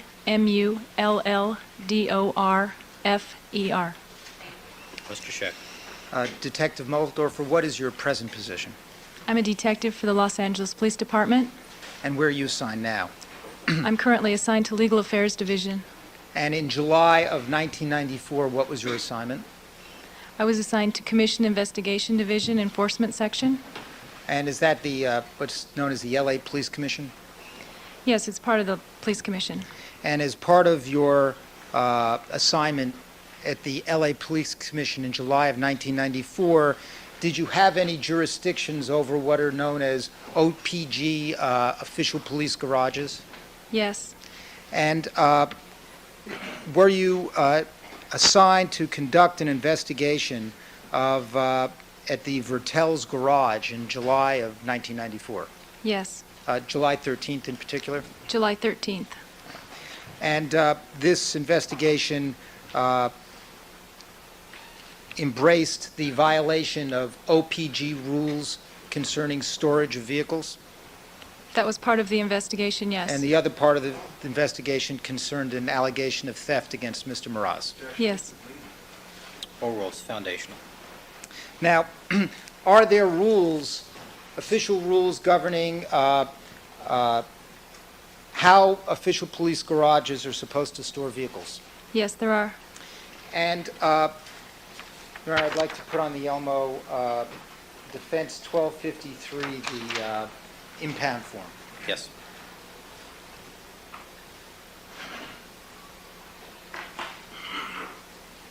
Do you have a copy of that for Detective Muldorfer? I think she has one with her. You recognize the document? Yes. All right. Mr. Now- Scheck? Yes, I'd like to go up to the upper left-hand corner to the box that's entitled Give Special Care. Now, that box entitled "Give Special Care." What's the significance of that box? That box is generally marked with an X or a check mark to let the garage know that it's supposed to be handled differently than the other cars. All right, and is the term "hold" the one that's used? Hold for different purposes? Yeah, well, a hold can be placed on the vehicle without it being an evidentiary hold. Right. And the significance of an evidentiary hold is what for purposes of subsequent action by the police department? A vehicle that's held for evidence or given an evidentiary hold is placed into the evidentiary hold area of the official police garage that they're required to maintain. All right, and is that because there are certain restrictions that are supposed to be placed on anyone going into that vehicle? This is leading, Your Honor. Objection. Are there restrictions that are supposed to be placed by the official police garage on access to the vehicle if that box is checked off to give special care? Same objection. Hold on. I'm sorry, could you ask that again? Are there restrictions, are there rules that an official police garage is supposed to follow if the special care box is checked off? Yes. And what are those rules? One rule is that it has to be placed into an area cordoned off from the other area. It has to be a covered area free from rain and wind and snow and things that might interfere with whatever evidence is in the car, on the car, like prints or something. And that would include blood within the car? Yes. That would include trace evidence within the car? Yes.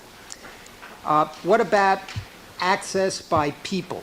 What are the rules with respect to access by people if the Give Special Care box is checked?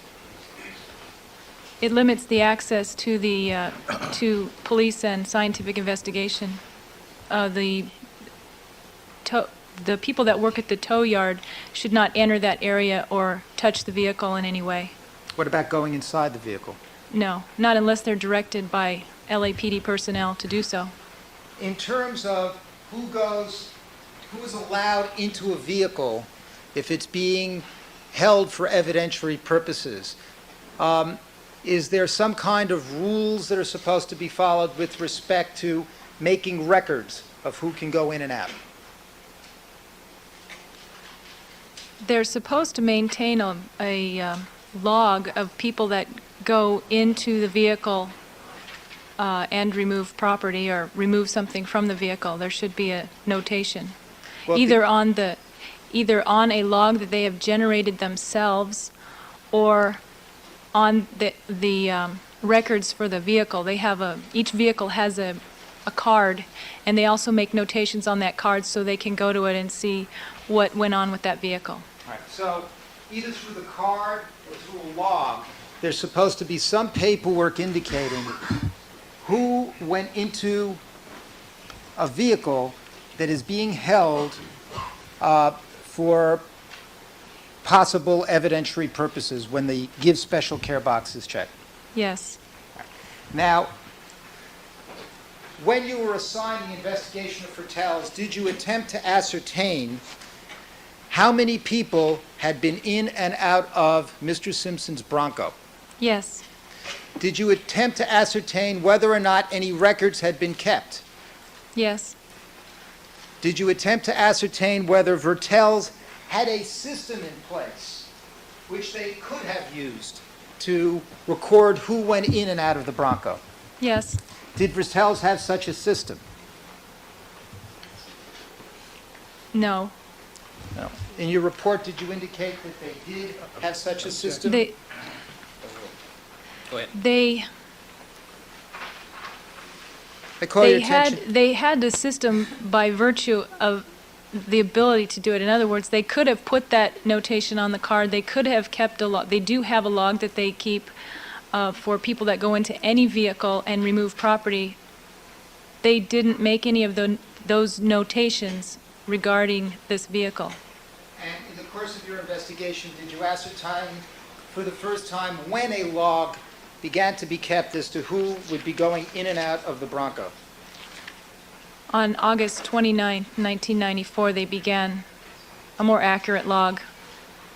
Well, prior to August 24th, you said, was there any log? 29th, August 29th. August 29th. Was there any log about who went in and out of that Bronco? I was told that there was not. Now, did you have a conversation, who is Bob Jones? He's a general manager of Vertel's. All right. And without telling us what he said, did you have a conversation with him about the number of people Objection, hearsay. that might have gone in and out of the Bronco, Yes, based on his investigation? yes, And did you attempt to ascertain how many people had gone in and out of the Bronco? yes. And who else did you talk to besides Mr. Jones? About who had gone in and out of the vehicle? Yes. I spoke to Detective Van Adder. All right. And did there come a time when you conducted an interview with Dennis Fung about the Bronco?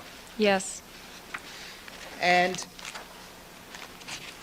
did Mr. Fung tell you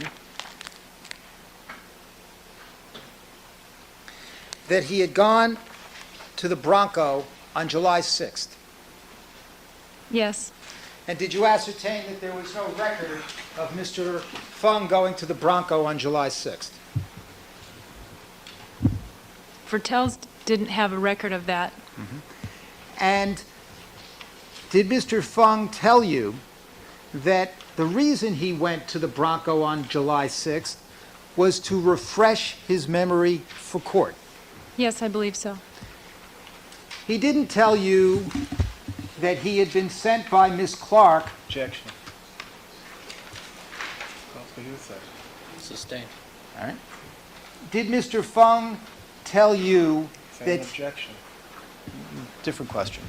Did And Miss... it's leading, Your Honor. No. Let's hear the question. Did Mr. Fung tell you that he did not remove anything from the Bronco? Not a blood stain or anything? Objection. Overruled. He said he didn't remove anything that day.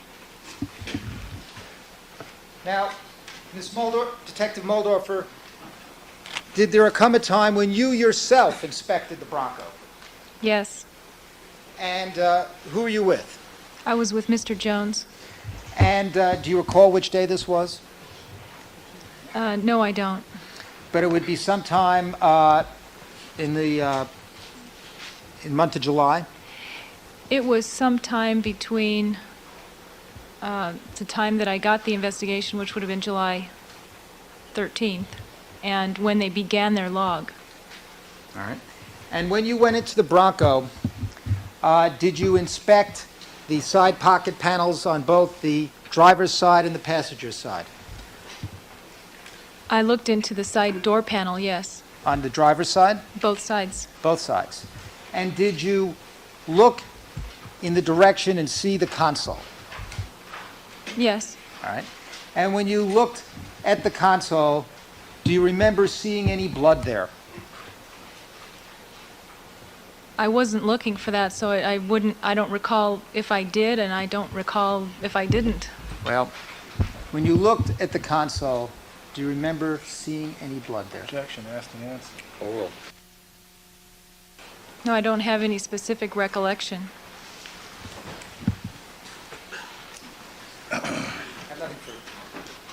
Darden? Detective, are you telling us that there was no blood on the console? No, You weren't investigating the issue of whether or not there was blood on the console. Is that correct? that was not the focus of my investigation. The focus of your investigation was Mr. Mraz, correct? Yes, You had learned that he had stolen some items from the defendant's vehicle, correct? yes, And the items that you learned about were credit receipts, is that right? yes, Your investigation was focusing on the theft of items of paper. Yes. Your investigation wasn't focused on biological evidence, was it? No. You weren't investigating the issue of whether or not Dennis Fung tested the Bronco on July 6th for blood or blood stains? No. As a matter of fact, you never asked him if he conducted a presumptive test for blood on the Bronco on July 6th, did you? No, I never did. You didn't ask Dennis Fung anything at all about any biological test he may have performed on the Bronco on July 6th, correct? Correct.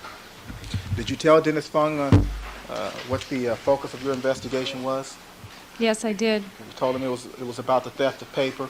I asked him specifically about the receipts. And when you asked him if he'd taken anything from the Bronco, you were asking him if he'd taken any documents. Is that right? Yes. Overruled. And that was the entire focus of your conversation with him. Is that right? Yes. And was that interview conducted over the telephone? Yes, it was.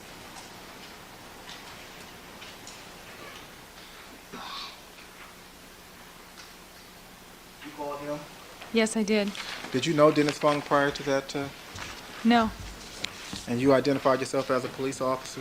Yes. And he had to take your word for that, didn't he? Yes. You could have been a reporter for all he knew, right? That's possible.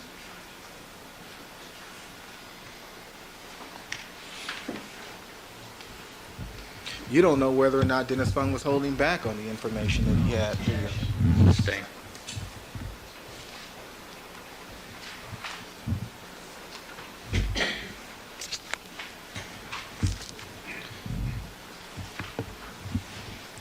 Did you attempt to ascertain whether or not Mr. Fung had been in the Bronco on June 14th? June 14th? Yes. No, I never asked. I don't believe I asked him about that. Okay. Your investigation focused on what happened to the Bronco after it arrived at hotels, correct? Yes. Okay.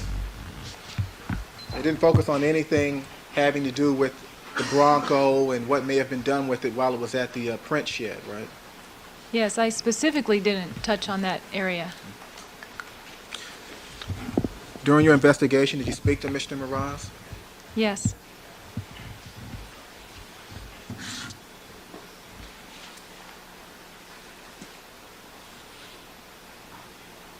Your investigation didn't reveal any breach in security at the print shed.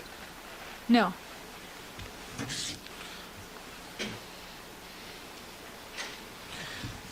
OPG rules require that vehicles marked special handling be kept in a certain area at Vertels. Is that correct? That's correct. And the area has to be cordoned off, Yes. and the area has to be covered Yes. and free from rain and wind and snow. Yes. What date was it, if you recall, that you saw the Bronco at Vertels? I don't recall. It was very early in my investigation. But you saw the vehicle inside a structure, is that right? Yes. And that structure was covered, wasn't it? Yes. That structure was cordoned off. Yes, it was. That structure was free from rain Yes.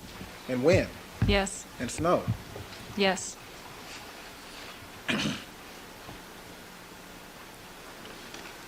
That vehicle was being kept in a secured area, is that correct? Fairly secure. Well, it was secure from the public, correct? Yes, it was. Now, Mr. Mraz was an employee of Vertels, is that right? Yes.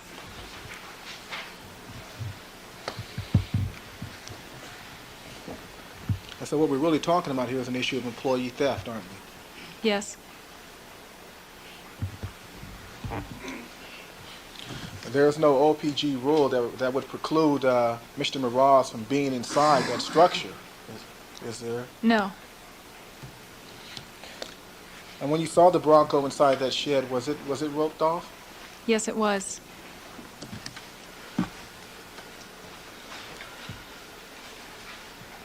When you looked inside the Bronco, you weren't looking for blood.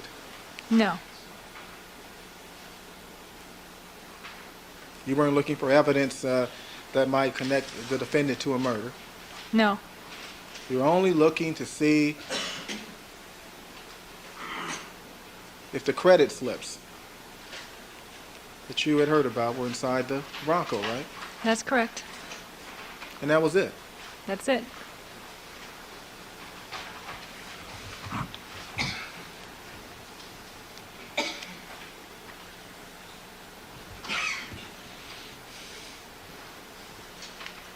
Now, you told us that the impound form is not marked special handling, correct? Correct. If that vehicle had been delivered to Vertel's, had the vehicle been delivered to Vertel's and then placed in that secure area within an hour of its arrival at Vertel's, would that be in conformance with OPG rules? Well, they can place it there themselves, or a phone call can have the vehicle placed there. The main thing is that it is stored there, is that correct? Yes. And it was stored there. Yes.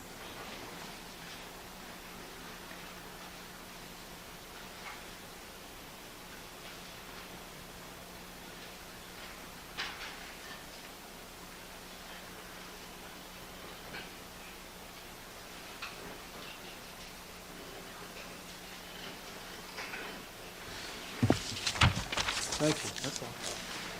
Mr. Scheck?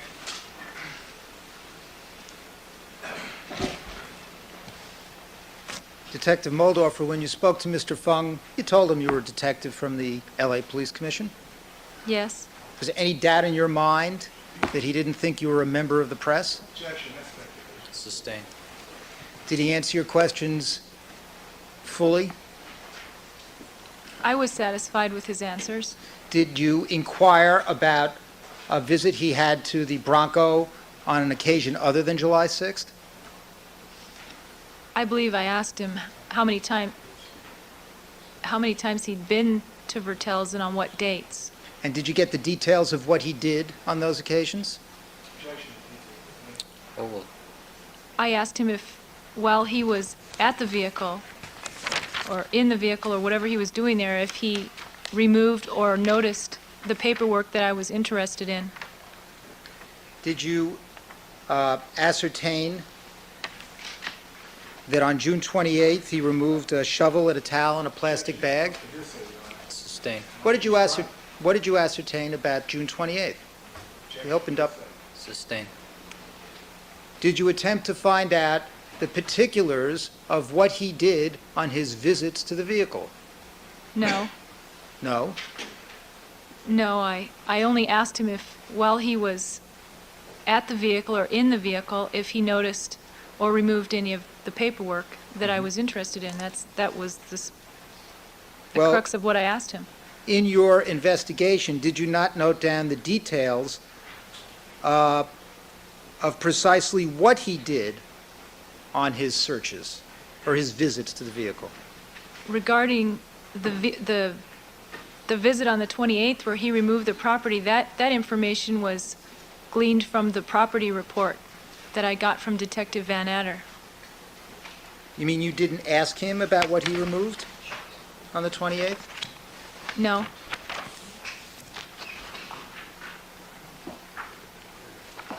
You don't know? No, The I answer was no. asked him, Excuse me, hold on. Proceed. Yes? No, there's no question pending, counsel. I'm sorry? There's no Did you question. ask him what he removed on the 28th? Overruled. You can answer that yes or no. Did you ask him? not in that form, but yes, I did ask him. Now, Mr. Darden asked you questions about the purpose of your investigation. Now, wasn't one of the purposes of your investigation to determine whether or not Vertel's had adequate security for the holding of vehicles for purposes of evidentiary investigations? Initially, that was one of the rules we were looking at. And that's covered by Rule 14 and Rule 12? Board Rule 12, yes, having to do with evidentiary vehicles. And you came to a conclusion. Sustained. All right. Did you recommend that Vertel's be closed down because Sustained. Sustained. were, from your investigation of the measures taken to hold the vehicle at Vertel's for purposes of evidentiary investigation, were their procedures adequate? Sustained. No. Mr. Darden asked you questions about protection that this vehicle had from rain and sleet and other environmental elements. You remember that? Yes. What about people?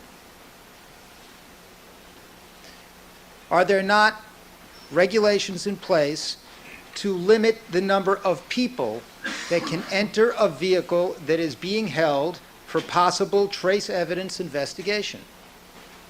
Yes. And would you not agree that one of the key protections when you're holding a vehicle for future criminalistic investigation is to keep a record of who goes into the vehicle?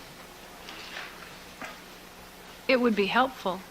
It would be helpful, would it not, when trying to do subsequent tests on biological evidence recovered from such a vehicle?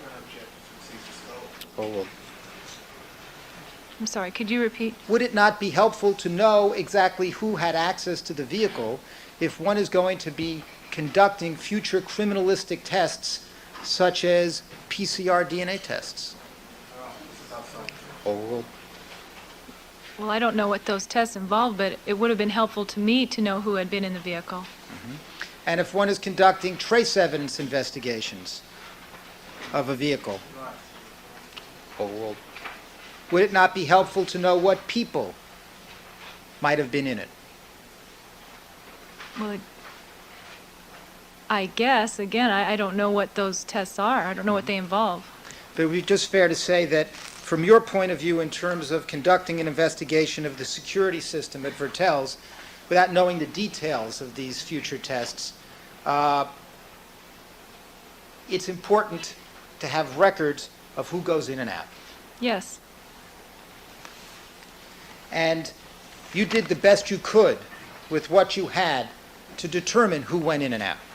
Yes. But the only person that you were able to find out about was Mr. Fung. Yes.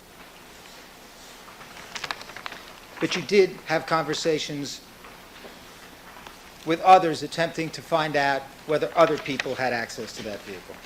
Yes. Thank you. Mr. Darden? Detective, you're not an expert in PCR, No. DNA, No.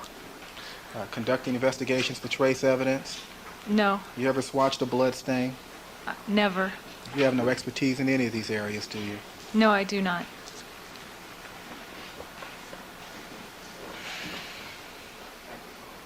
Detective, thank you very much. Next witness.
May we proceed, Your Honor? Let's proceed. Thank you. The defense will next call Detective Bert Looper. Raise your right hand, please. You solemnly swear that the testimony you may give in the cause now pending before the court should be the truth of all things and nothing but the truth, so help you God? I do. Please have a seat. The witness stand and state and spell your first and last names for the record. Yes, ma'am. My first name is Adalberto, Adalberto. Last name is Looper, Luper. Good afternoon, Detective Looper. Good afternoon, sir. Nice tie. Thank you, sir. Now, Detective Looper, you're a member of the Los Angeles Police Department, aren't you? I am, yes, sir. And how long have you been so employed, sir? 23 years, sir. And you're presently assigned to the Robbery Homicide Division? That's correct, yes, sir. And Detective Looper, are you one of the investigators assigned to this case? That's correct, yes, sir. And when were you first assigned to this case? I was assigned on January 13th, probably around 8 o'clock in the morning.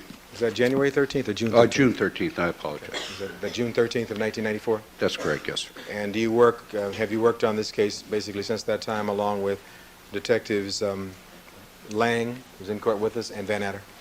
Yes, sir. All right, sir. I want to ask you just questions on 4 quick areas, and we'll be in and out, hopefully.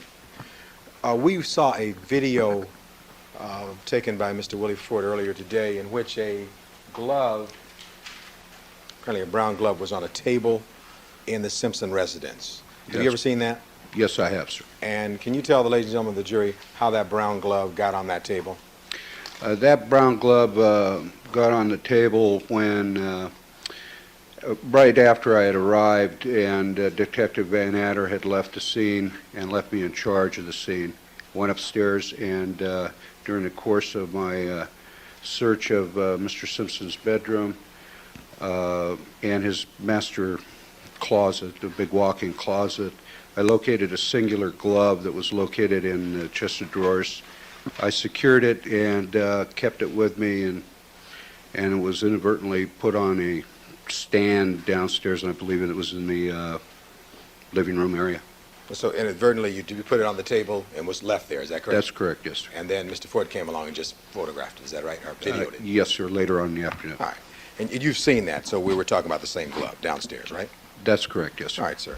Now, in the course of your duties in this case, sir, and you told us about June 13th, you had occasion to search through Mr. Simpson's premises and at some point go into the bedroom, is that correct? That's correct, yes, sir. And did you at some point have occasion to go into the bathroom? I did, yes, sir. And in the bathroom area, did you have occasion to look inside a hamper that's located in Mr. Simpson's bathroom there? I did, yes, sir. And did you have occasion to take some clothes out of that hamper? I did, yes, sir. And did you have occasion to look at those clothes? That's correct, yes, sir. In fact, the clothes were taken out of the hamper and then they were kind of like put on the bathtub area, is that correct? Somewhere, yes, sir. All right. They'd been in the hamper, and per your instructions, you had them taken out of the hamper, is that correct? No, not per my instructions. I removed them myself. Okay. So you removed the clothes yourself? That's correct, You yes, took sir. them and you looked through the hamper and took them all out, did you? That's correct, yes, sir. And after you took these clothes out of the hamper, you had some photographs taken of them? That's correct, yes, So sir. the photographs we've seen are of the clothes after they were taken out of the hamper, is that correct? Yes, sir. All right. Were any of those clothes that were in that hamper seized at all? No, sir. Did you have occasion to also look into Mr. Simpson's closet, the main closet off the bedroom? That's correct, yes, sir. And did you look through the clothes and Mr. Simpson's clothes that were located therein, did you? Yes, sir. And were any of those clothes seized at all? No, sir. Do you recall that at some point Detective Lang had a pair of tennis shoes, Reebok tennis shoes? Were you there when that happened? No, sir, I was not. So at least at the time that you left before Lang left, is that correct? Yes, sir. All right. And so what time did you leave that day, do you recall? I left around 6:30, 6:35 in the evening. Before Detective Lang left? Yes, sir. All right. And at least when you left, you had not seized any of the clothes located inside the Simpson residence, right? The only item that was seized in my direction were the socks, sir. All right. Now, with regard, other than that, you hadn't seized anything else? No, sir. All right. You didn't seize any clothes taken out of the hamper? That's correct, You sir. didn't seize any clothes from the closet? That's correct, sir. and the brown glove that you had on the table that you'd inadvertently left on the table downstairs. Did you do anything regarding the brown glove? Yes, sir. That particular item, after a conversation I had with Detective Lang and Van Adder, was returned to the location I had recovered it from. I know what you did was you took it back upstairs, is that That's right? correct, yes, sir. Okay, sir. Now, what time did you arrive at the location that day, Detective? It was about 12:10, 12:15 in the afternoon, sir.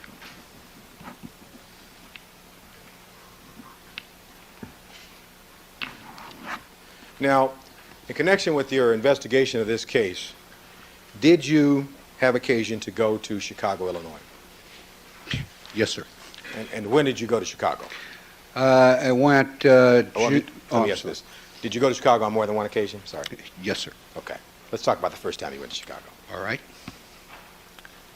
You want to know when I... Yeah, when when I was left? that, sir? I left, I believe it was June 15th, and returned June 17th in 1994. All right. So you left on Wednesday and you came back around that Friday, is that correct? Friday evening, yes, sir. And were you accompanied by any other police officers, Los Angeles police officers, when you went there? My partner, Cliff LaFall. Cliff LaFall? Yeah, L-E-F-A-L-L. All right. And in the course of the time you spent in Chicago, you were investigating on this case also, were you not? That's correct, yes, sir. And on or about June 17th, did you have occasion to go to Chicago Police Department laboratory? That's correct, yes, sir. And did you at that point take custody of some items that were in the possession of the Chicago Police Department? Yes, sir. And among those items, did you take custody of a broken glass? I did, yes, sir. And did you take custody of some bedding?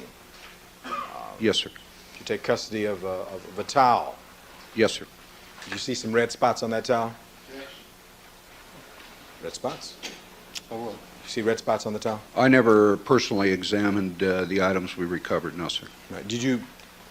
You've seen photographs of those items, have you? I did, yes, sir. And you've seen the items yourself, haven't you? I have not seen the items at all other than the photographs, sir. Now, in looking at the photographs, you saw that there was some red substance on the towels, did you not? Sustain. Well, now, with regard to these items that were picked up in Chicago, tell us what else you picked up in Chicago at that time relating to this case. Well, let's strike that. Let me ask you this. You picked up towels, is that Yes, correct? sir. Picked up a broken glass, That's correct, sir. picked up some bedding, That's correct, sir. and there have been photographs taken of those various items, have there? That's correct, yes, sir. And these items are all kept in a box now somewhere at SID or the LAPD? I believe so, yes, sir. All right. Have you seen these items in the recent past at all? No, sir. When's the last time you saw those items that you brought back on June 17th? Sustain, rephrase the question. Have you ever seen those items since you brought them back on June 17th? No, sir, I have not. Okay, well, tell us what you did. You picked them up at Chicago Police Department, the laboratory, right? That's correct, yes, sir. What'd you do with them at that point? Hand carried them back to Los Angeles and booked them into the crime lab property room at Piper Tech. The Piper Tech here at downtown Los Angeles? That's correct, yes, sir. And have you seen them since that time? No, sir. So what date did you book them into Piper Tech? That would have been the 17th or the 18th of June of 1994. After you got back here. That's correct, Is yes. that correct? Any other items in that box you haven't told us about in our questioning here?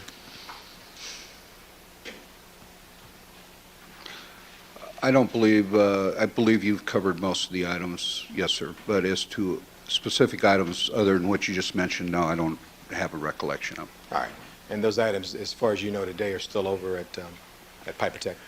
I believe that Detective Lang picked them up for your purposes, I believe. Well, he did bring them a couple of days ago for us to take a look at them. I believe so, yes, All sir. right. Are they still here, or are they back over there, do you know? I believe they're still here, sir. All right.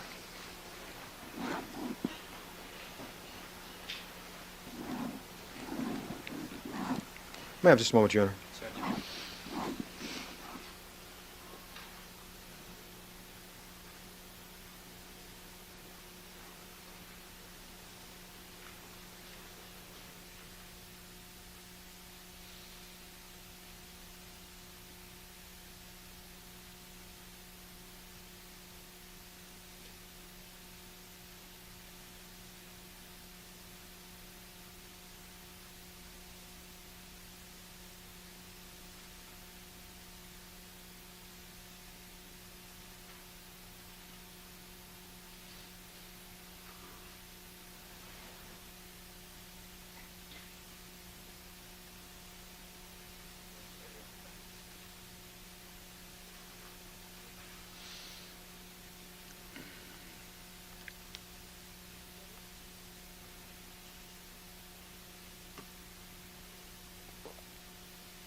People?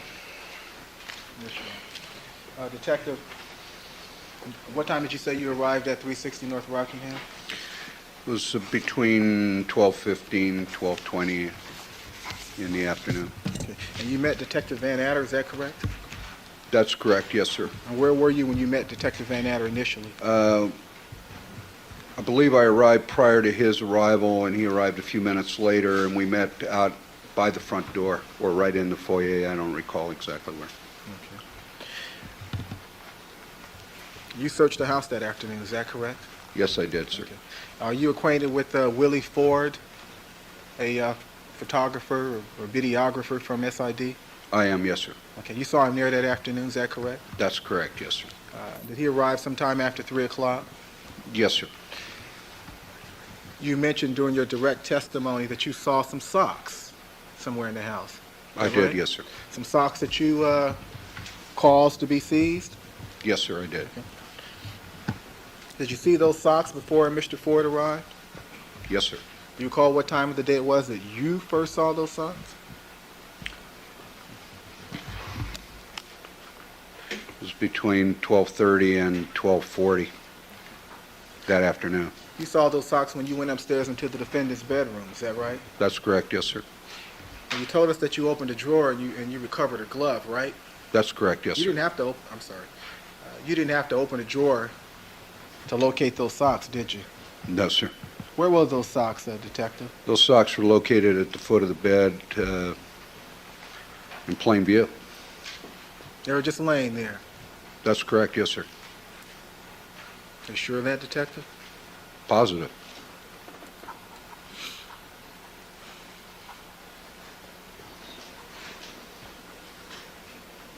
Why did you seize those socks? Well, there's two reasons I seized them. One, they appeared to be out of place to me, based on what I had seen in the bathroom, for example. It was fairly neat. And the second was, I felt, based on the fact that they were out of place, that it would be just advisable to pick them up.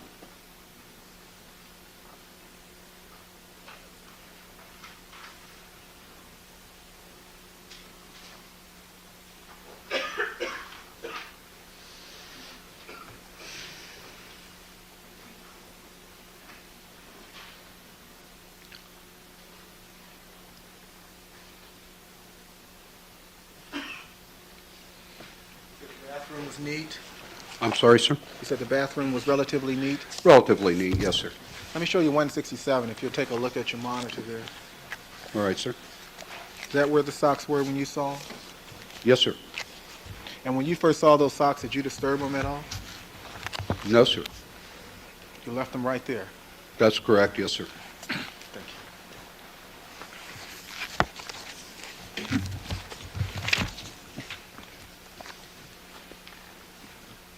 Now, when you first entered the residence, you saw some blood spots in the foyer. Is that correct? I did, yes, sir.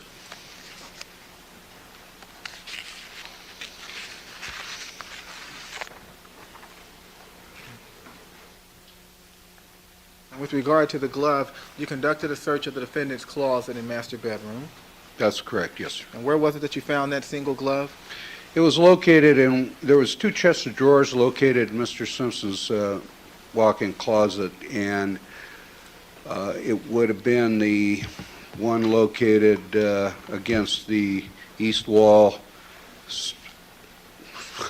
I believe it would have been the south side of the master closet. And you only found one such glove, is that right? That's correct, yes, sir. You didn't find a mate for that glove. No, sir, I did not. Okay, and you thought that was significant, didn't you? Overruled. I'm sorry. You can ask the question. Yes, I did feel it was significant. And why is that?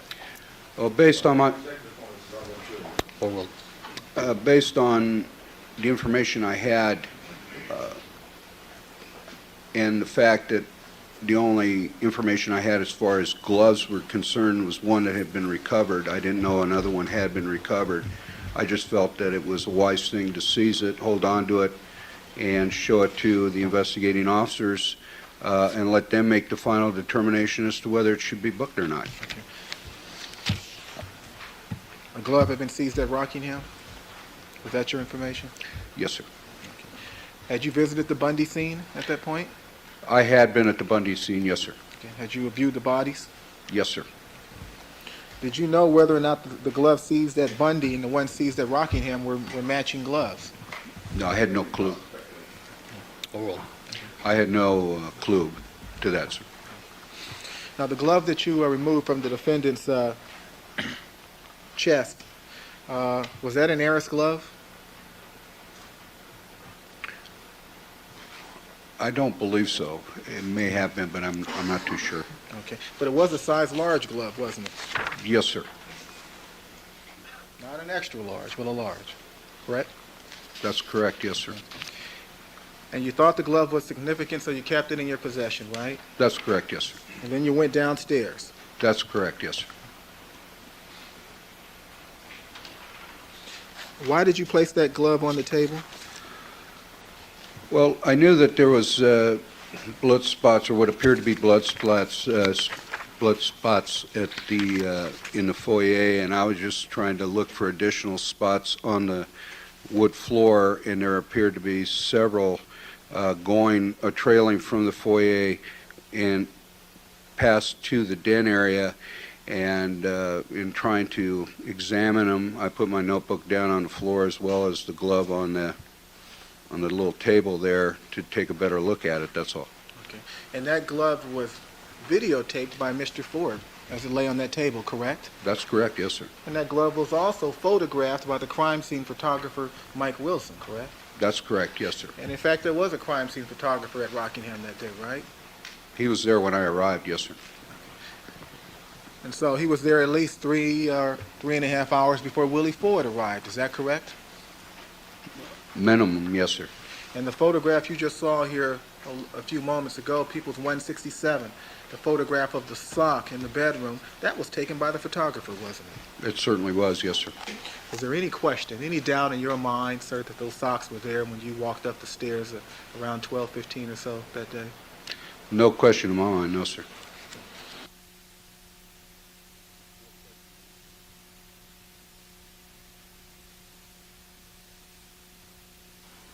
Matter of fact, you directed the photographer to take certain photographs, is that right? I did, yes, sir. And that included the photograph we just saw, 167. Yes, sir.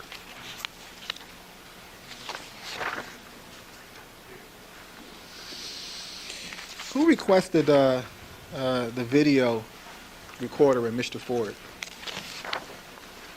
I'm sorry, sir, I didn't understand the question. Well, did you ask Mr. Ford or someone to come out and videotape the premises? One of the detectives, Detective Harper, who was at the scene, came to me and suggested, Sustained. Question is, who requested? Detective Harper did. Okay. And so you knew that someone was going to come out and videotape the premises, right? That's correct, yes, sir. And the purpose in having that person come out was not to assist in the crime scene investigation, was it? That's correct, sir. It wasn't to assist in the prosecution of this defendant or anyone else, correct? That's correct, sir. Why was that person called out? He was called out in the event there was civil litigation down the line or allegations of theft or breakage of valuables. You wanted to make sure that you documented the condition of the premises as it was when you left, is that right? Oral. That's correct, yes, sir.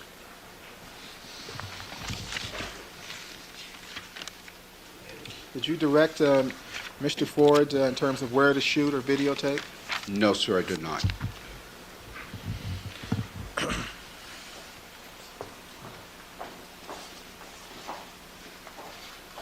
Do you know whether or not the socks were collected prior to Mr. Ford's arrival inside the master bedroom? They were collected prior to Mr. Ford's arrival upstairs and in my presence. Do you recall who collected those socks? It was Mr. Fung. Now, you've testified regarding this issue before, is that correct? At a motion, yes, sir. You testified here in this courtroom on March 31, 1995. Is that right? That's correct, yes, sir. And Mr. Cochran was here? Yes, sir, he was.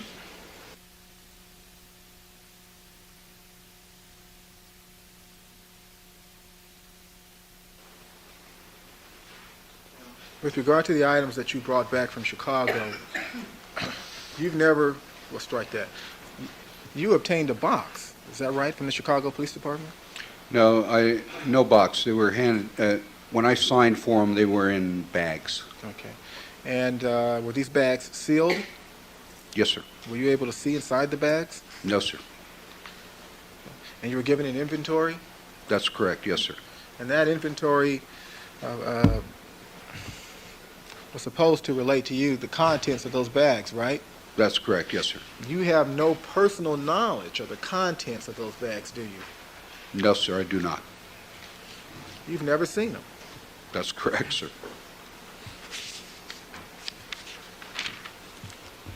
And with regard to any broken glass you may have brought to Los Angeles, you don't know whether or not there was any blood on that glass, do you? That's correct, sir. And that's because you never saw it. That's correct.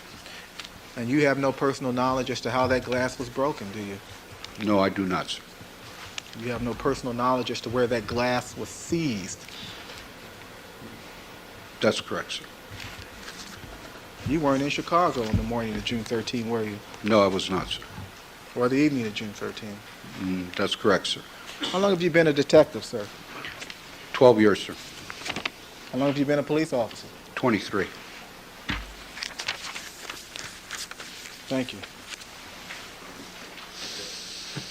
Now, Detective Hoover, with regard to, let's work in reverse order. With regard to the items that you brought back from Chicago, although you have no personal knowledge of those particular items, you still brought them back to Los Angeles in relation to the Simpson case, didn't you? That's correct, yes, sir. You got them from the Chicago Police Department, right? That's correct, yes, sir. Flew back here with them with your partner LaFall. That's right? correct. And you then booked them over at the Piper Tech to be held for this case. Isn't that correct, sir? Yes, sir. And what you have seen, you've seen photographs of those particular items that were seized in Chicago. Isn't that right? Sustain. Well, Foundation. all right. Have you seen photographs in connection with the items that were allegedly in that box? Sustain. Well, the photographs that you saw, where did you see the photographs? I saw them in Chicago. And these photographs you saw in Chicago had supposedly been taken by the Chicago Police Department? That's correct, yes, sir. And these photographs were taken of the items that were seized. Isn't that correct? Your Honor, there's Sustain. Well, tell us about the photographs that you saw in Chicago. Counsel, the only thing he can testify to is the chain of custody, and he brought him back. All right. You brought them back? He brought him back. Chicago, then. All right. Thank you. Thank you, Your Honor. But you then brought them back, right? Yes, sir. Did somebody tell you to bring these items back? Yes, sir.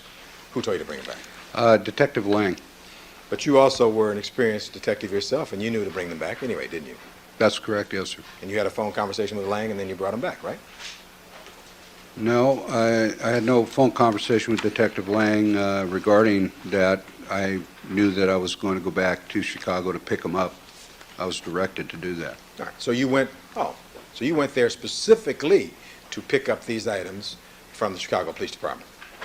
That's Right? correct, yes, sir. All right. And so you picked them up, you brought them back here to Los Angeles, right? Yes, sir. Okay, Detective. Now, with regard to the residence of Mr. Simpson on this occasion, you have indicated that you were upstairs in the bedroom and that you saw the condition of Mr. Simpson's bedroom. Did you not, during the course of the day after you arrived there at 12 o'clock or so? Yes, sir. And I want to approach and I want to show you a couple of photographs. One is People's 167 now in evidence, Your Honor, and one is one that I'd like to mark as a defendant's next in order. Court, please. 1257, 1257. I'd like to approach, Your Honor. please.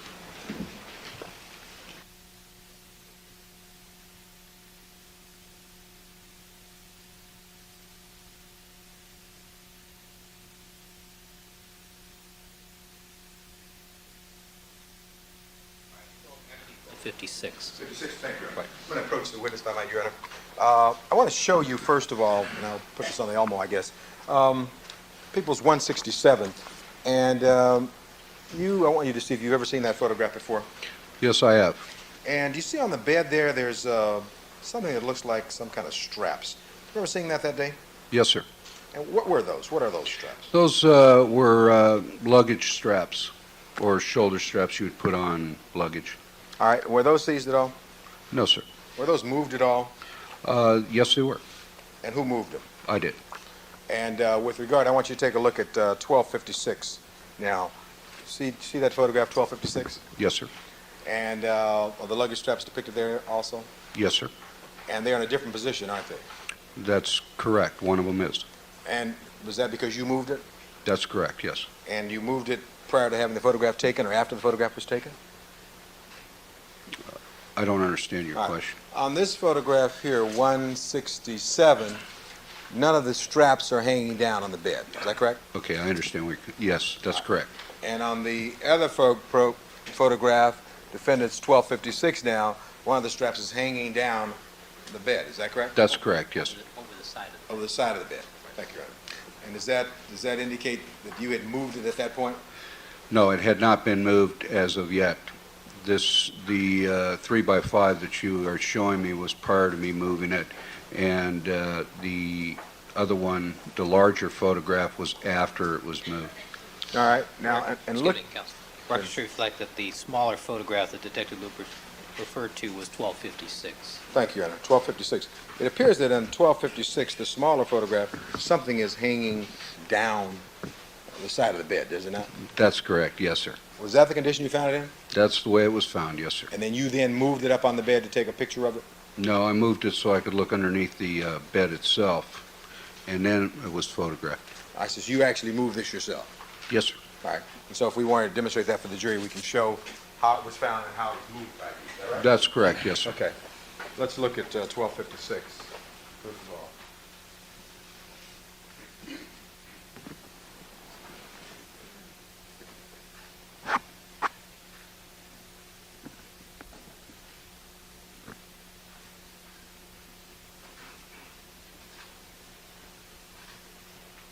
Now, that's the photograph, defendant's 1256. It's your testimony that you found this luggage strap, as you described it, over the side of the bed like that, hanging down toward the floor. Is that correct? That's correct, yes, sir. And you then moved that luggage strap. That's correct, yes, sir. All right. And at what time did you see the luggage strap in the condition is indicated in 1256? 12:35, 12:40 in the afternoon. Were you the first police officer to go upstairs that day? I was the only police officer who went upstairs that, to my knowledge, to that point. We didn't All right. have a search warrant. All right, and you came back pursuant to search warrant? That's correct, Now, yes. there had been other police officers in that house early that morning, have there not been? I was not aware of that. You weren't aware that Detective Furman, Detectives Lang, Detective Van Adder were in the house early that morning? Oh, weren't you aware they were there earlier? No, sir, I was not aware that they were inside the house prior to that, no. You didn't know that Detective Phillips was there also? That's correct. You weren't aware that 4 of your brethren had been there early that morning? I knew they'd been there. Well, I knew they had been there, but I didn't know where they had been in the house, if they had been in the house. the question was, did you know that 4 LAPD officers, whose names I just gave, Phillips, Van Adder, Furman, and Lang, had been inside Rockingham early that morning of June 13th, 1994? Yes, So you were aware of that? I was aware that they were on the premises, All yes. right, all right. As to whether or not they'd come upstairs at some point, you don't know, do you? I have no idea. All right. Now, with regard to 1256, which we've now shown, you then moved the luggage handles as depicted in 167. Is that correct? So if we look at 167, we notice now the strap is no longer hanging over the side of the bed. Is that correct? That's correct. And you say you moved that so that you could look under the bed? Yes, sir. Now, At the time, sir, that you said you made these observations at about 12 o'clock or shortly after 12 o'clock, is that correct? The my initial walkthrough, or my first walkthrough, was around 12:35, 12:40, and then I was in and out of that room up until I left. All right, and so that you made your initial observations, and then did you go in the bathroom area that we talked about before? That's correct, yes, sir. And you indicated and described for Mr. Darden that the place was rather neat, is that correct?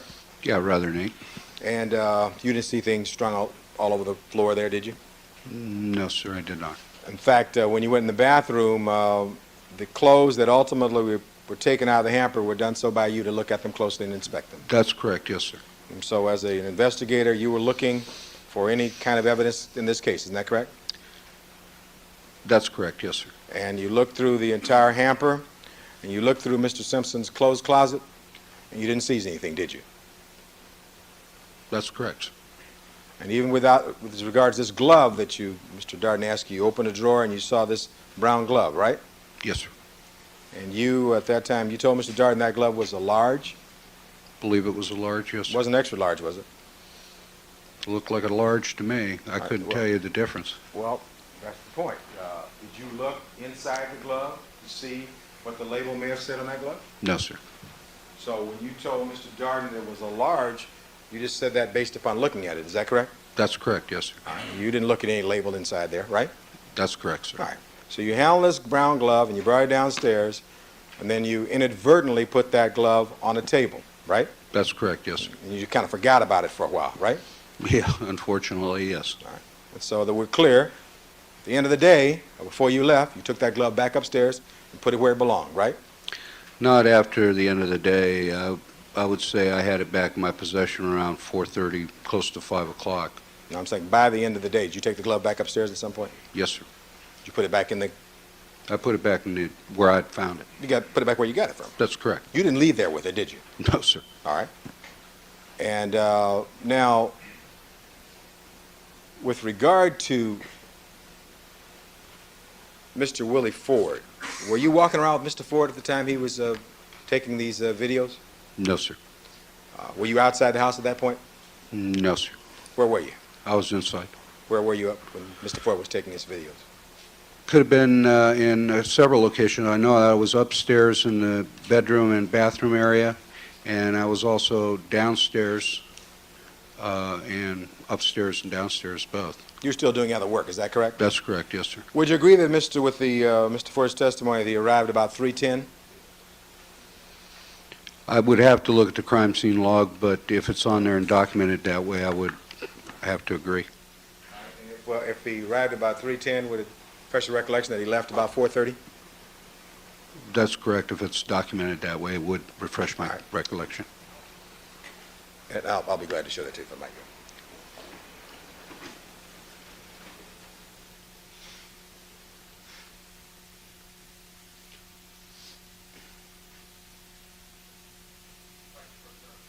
Yes. People's 158.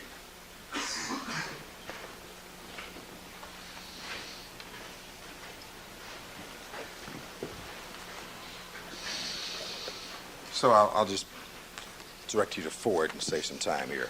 All right, sir. Yes, sir, I see the entry. It is 3:10, and he does indicate that he leaves at 4:30. All right, you have no reason to quarrel with those particular times, do you? No, sir, I do not. Now, Dennis Fung, are you aware that Dennis Fung... yeah, maybe perhaps we should approach just for a second. All right.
With regard, sir, to Dennis Fung, you knew Dennis Fung prior to that day? Or did you? I've only seen him at maybe one additional crime scene. So you knew he was a criminalist for the Los Angeles Police Department? I did, yes, sir. And you saw him there on that particular date? Yes, sir. And did you see him on various occasions collecting various items? That's correct, yes, sir. And in connection with the log of the times that items were actually picked up, refer you to Defendant's Exhibit 1091. I want to ask you whether or not you ever at any time have seen the log of the collection of various items, okay? Okay. May I approach, Your Honor? Yes.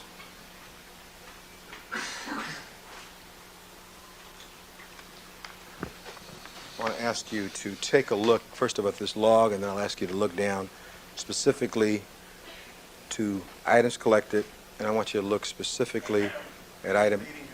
I'm just asking to look at specifically, Your Honor. You look at items 12, 13, and 14. Just look down at those.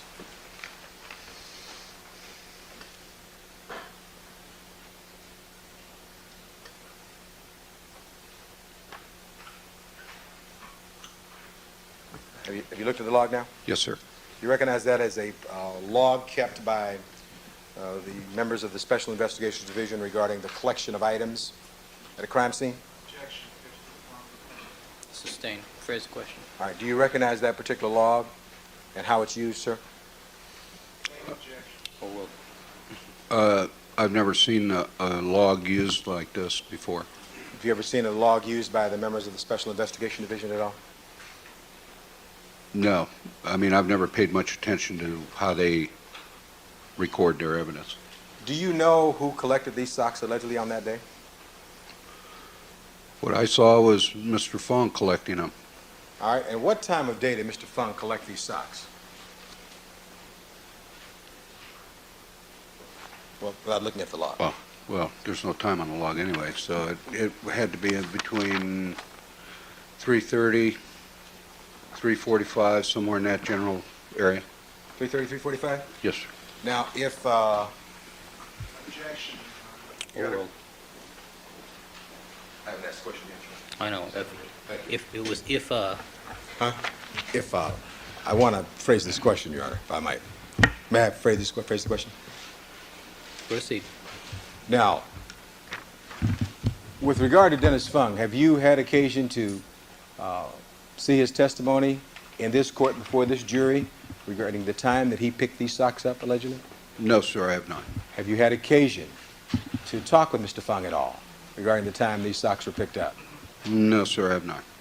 Are you aware of whether or not the foyer blood drops, the socks were picked up sequentially or in order, from a standpoint of time, one being first and the other being second, and something was third? Are you aware of that?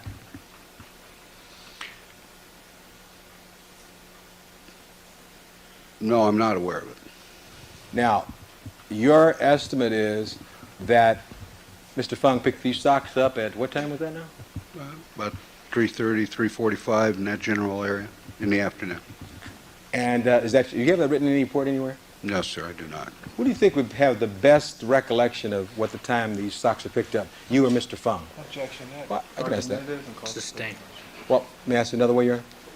Who do you think would be in the best position to know what time these socks were picked up? The person who collected them allegedly, or you, sir? Same objection. Sustained. Your Honor, I have another question I'd like to ask, if I might, at this point.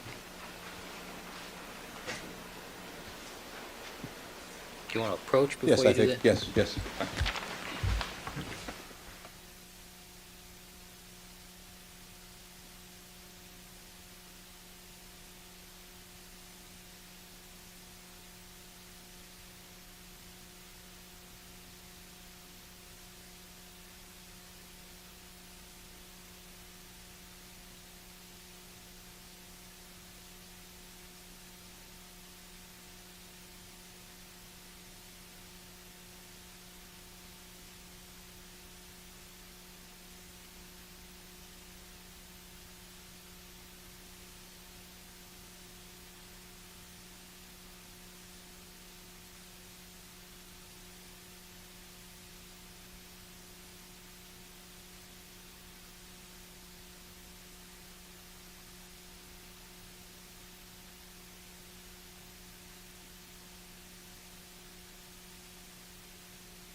Looper, do you know what time Dennis Fung collected, or Dennis Fung or Andre Mazzola collected the spots in the foyer? Not without looking at their notes. Would you like to look at their log? Objection, Your Honor. Well, if that refreshes recollection, I should be able to ask that. You can use it if it will refresh his recollection. He hasn't testified that he ever knew. Well, may I proceed? Will you look at this and see what, if you can look at this and refresh your recollections, what time they picked up the spots in the foyer? According to their log, it's Sustained. Now, the proper way, I guess, the other is, having looked at the log, does that refresh your recollection as to the time that Mr. Fung or Ms. Mazzola picked up the, collected the spots in the foyer? Objection, Your Honor. Lack of foundation. Yes. Let me answer that. It would appear by their log that they, Sustained. Phrase the question. All right, again, I'll rephrase it again. With regard to the document I placed before you, is your memory refreshed as to the time that Dennis Fung or Andrea Mazzola collected these spots in the foyer at Rockingham on June 13th, 1994, in the afternoon? Overruled. the log indicate, Yes. Now, first of all, No, does this... question, wait a minute. Detective Luper, the question is, is your personal recollection refreshed as, after having read the log, as to when those spots were recovered in the foyer? no, sir. All right, so you have no way of knowing at all. No, sir. Do you know whether or not that the foyer spots were collected prior to the time that you say the socks were collected?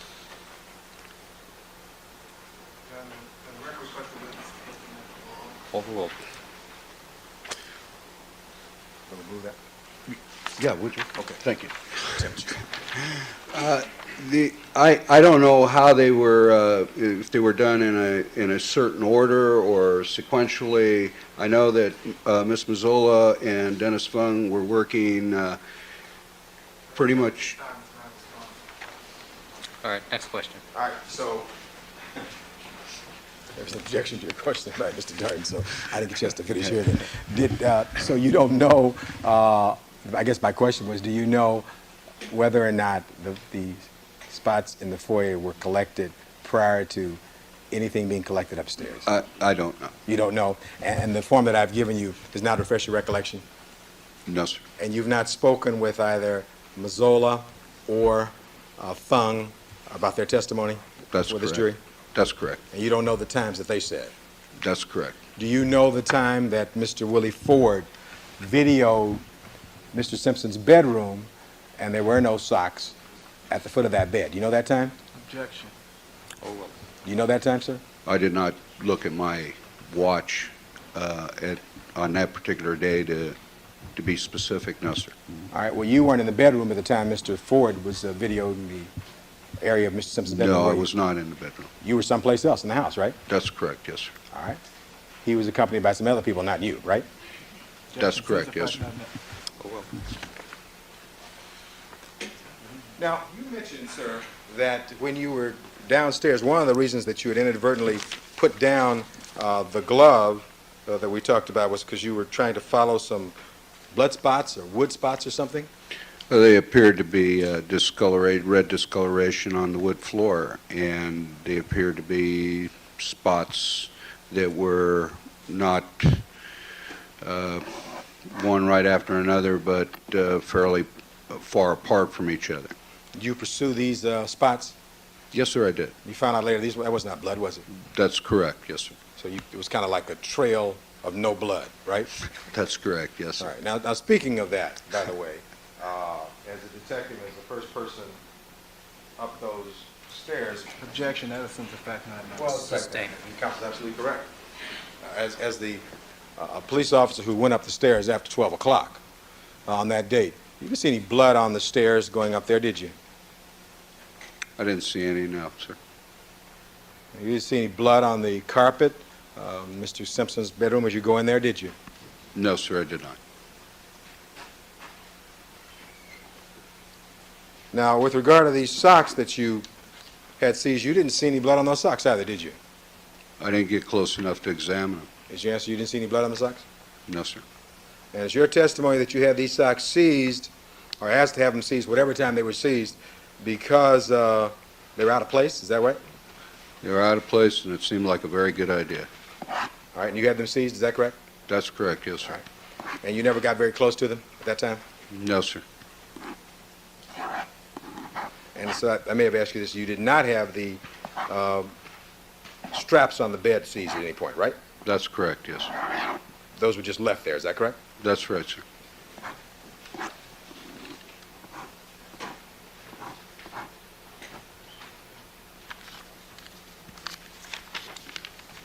May I have just a moment, Chairman? Certainly.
Detective Looper?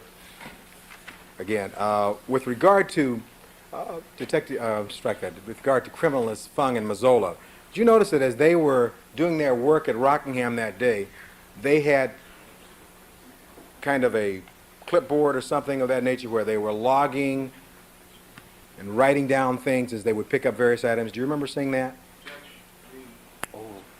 Yes, I did. And so that if you would see them at one particular area, they would then write something down on a piece of paper, although you don't know what they were writing, right? That's correct, yes, sir. In your experiences with me, you looked in the closet, and you never seized anything there, right? That's correct.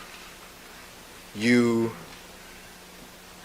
saw these suspenders, or strike that, you saw these straps on the bed, and you never seized those, right? That's correct. Took a glove from upstairs and brought it all the way downstairs, and you didn't seize that either, right? That's correct. It's your testimony that you saw some socks that were out of place, and you instructed that be seized, all right? That's correct. And it's your best testimony before this jury that those items were seized about 3:30 to 3:45 on June 13th? That general time frame, yes, sir. All right. Thank you very kindly, Your Honor. I have nothing further. Mr. Darden? Just a few questions, Your Honor. And we are talking about general time frames, aren't we, Detective? Yes, we are, sir. You weren't checking your watch to see when and the exact time that Mazzola and Fung picked up an item, were you? No, sir, I was not. You didn't think that was necessary, did you? Overruled. Overruled. You didn't think that was necessary, did you? No, I did not, I sir. mean, they're the criminalists, right? That's correct. It's their job to pick up and collect the biological evidence, right? That's correct, yes, sir. Not your job, is it? No, sir, it's not. You don't know the exact sequence in which everything was collected, right? Overruled. That's correct.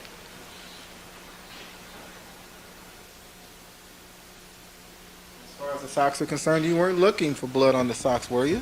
No, sir, I was not. You didn't want to get too close to the socks, right? Overruled. That's correct, sir. Now, you told Mr. Cochran that you looked underneath the bed, right? That's correct, yes, sir.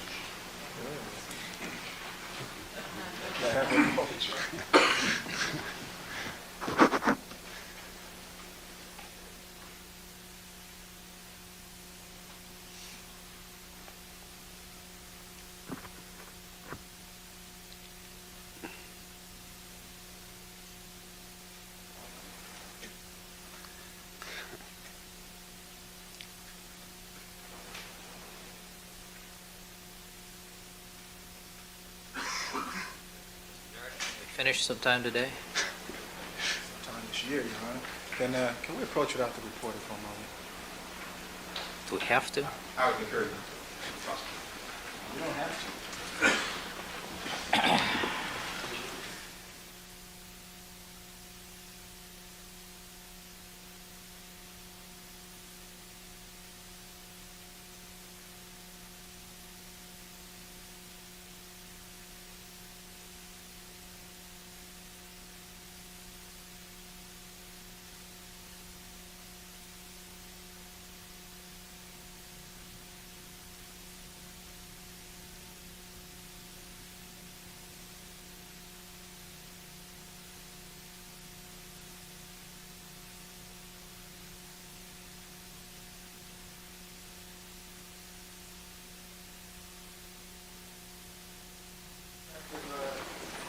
Let me Thank you, show sir. you a photograph marked, 535 and 536, Counsel.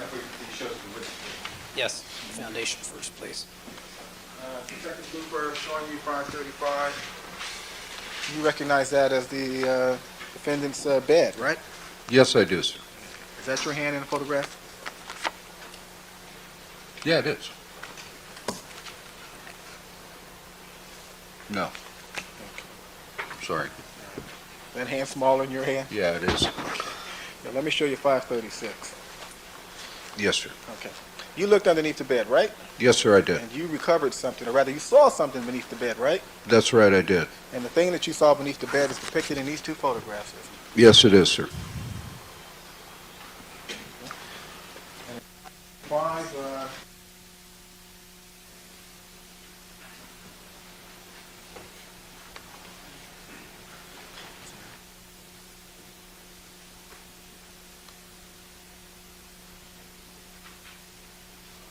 The other way around. think so.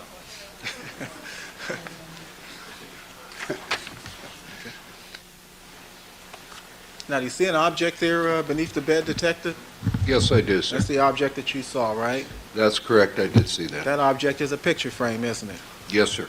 And you pulled that picture frame out from beneath the bed and took a look at it? I did, yes, sir. And you had that photograph, didn't you? No, I did not have that photograph. Okay. But you now see a photograph of it? Yeah, I do see a photograph of it now, yes, sir. And Detective, when you first saw this item, this picture and picture frame beneath the bed, that was before the defendant came back from Chicago, wasn't it? Yes, sir, it was. That was before he was allowed access to the house, wasn't it? Yes, sir, it was. And let me show you 535, 536.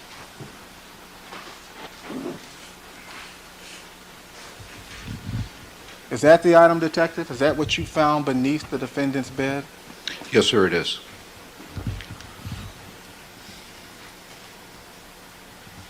You know whether or not that's a wedding picture? Sustain. Move on. Detective, prior to leaving the defendant's house, you straightened up some, didn't you? Yes, I did. You didn't want to leave his house in a mess, did you? That was part of it, yes, sir. Why not? Sustain. In any event, you did straighten up, right? Yes, I did, sir. And by the way, the woman in the photograph, that's Nicole Brown, isn't it? Yes, sir. Thank you. Detective, are you married? Yes, sir. And I presume that years ago, before you got married, you probably dated, did you not? Somewhat, yeah. And may I proceed, Your Honor? May I proceed? May I proceed? You ever, if you had a picture of your a girlfriend that you'd broken up with on your nightstand, and your new girlfriend came around, would you move that other picture away and under your bed, perhaps? This is an interesting question. I don't think Detective Looper is the appropriate person to ask that Very question. well. Thank you very kindly, Your Honor. Excuse me. Okay. All right, Detective Looper, thank you very much, sir. You're excused.